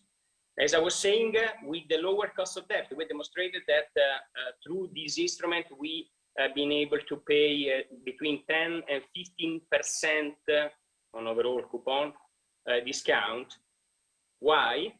Because due to the risk-rewards matrix that all the financial guys know very well, if it is true that a sustainable company deserves a lower cost of debt because it's less risky, the structure is there to demonstrate that, by which if in some period of time, in a certain period of time, we will not demonstrate to be respectful of the KPI that are the most important thing that everybody that would like to issue such a kind of bond has to take in consideration.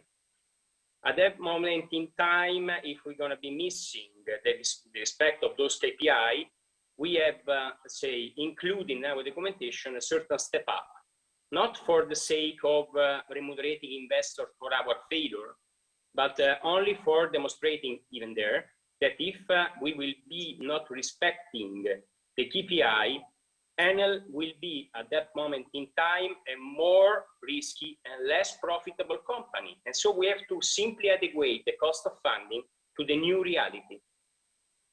We have been very happy with the development of this market, as I was saying, not only got the blessed of International Capital Market Association, but also got the bless of the European Central Bank, that in the end of 2020 has welcomed this product as collateral in their operation and also part of the purchasing program. And so we basically have created an asset class, and a lot of other companies from different sectors, from different geography, has experienced this success on issuing this bond. So we have not found the solution. We think that we have contributed to create another solution in order to try to let the sustainable finance to become mainstream. Because besides all the effort that everybody of us is doing, we have to bear in mind that sustainable finance today, unfortunately, after the great increase that we have seen in the last years, does account only between 10 and 15% of the global capital market. So I would like to leave up to you a very positive message. So as I was saying, speaking with investors, speaking with funds, there is available a huge quantity of money for everybody that is fair, that can rely on a sustainable strategy, and that can present to the market very, very important, ambitious KPI towards the decarbonization, no matter what, from what we start. So that, as I was saying, this instrument and the goodness of this instrument is that can accompany the story and the trajectory of all the market participants. So besides self-celebrating Enel that has invented this product, let me stress another time the message that all the market participants need to really hurry up on trying to find solution, because everybody of us, all the world is speaking about acceleration. We have to accelerate in the transition.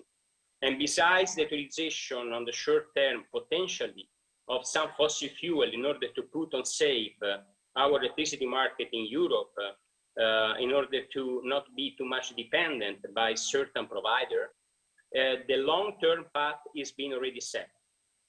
So no matter what, if someone says that they're going to be zero CO2 in 2040 or 2050 or 2060, what we have to bear in mind, what we have to every time remember, is that there is not any alternative.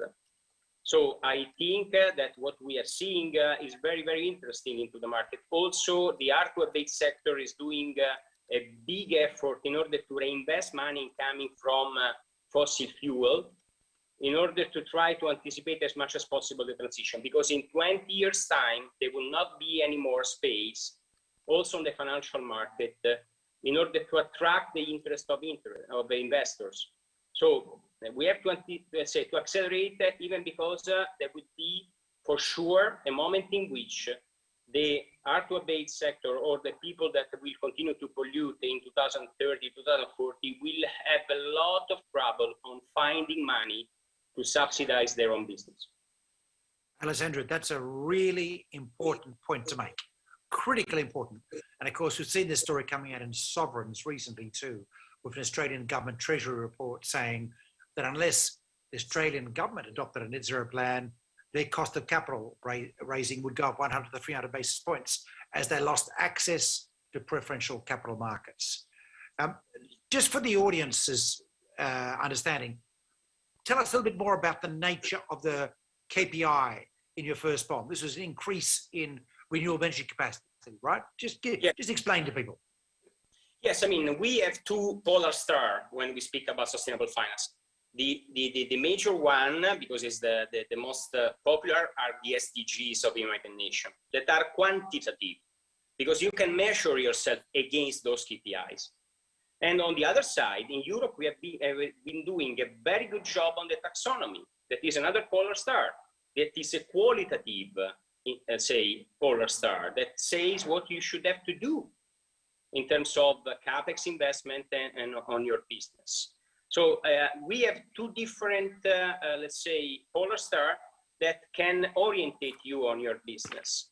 And so the first ever green bond, sustainable green bond that we have done after issuing successfully 3 green bond has been linked to our CO2 emission and our capacity to install renewable.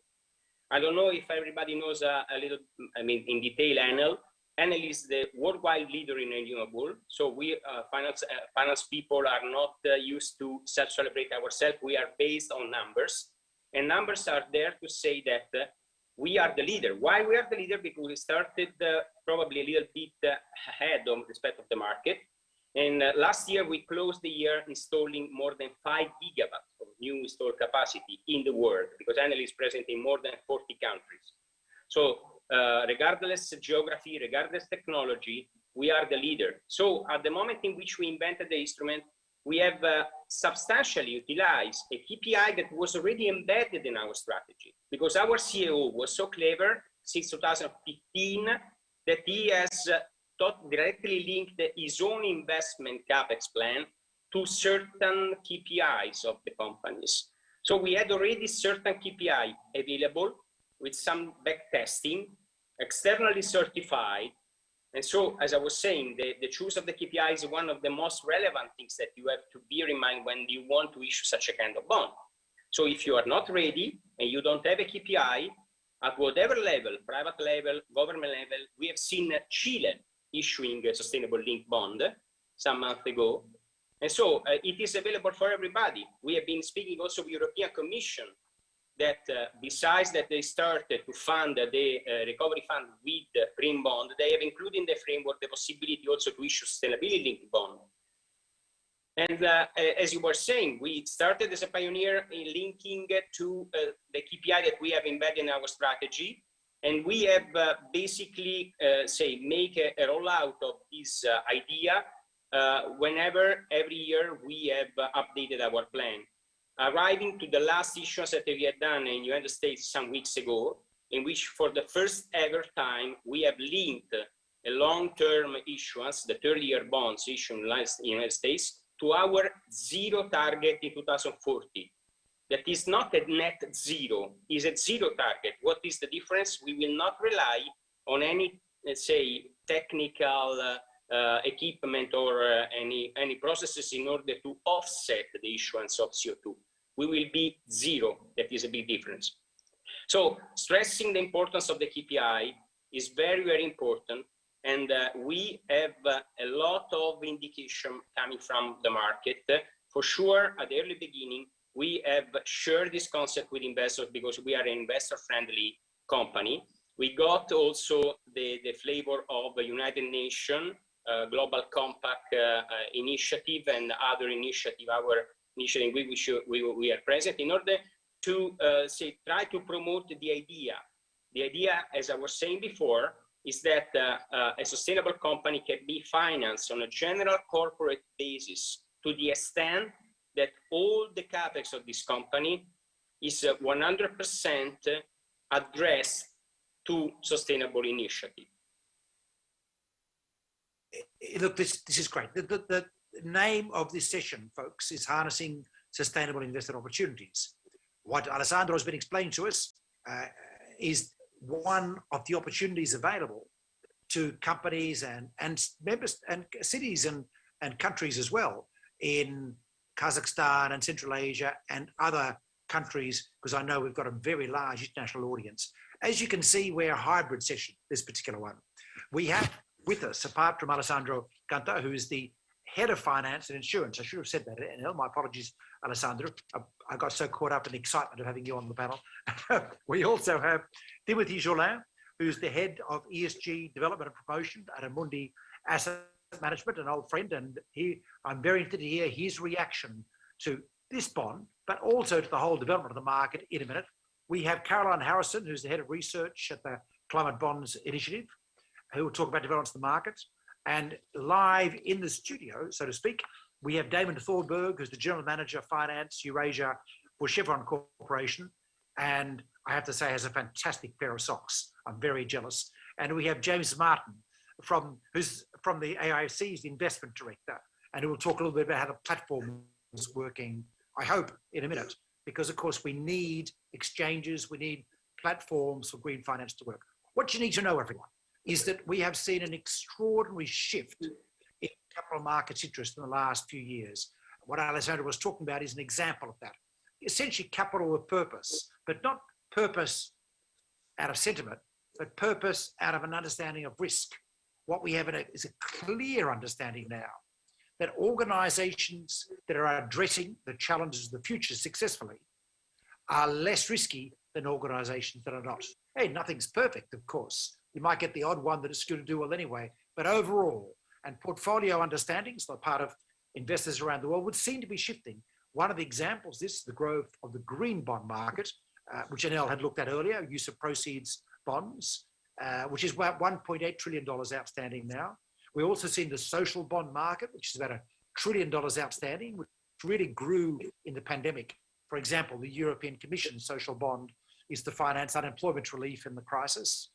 And we've, of course, seen the growth of the systematic link bond, which is another variation of a theme of capital that marries purpose because it improves the risk profile of the investments. That's really what it's about. And investors, of course, around the world are now very clearly saying the shape of the future is reasonably clear. It's going to be green and clean. Investors in China, in Japan, in the US, in Europe are telling this to us.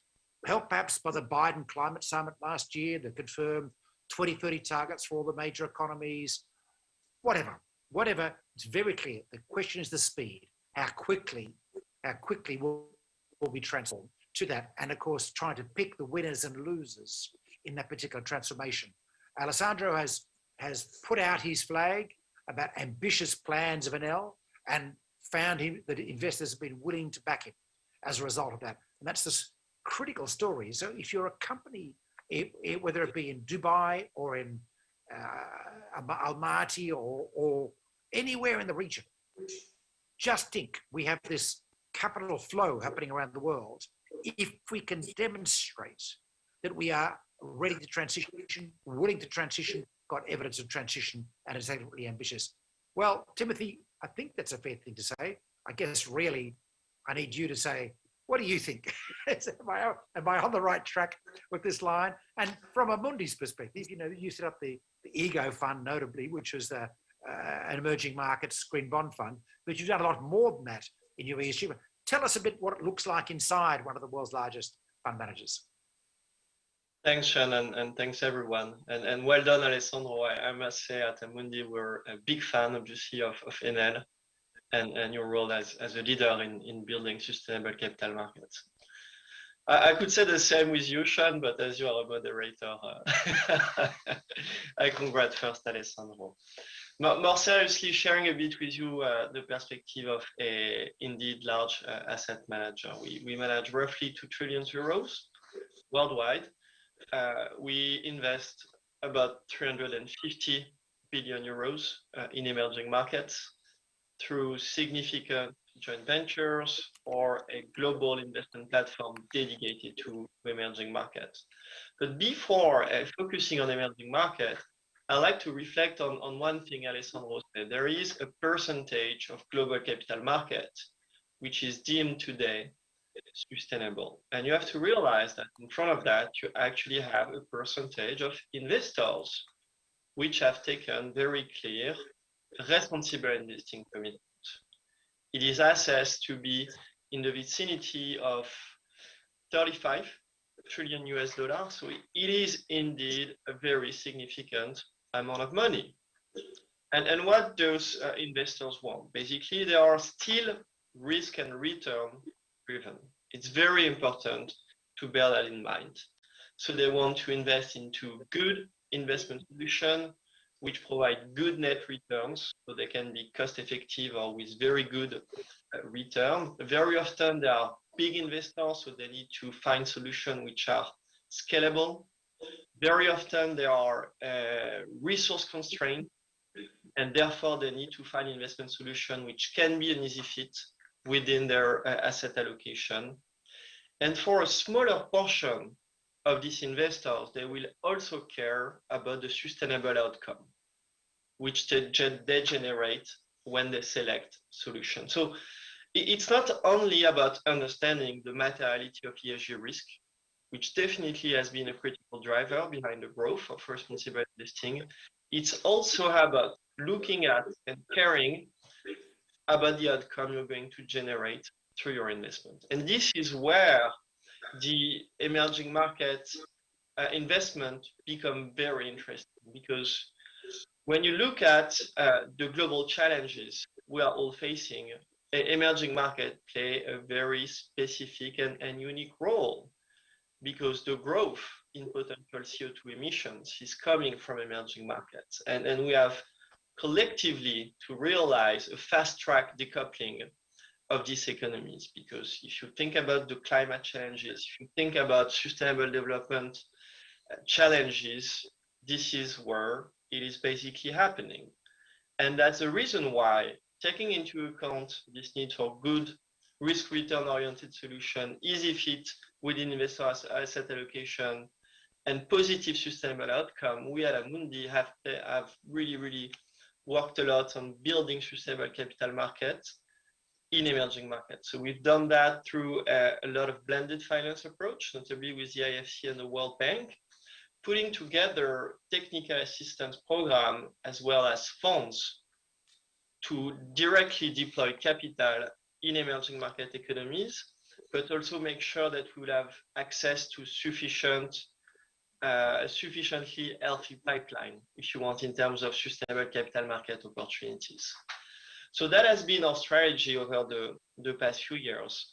When selecting bonds, obviously, we will care about the quality of the bonds, the quality of the issuer, the different risks an investor needs to factor in, but we will also care about the level of ESG disclosure at the level of the issuer. And this is why we're a big fan of Enel. It's not about what I'm doing at the level of the green bond program, at the level of specific assets. It's also about the level of alignment with the overall strategy of the firm or of the country when we're talking about sovereign issuance. This is really critical. And then it will be about the transparency and the quality of the disclosure being together in the context of this green bond issuance or sustainable bond issuance. So this is really important to bear in mind that, yes, there is significant amount of money at stake, but for the investors that are caring about sustainable outcome, this type of issuances can make a difference when you're looking to attract capital money into a country and into your financing strategy. Let me conclude perhaps by sharing with you one remark. What I've been saying was true a few years ago. We believe it is still true to the extent that we are still raising money for investing with sustainable outcome in emerging markets, but it is becoming more challenging. The outcome remains, but the financial equation is not the same and will not be the same in the forthcoming semester. We're facing a geopolitical crisis of significant importance. We are starting to see also a macroeconomic crisis with rates increase, with commodity price increase, and obviously this is having an impact first and foremost on many emerging markets and developing economies. And this is very important to bear that in mind. And that means that there will be a struggle for capital access.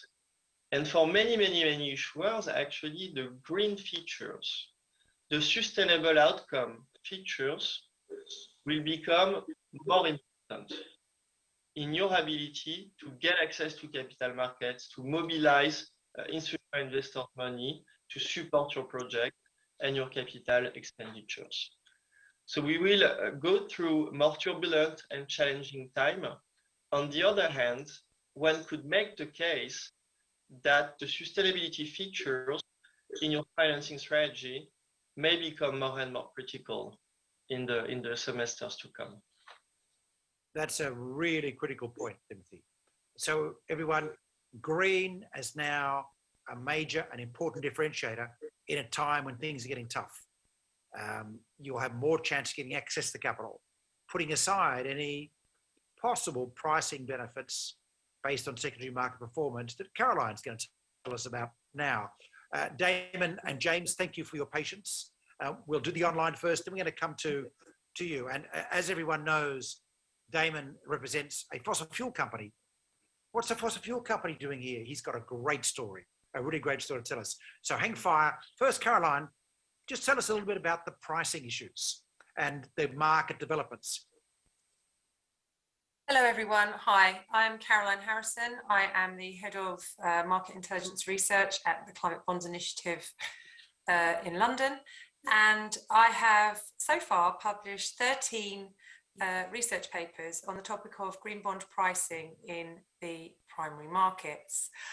So our research concentrates on the largest bonds in the market denominated in US dollar and EUR, so euros. So what we're trying to do with our research really is just kind of get to the choke of the artichoke so that we can make some determinations about the most liquid portion of the market.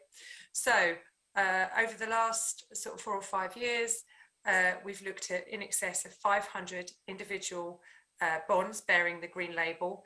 And well, what have we found?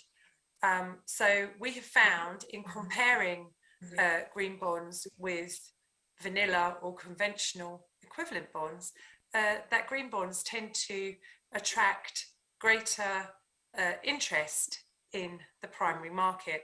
And we measure that by looking at the book cover. So green bonds tend to achieve higher book cover in the primary market compared to vanilla equivalents, and they tend to achieve more aggressive spread tightening or spread compression, as we call it, in the primary markets. And this can, in some instances, lead to what we have termed a greenium. And when we use the term greenium, what we mean is that a green bond has priced inside its own yield curve.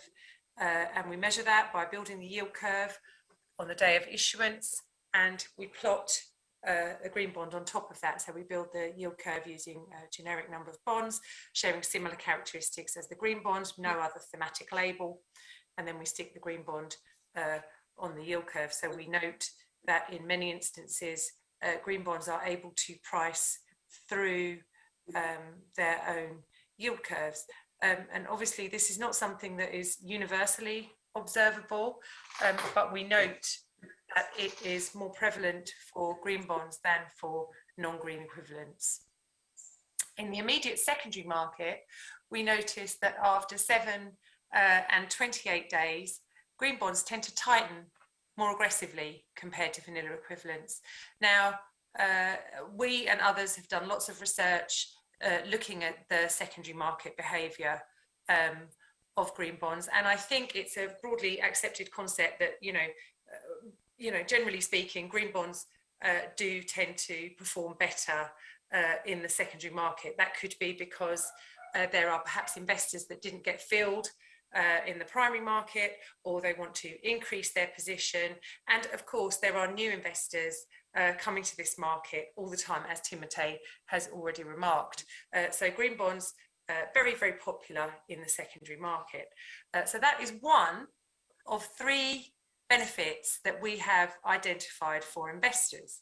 So as an issuer, if you issue a green bond, your book will attract more interest, and there is also a chance that you will receive beneficial pricing, so you will be able to fund your debt cheaper in the primary market. For investors, the benefits are, the bonds tighten more aggressively in the immediate secondary market.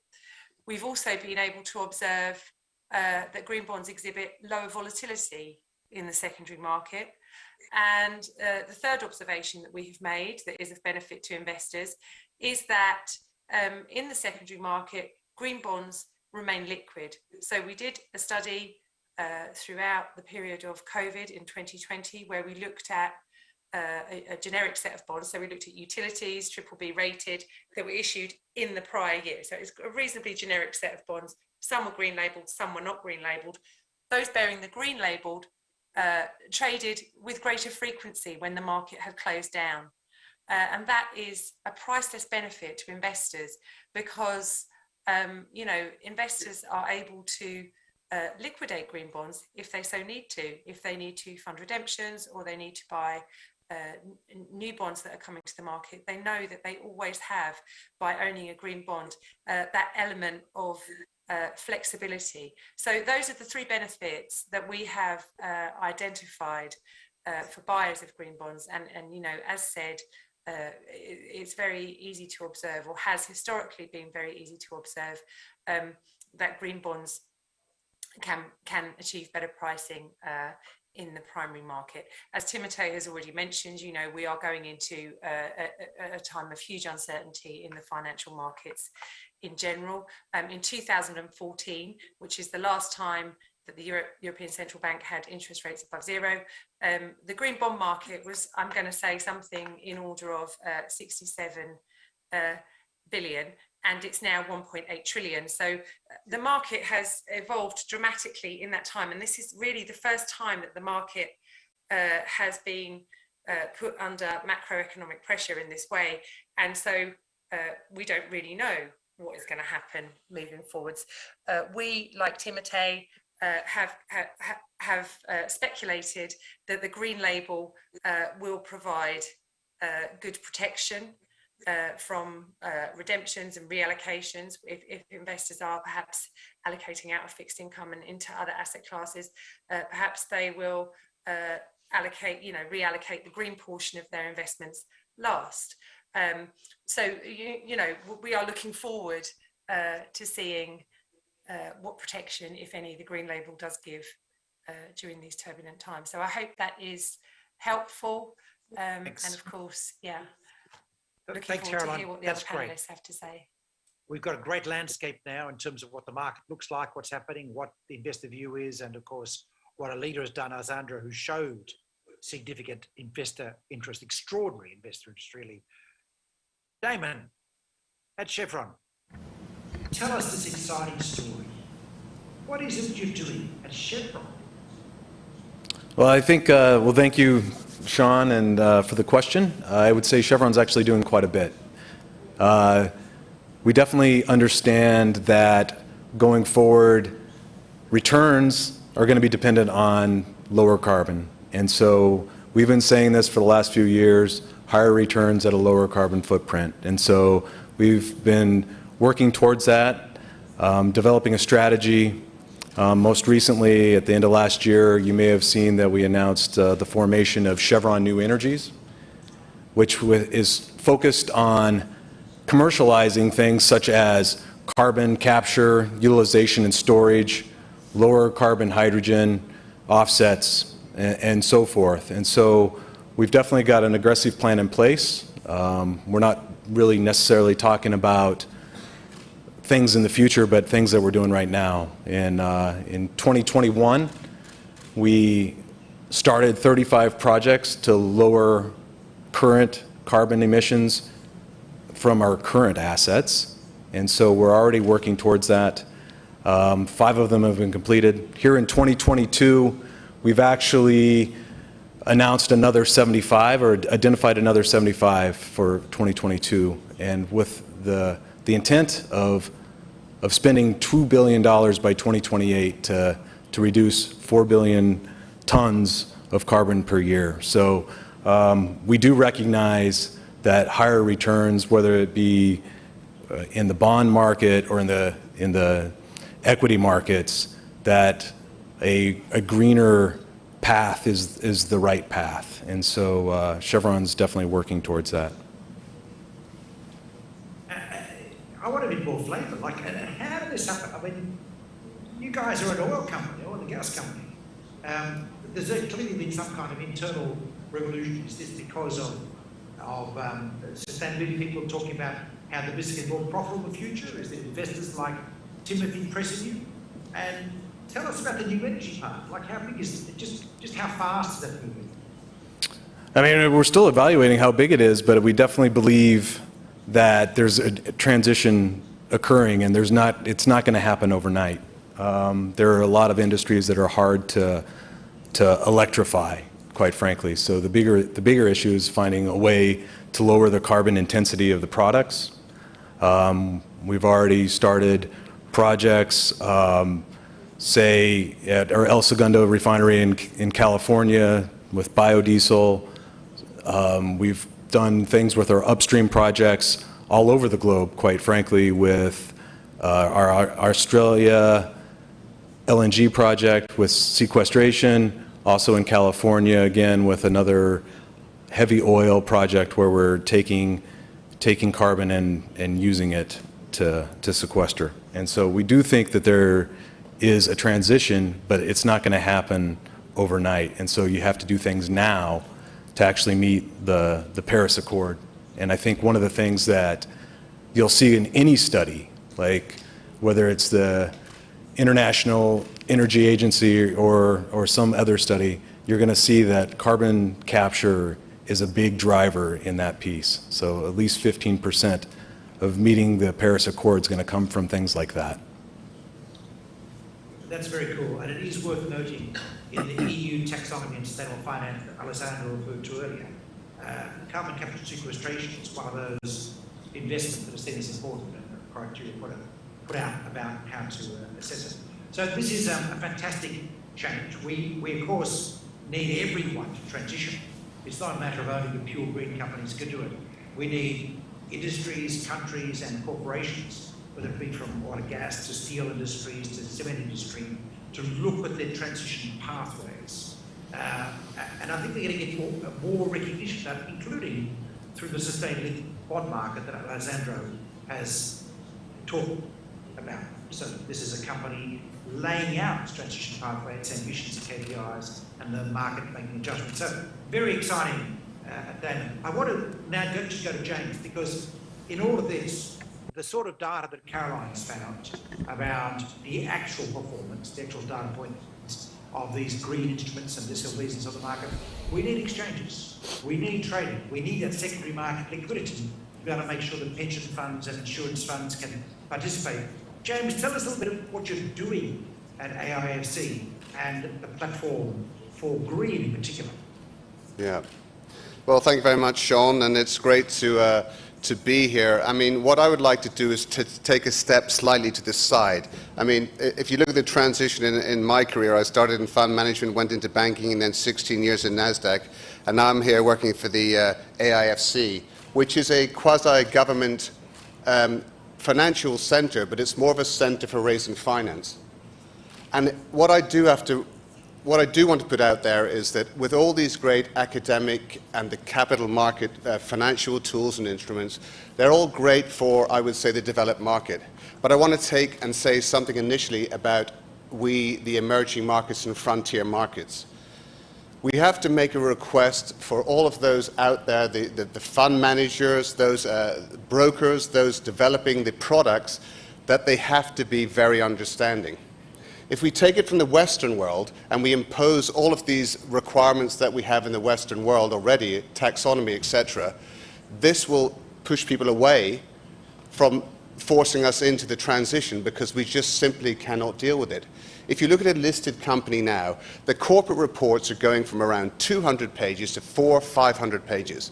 That discourages people from going anywhere near an IPO. Yes, we can have the smaller cap markets, we can have the REMS as we have here in the Astana International Exchange, but why are people raising the capital? We are very much supporting a green, sustainable transition here in Kazakhstan. We do want to reach that. Our president has said that yet again in our management council. He reinforced that 2 days ago here in Astana Financial Center. But the problem is, if we keep pushing and pushing, we are in a country that is blessed by natural resources. We have all the minerals apart from two. We have 400 years of coal sitting easily extractable from our ground. If we look at the current crisis, I want to focus on ESG. Environmental is very important, obviously. Governance is absolutely key, and we've had many topics on that. But the S, if we are forced to go into some of these green solutions too quickly, they may increase the pricing of our products, the price of the, as we saw unfortunately in the January unrest we had here in Kazakhstan, when we released the price cap on LPG, the price goes up to the market rate of 120 versus 50 that it was capped at. That is not good for the social environment. We have to make sure that the people are being brought along. We have to look after our citizens, we have to look after the economy first. It may sound like a bit of a digression, but I do request those of us from the Western world to understand that we need to have. So when my esteemed colleague was talking at the beginning, it is great to have the cheaper financing for the green companies. I completely agree with that. But please, there's a large part of the world where we need support from the supranationals, from the investment banks, from the fund managers in transitioning. We are investing a lot of money in Kazakhstan to natural gas. We have the fund managers here, and it's a practical solution, and we're lucky enough to have Chevron choose AFC as their venue. We sit working with Chevron, we sit working with their fund managers, looking for companies, yes, that have green, but that can also transition us into green. They should not be punishable if they can show a transition path, but we're not there. Now, when it comes to AFC, again, one thing that I will quote President Tokayev on, to answer your question, Sean, is he said the words that we are dwelling and we will continue to dwell on sustainable finance in Kazakhstan. The new Kazakhstan is still focusing on sustainable finance. He stated the numbers that sustainable finance has grown 500 times in Kazakhstan in 1 year. Now, they're not quite the numbers that the analysis is showing here today. It's $250 million. But I am proud to say that we in the AIFC developed the Green Finance Center because there was a gap in the market. We were bereft of expertise within the green, and we're very proud to say that we've become a standout not only in the Central Asian region, but also from other emerging markets who are coming to us. 58% of the sustainable finance that President Tokayev talked about, we were involved from our Green Finance Center. That is either perhaps raising capital, or what we're doing is we're subsidizing people if they want green verification. So as we did in the Islamic finance, where we don't have unification of standards, we're helping people. If you bring your project, you verify and get it verified that it's green, you can come to our Green Finance Centre and seek verification. So it is that rubber stamp which hopefully will go towards providing cheaper financing, to my esteemed colleagues' points. And then something we're doing with regards to our Astana International Exchange then. My job is to help encourage people to deploy capital, not just assets under management, through the financial centre into Kazakhstan. One of the great ways to do that, perhaps, is a green bond. We're also looking at green sukuk bonds, and we offer them a 0% tax on the coupon, for instance. And that is something that is a start. It is something we're working very closely with, and we are looking to unify with the more developed markets, absolutely. When I talk to the investment banks, when I talk to especially the supranational, we've had some interesting heated discussion initially. EBRD was saying they will not invest in projects that were not completely green. But when you sit down and talk to them, they've just today or yesterday published their strategy until 2027. They talk about what we're talking about, Damon. They're talking about decarbonisation. We in the Astana Exchange here are working with the ADB as well on a carbon exchange. They're talking about going away, obviously, to more sustainable finance and away from our fossil fuels. So here at the AIFC, not just the AIX, we're looking to see how we as an emerging market can absolutely go towards our green transition, but we need support from the more developed markets when it comes to actual implementing all this green finance. When it comes to then, if I put my sort of previous NASDAQ hat on, when it comes to this sort of depth of liquidity, primary versus secondary, I would say the amount of investors that are coming to us asking for the depth on our trading books, which we don't have yet in this. It's not only this Islamic finance, Islamic green finance. We have a lot of the Islamic Development Bank begging for a green Islamic products, green Islamic projects. And this is something I know that Chevron are trying to deal with at the moment. They have the benefit of having their own capital bringing to the table, but hopefully as we expand this fund and others, we will look to bring in other international partners for capital raising. So I'm sorry, Sean, to digress a little bit, but I am sort of looking from a more emerging market perspective rather than the sort of advanced trading modules. Thank you, James. Thanks for those comments. I'm interested to see if anyone wants the provocative questions you raised today, which are essentially about the nature of transition, what can be a transition to different markets. So please, Alessandro, Timothy, put up your hand if you want to tackle it. I want to say that first, though, that the social unrest, let's call it that, in Kazakhstan recently was, of course, terribly worrying. And, of course, worrying from the government. We need to ensure that in transitions of any kind, we address the just transition aspect of it, as it's now called in the West, so we can bring people along. We can't afford to exclude people. Of course, Emmanuel Macron had his own problem in this area with the Gilets jaunes a few years ago. This is not an unusual thing, and Cyril Ramaphosa is having a problem with the mining industry in South Africa at the moment. It's not a new problem, but it is going to be endemic to the volatility we now will experience. And that volatility will not only be around energy markets, it will also be around the impacts of, let's call it crazy fossil fuel prices going up and down, food crises, which we now have around the world, etc., etc. It is a feature of an era of climate change, I'm going to say. So yes, we do need to plan ahead for the volatility. Alessandro, did you want to make any comments? Please.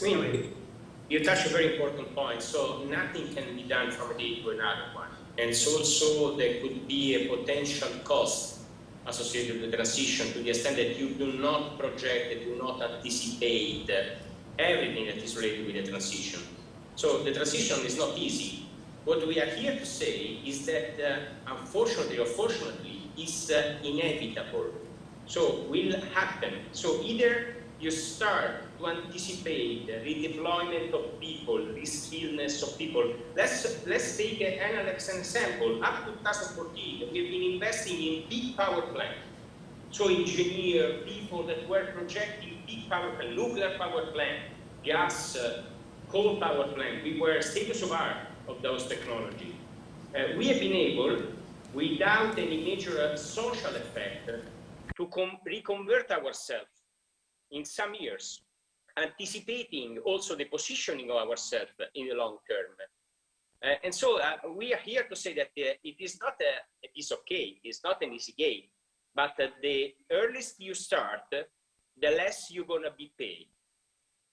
Because this is the evidence of what the market is showing. So you do not want to protect yourself for being scared that something is happening. Because if you delay your transition, the effect would be much, much, much worse. And will arrive at the moment in which you will not be able to manage it. So it is much better to find the right path today. We have seen Chevron, we have seen a lot of big oil companies, as was mentioning before, because it is also another very important mistake that someone is doing.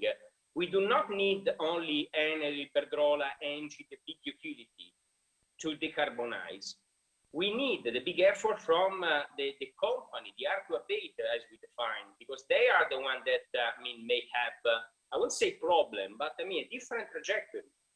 And so we have to try to accompany as much as possible this transition with all the possible instruments that we have. You touched base a very important point. So if we don't want to pay a higher price associated with the transition, we have to anticipate it. So that's an understanding of this change that's appearing in the world and how we manage and navigate the change, which is fundamentally the major economies. All the major economies have now committed to strong 2030 targets, not 2050 targets. So there's a flow-on effect. I think that's what is really needs to be understood here. But Timothy, did you want to dive in? I would very much concur with Alessandro's point. Don't get me wrong, we do invest in emerging markets. And not only upper middle income countries, every emerging markets where there is capital markets. And we have an interest in doing so because it's in line with our fiduciary duty. And we think it's also our duty as a responsible investor to promote best practices and seek for sustainable outcome in these countries. And doing so, we recognize two things for sure. Number one, transition is key. And that's the reason why at the global level, even though we are a net zero asset manager, we've taken that commitment, we're part of the initiative, we have very specific sector exclusion, which enable us to remain invested into emerging markets, provided that there are transition pathways, transition plans in companies which are still exposed potentially to thermal coal. What we want to see really are good transition plans. Let me put it this way. And so we engage companies to see these good transition plans emerge. And we intend to stay invested to the extent possible into these companies if we see the transition happening. And so, yes, this is key, but the condition to that is the transition plan that many international investors will want to see. Second point, yes, the inclusive transition is critical. We've been exposed to that in France, and we will be exposed to that pretty much all across the world, with potentially energy price, rising, and the transition can have a cost. That's for sure, and this is something we need to factor in our analysis. And for us, really, that is a motivation to not only focus solely on the energy transition, but to have a more integrated approach. And that's what you should be doing as an investor caring about ESG factors at large. Nevertheless, we believe that climate change is such a systemic issue and challenge that this needs to be taken into account, and this needs to have a central role in the transition plans that I've been referring to. And to pick up Alessandro's line, the thing is, indeed, the transition is happening, or at least investors' expectations are very often clearly outlined. And if you want a reference, you go online, there is a Amundi Responsible Investment Policy, and we're very transparent about what we can invest in and what we don't invest in. And when it comes to coal, as I said, companies still exposed to coal below certain threshold, fine. Companies developing new coal capacities, not fine.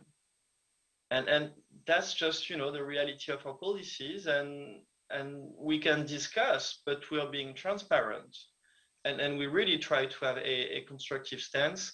And believe me, we intend to remain invested and supportive of emerging markets. And this is really important if we're trying to raise capital in the main pools of capital, the US, Europe, Japan, China, etc., to just understand the constraints and the desires and the mandates within those markets. That's what it is, which is challenging. I can see, James, from what you say.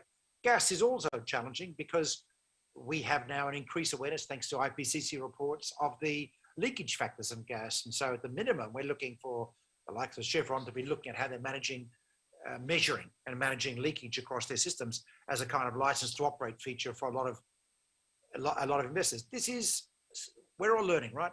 Never before, as the economy, as human society, attempted a change which we are being forced to make because of climate change, to shift to clean and green. It is tough, and it has to involve a lot of thinking around transition and necessary transition. So we're going to have a lot of discussions about these, folks, but I'm conscious that we're running out of time. James, you've really got us thinking. Thank you. But Damon, I've got a very concrete, specific question, just to bring it back to basics. Someone is saying on our clients, you've set up a fund. How can people apply for project funding? Can they apply for project funding?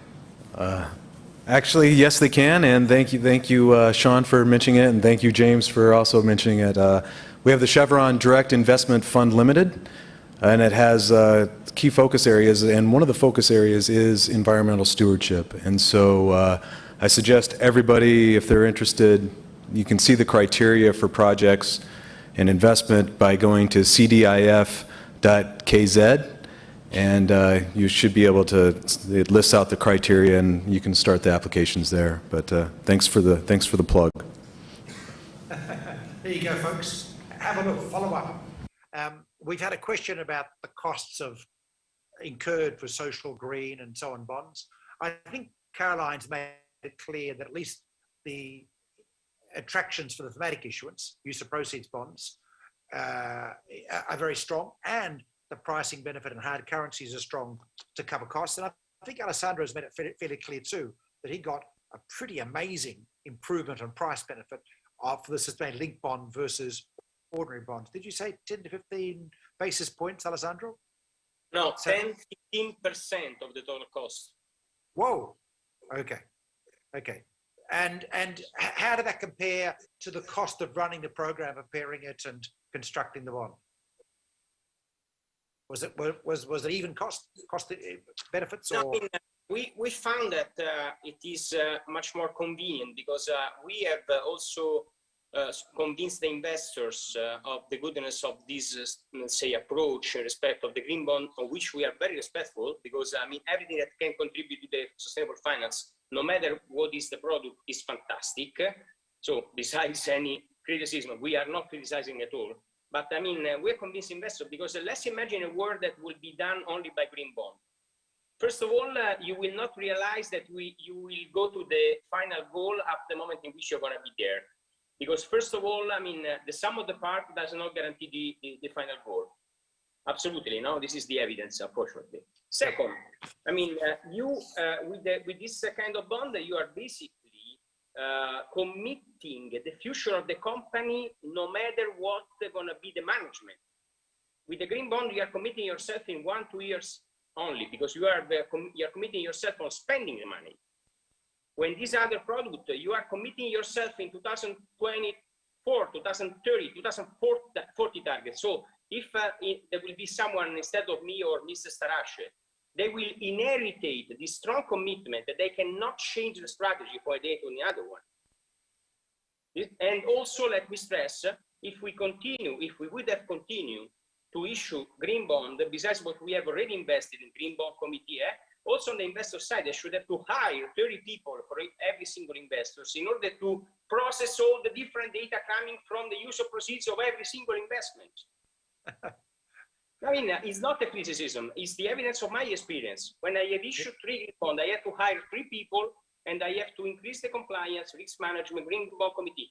I mean, I'm not saying that there is not another, the same approach at the corporate strategy level, but let me say that we, fortunately, have the luxury to have already embedded in our own soul this approach, because I had already an investment committee that was already calibrating and judging the investment on the basis of the contribution to the SDG number 7, number 9, number 11, and number 15.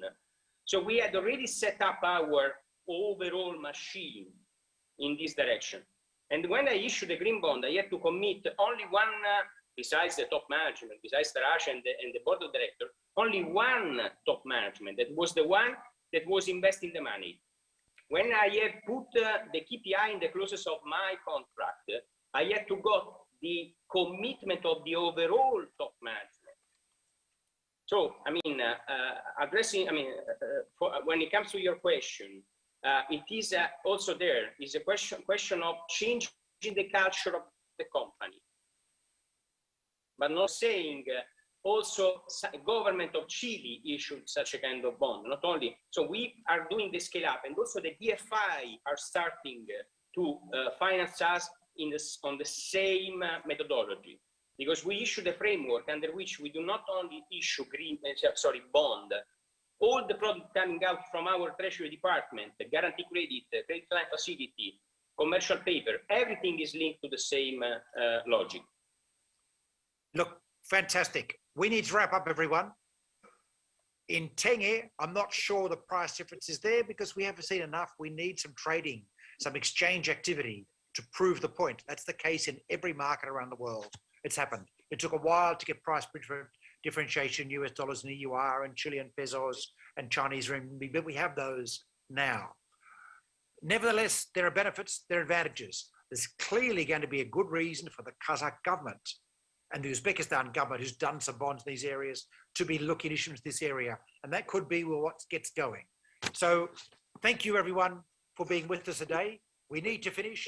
I want to thank especially Alessandro for his introductory comments, and of course, for that fantastic bond, Alessandro.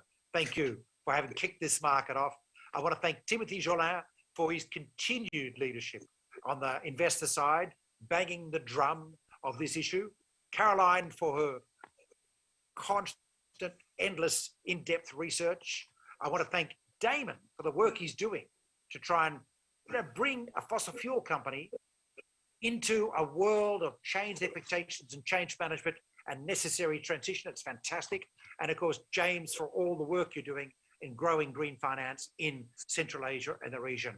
Everyone, we've got a lot to do out there to meet our climate and environmental challenges, not to mention the volatility challenges that we're currently experiencing in the world. We have work to do. This is one of those areas with fantastic opportunities. I want to say good luck. We need you to succeed, all of you. We've got a lot to do quickly. So, as I say, good luck. Next year, I hope we'll hear of even further progress in Central Asia. Thank you, everyone. Thank you. Thank you very much, everybody. Bye.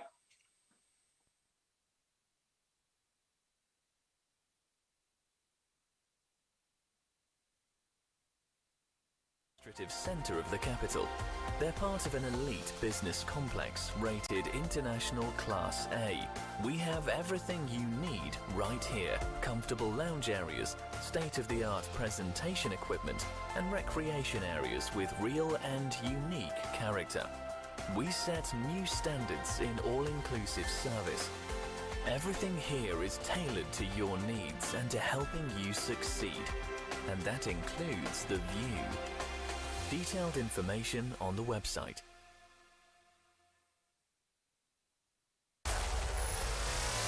Мир стремительно развивается. Ежедневно растет потребность человечества в ресурсах. Для технологического прогресса особенно нужны металлы и различные источники электроэнергии. ERG обеспечивает мир такими ресурсами. Наша группа – лидер по производству высокоуглеродистого феррохрома, ведущий производитель меди и кобальта, один из крупнейших поставщиков железной руды, глинозема и алюминия в странах СНГ.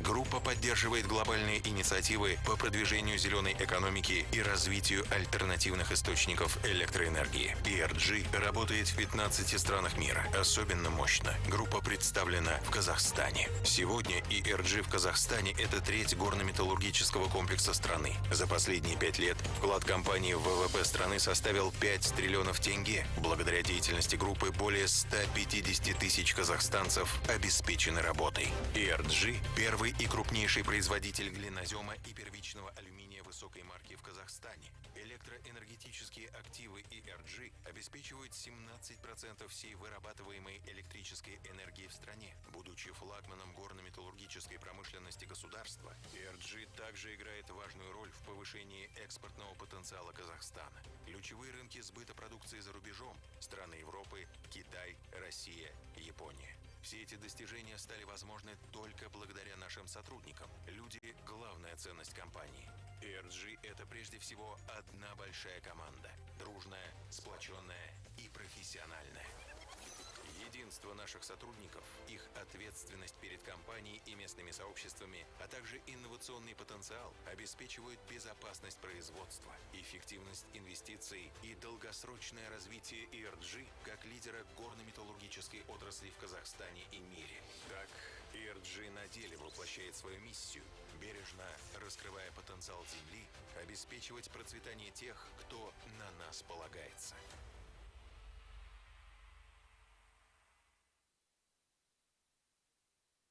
В самом сердце.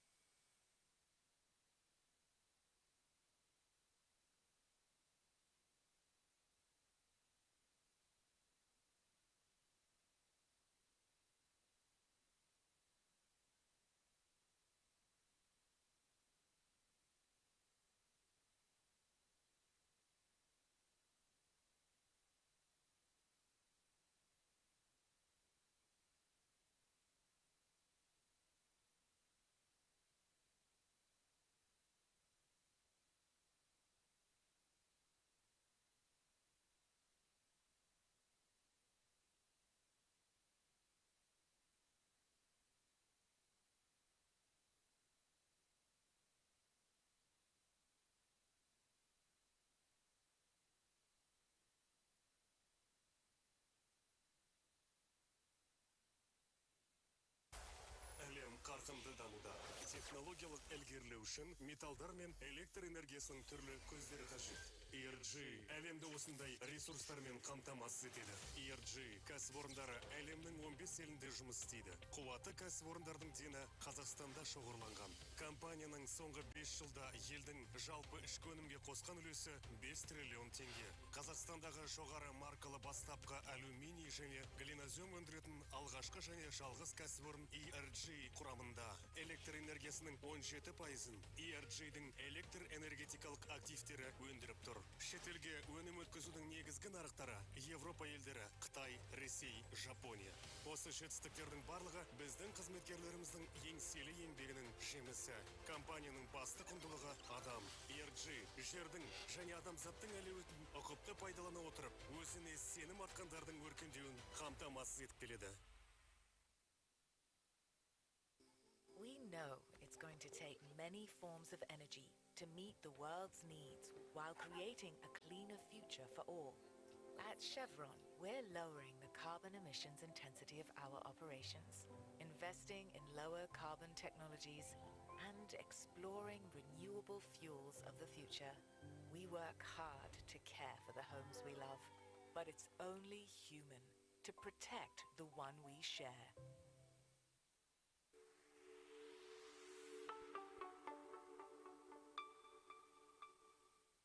Hello, I'm Andrew Gamble. I'm the chairman of the Global Board of Grata International, which is the Swiss Verein which exercises overall control and direction for the Grata International network. There are a number of aspects of the work that I do for Grata. One is I speak to international law firms who are significant clients of the firm. I certainly enjoy doing that and explaining to them about the value I discuss the strategic direction of the firm with the senior partners, and I also work proactively with the Integration Center and the International Cooperation Department, who are performing an excellent function on behalf of the firm. And last but not least, I speak to potential new firms. That's a very interesting question. I think it's really to do with our focus. We're very much focused on a particular regional area. And international law firms have retreated from that space, whereas we are within this very large geographical area extending from Eastern Europe through to China. And we provide, as a result, very significant services in those markets. Well, we've clearly been through some very difficult times since Grata was set up nearly 30 years ago. Most recently, of course, we've had the pandemic and there are other difficulties in the region. I think that the success, or the indication of the success of Grata, is that not only are we surviving in this market, but we're getting stronger and expanding. The varying structure, which is a particular legal construct established under Swiss law, enables us to provide international coordination and direction, but at the same time it leaves all the local officers to pursue their own business activities in a manner which is most amenable to success within each of their own local markets.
You'll find Talan Tower's Executive Hub service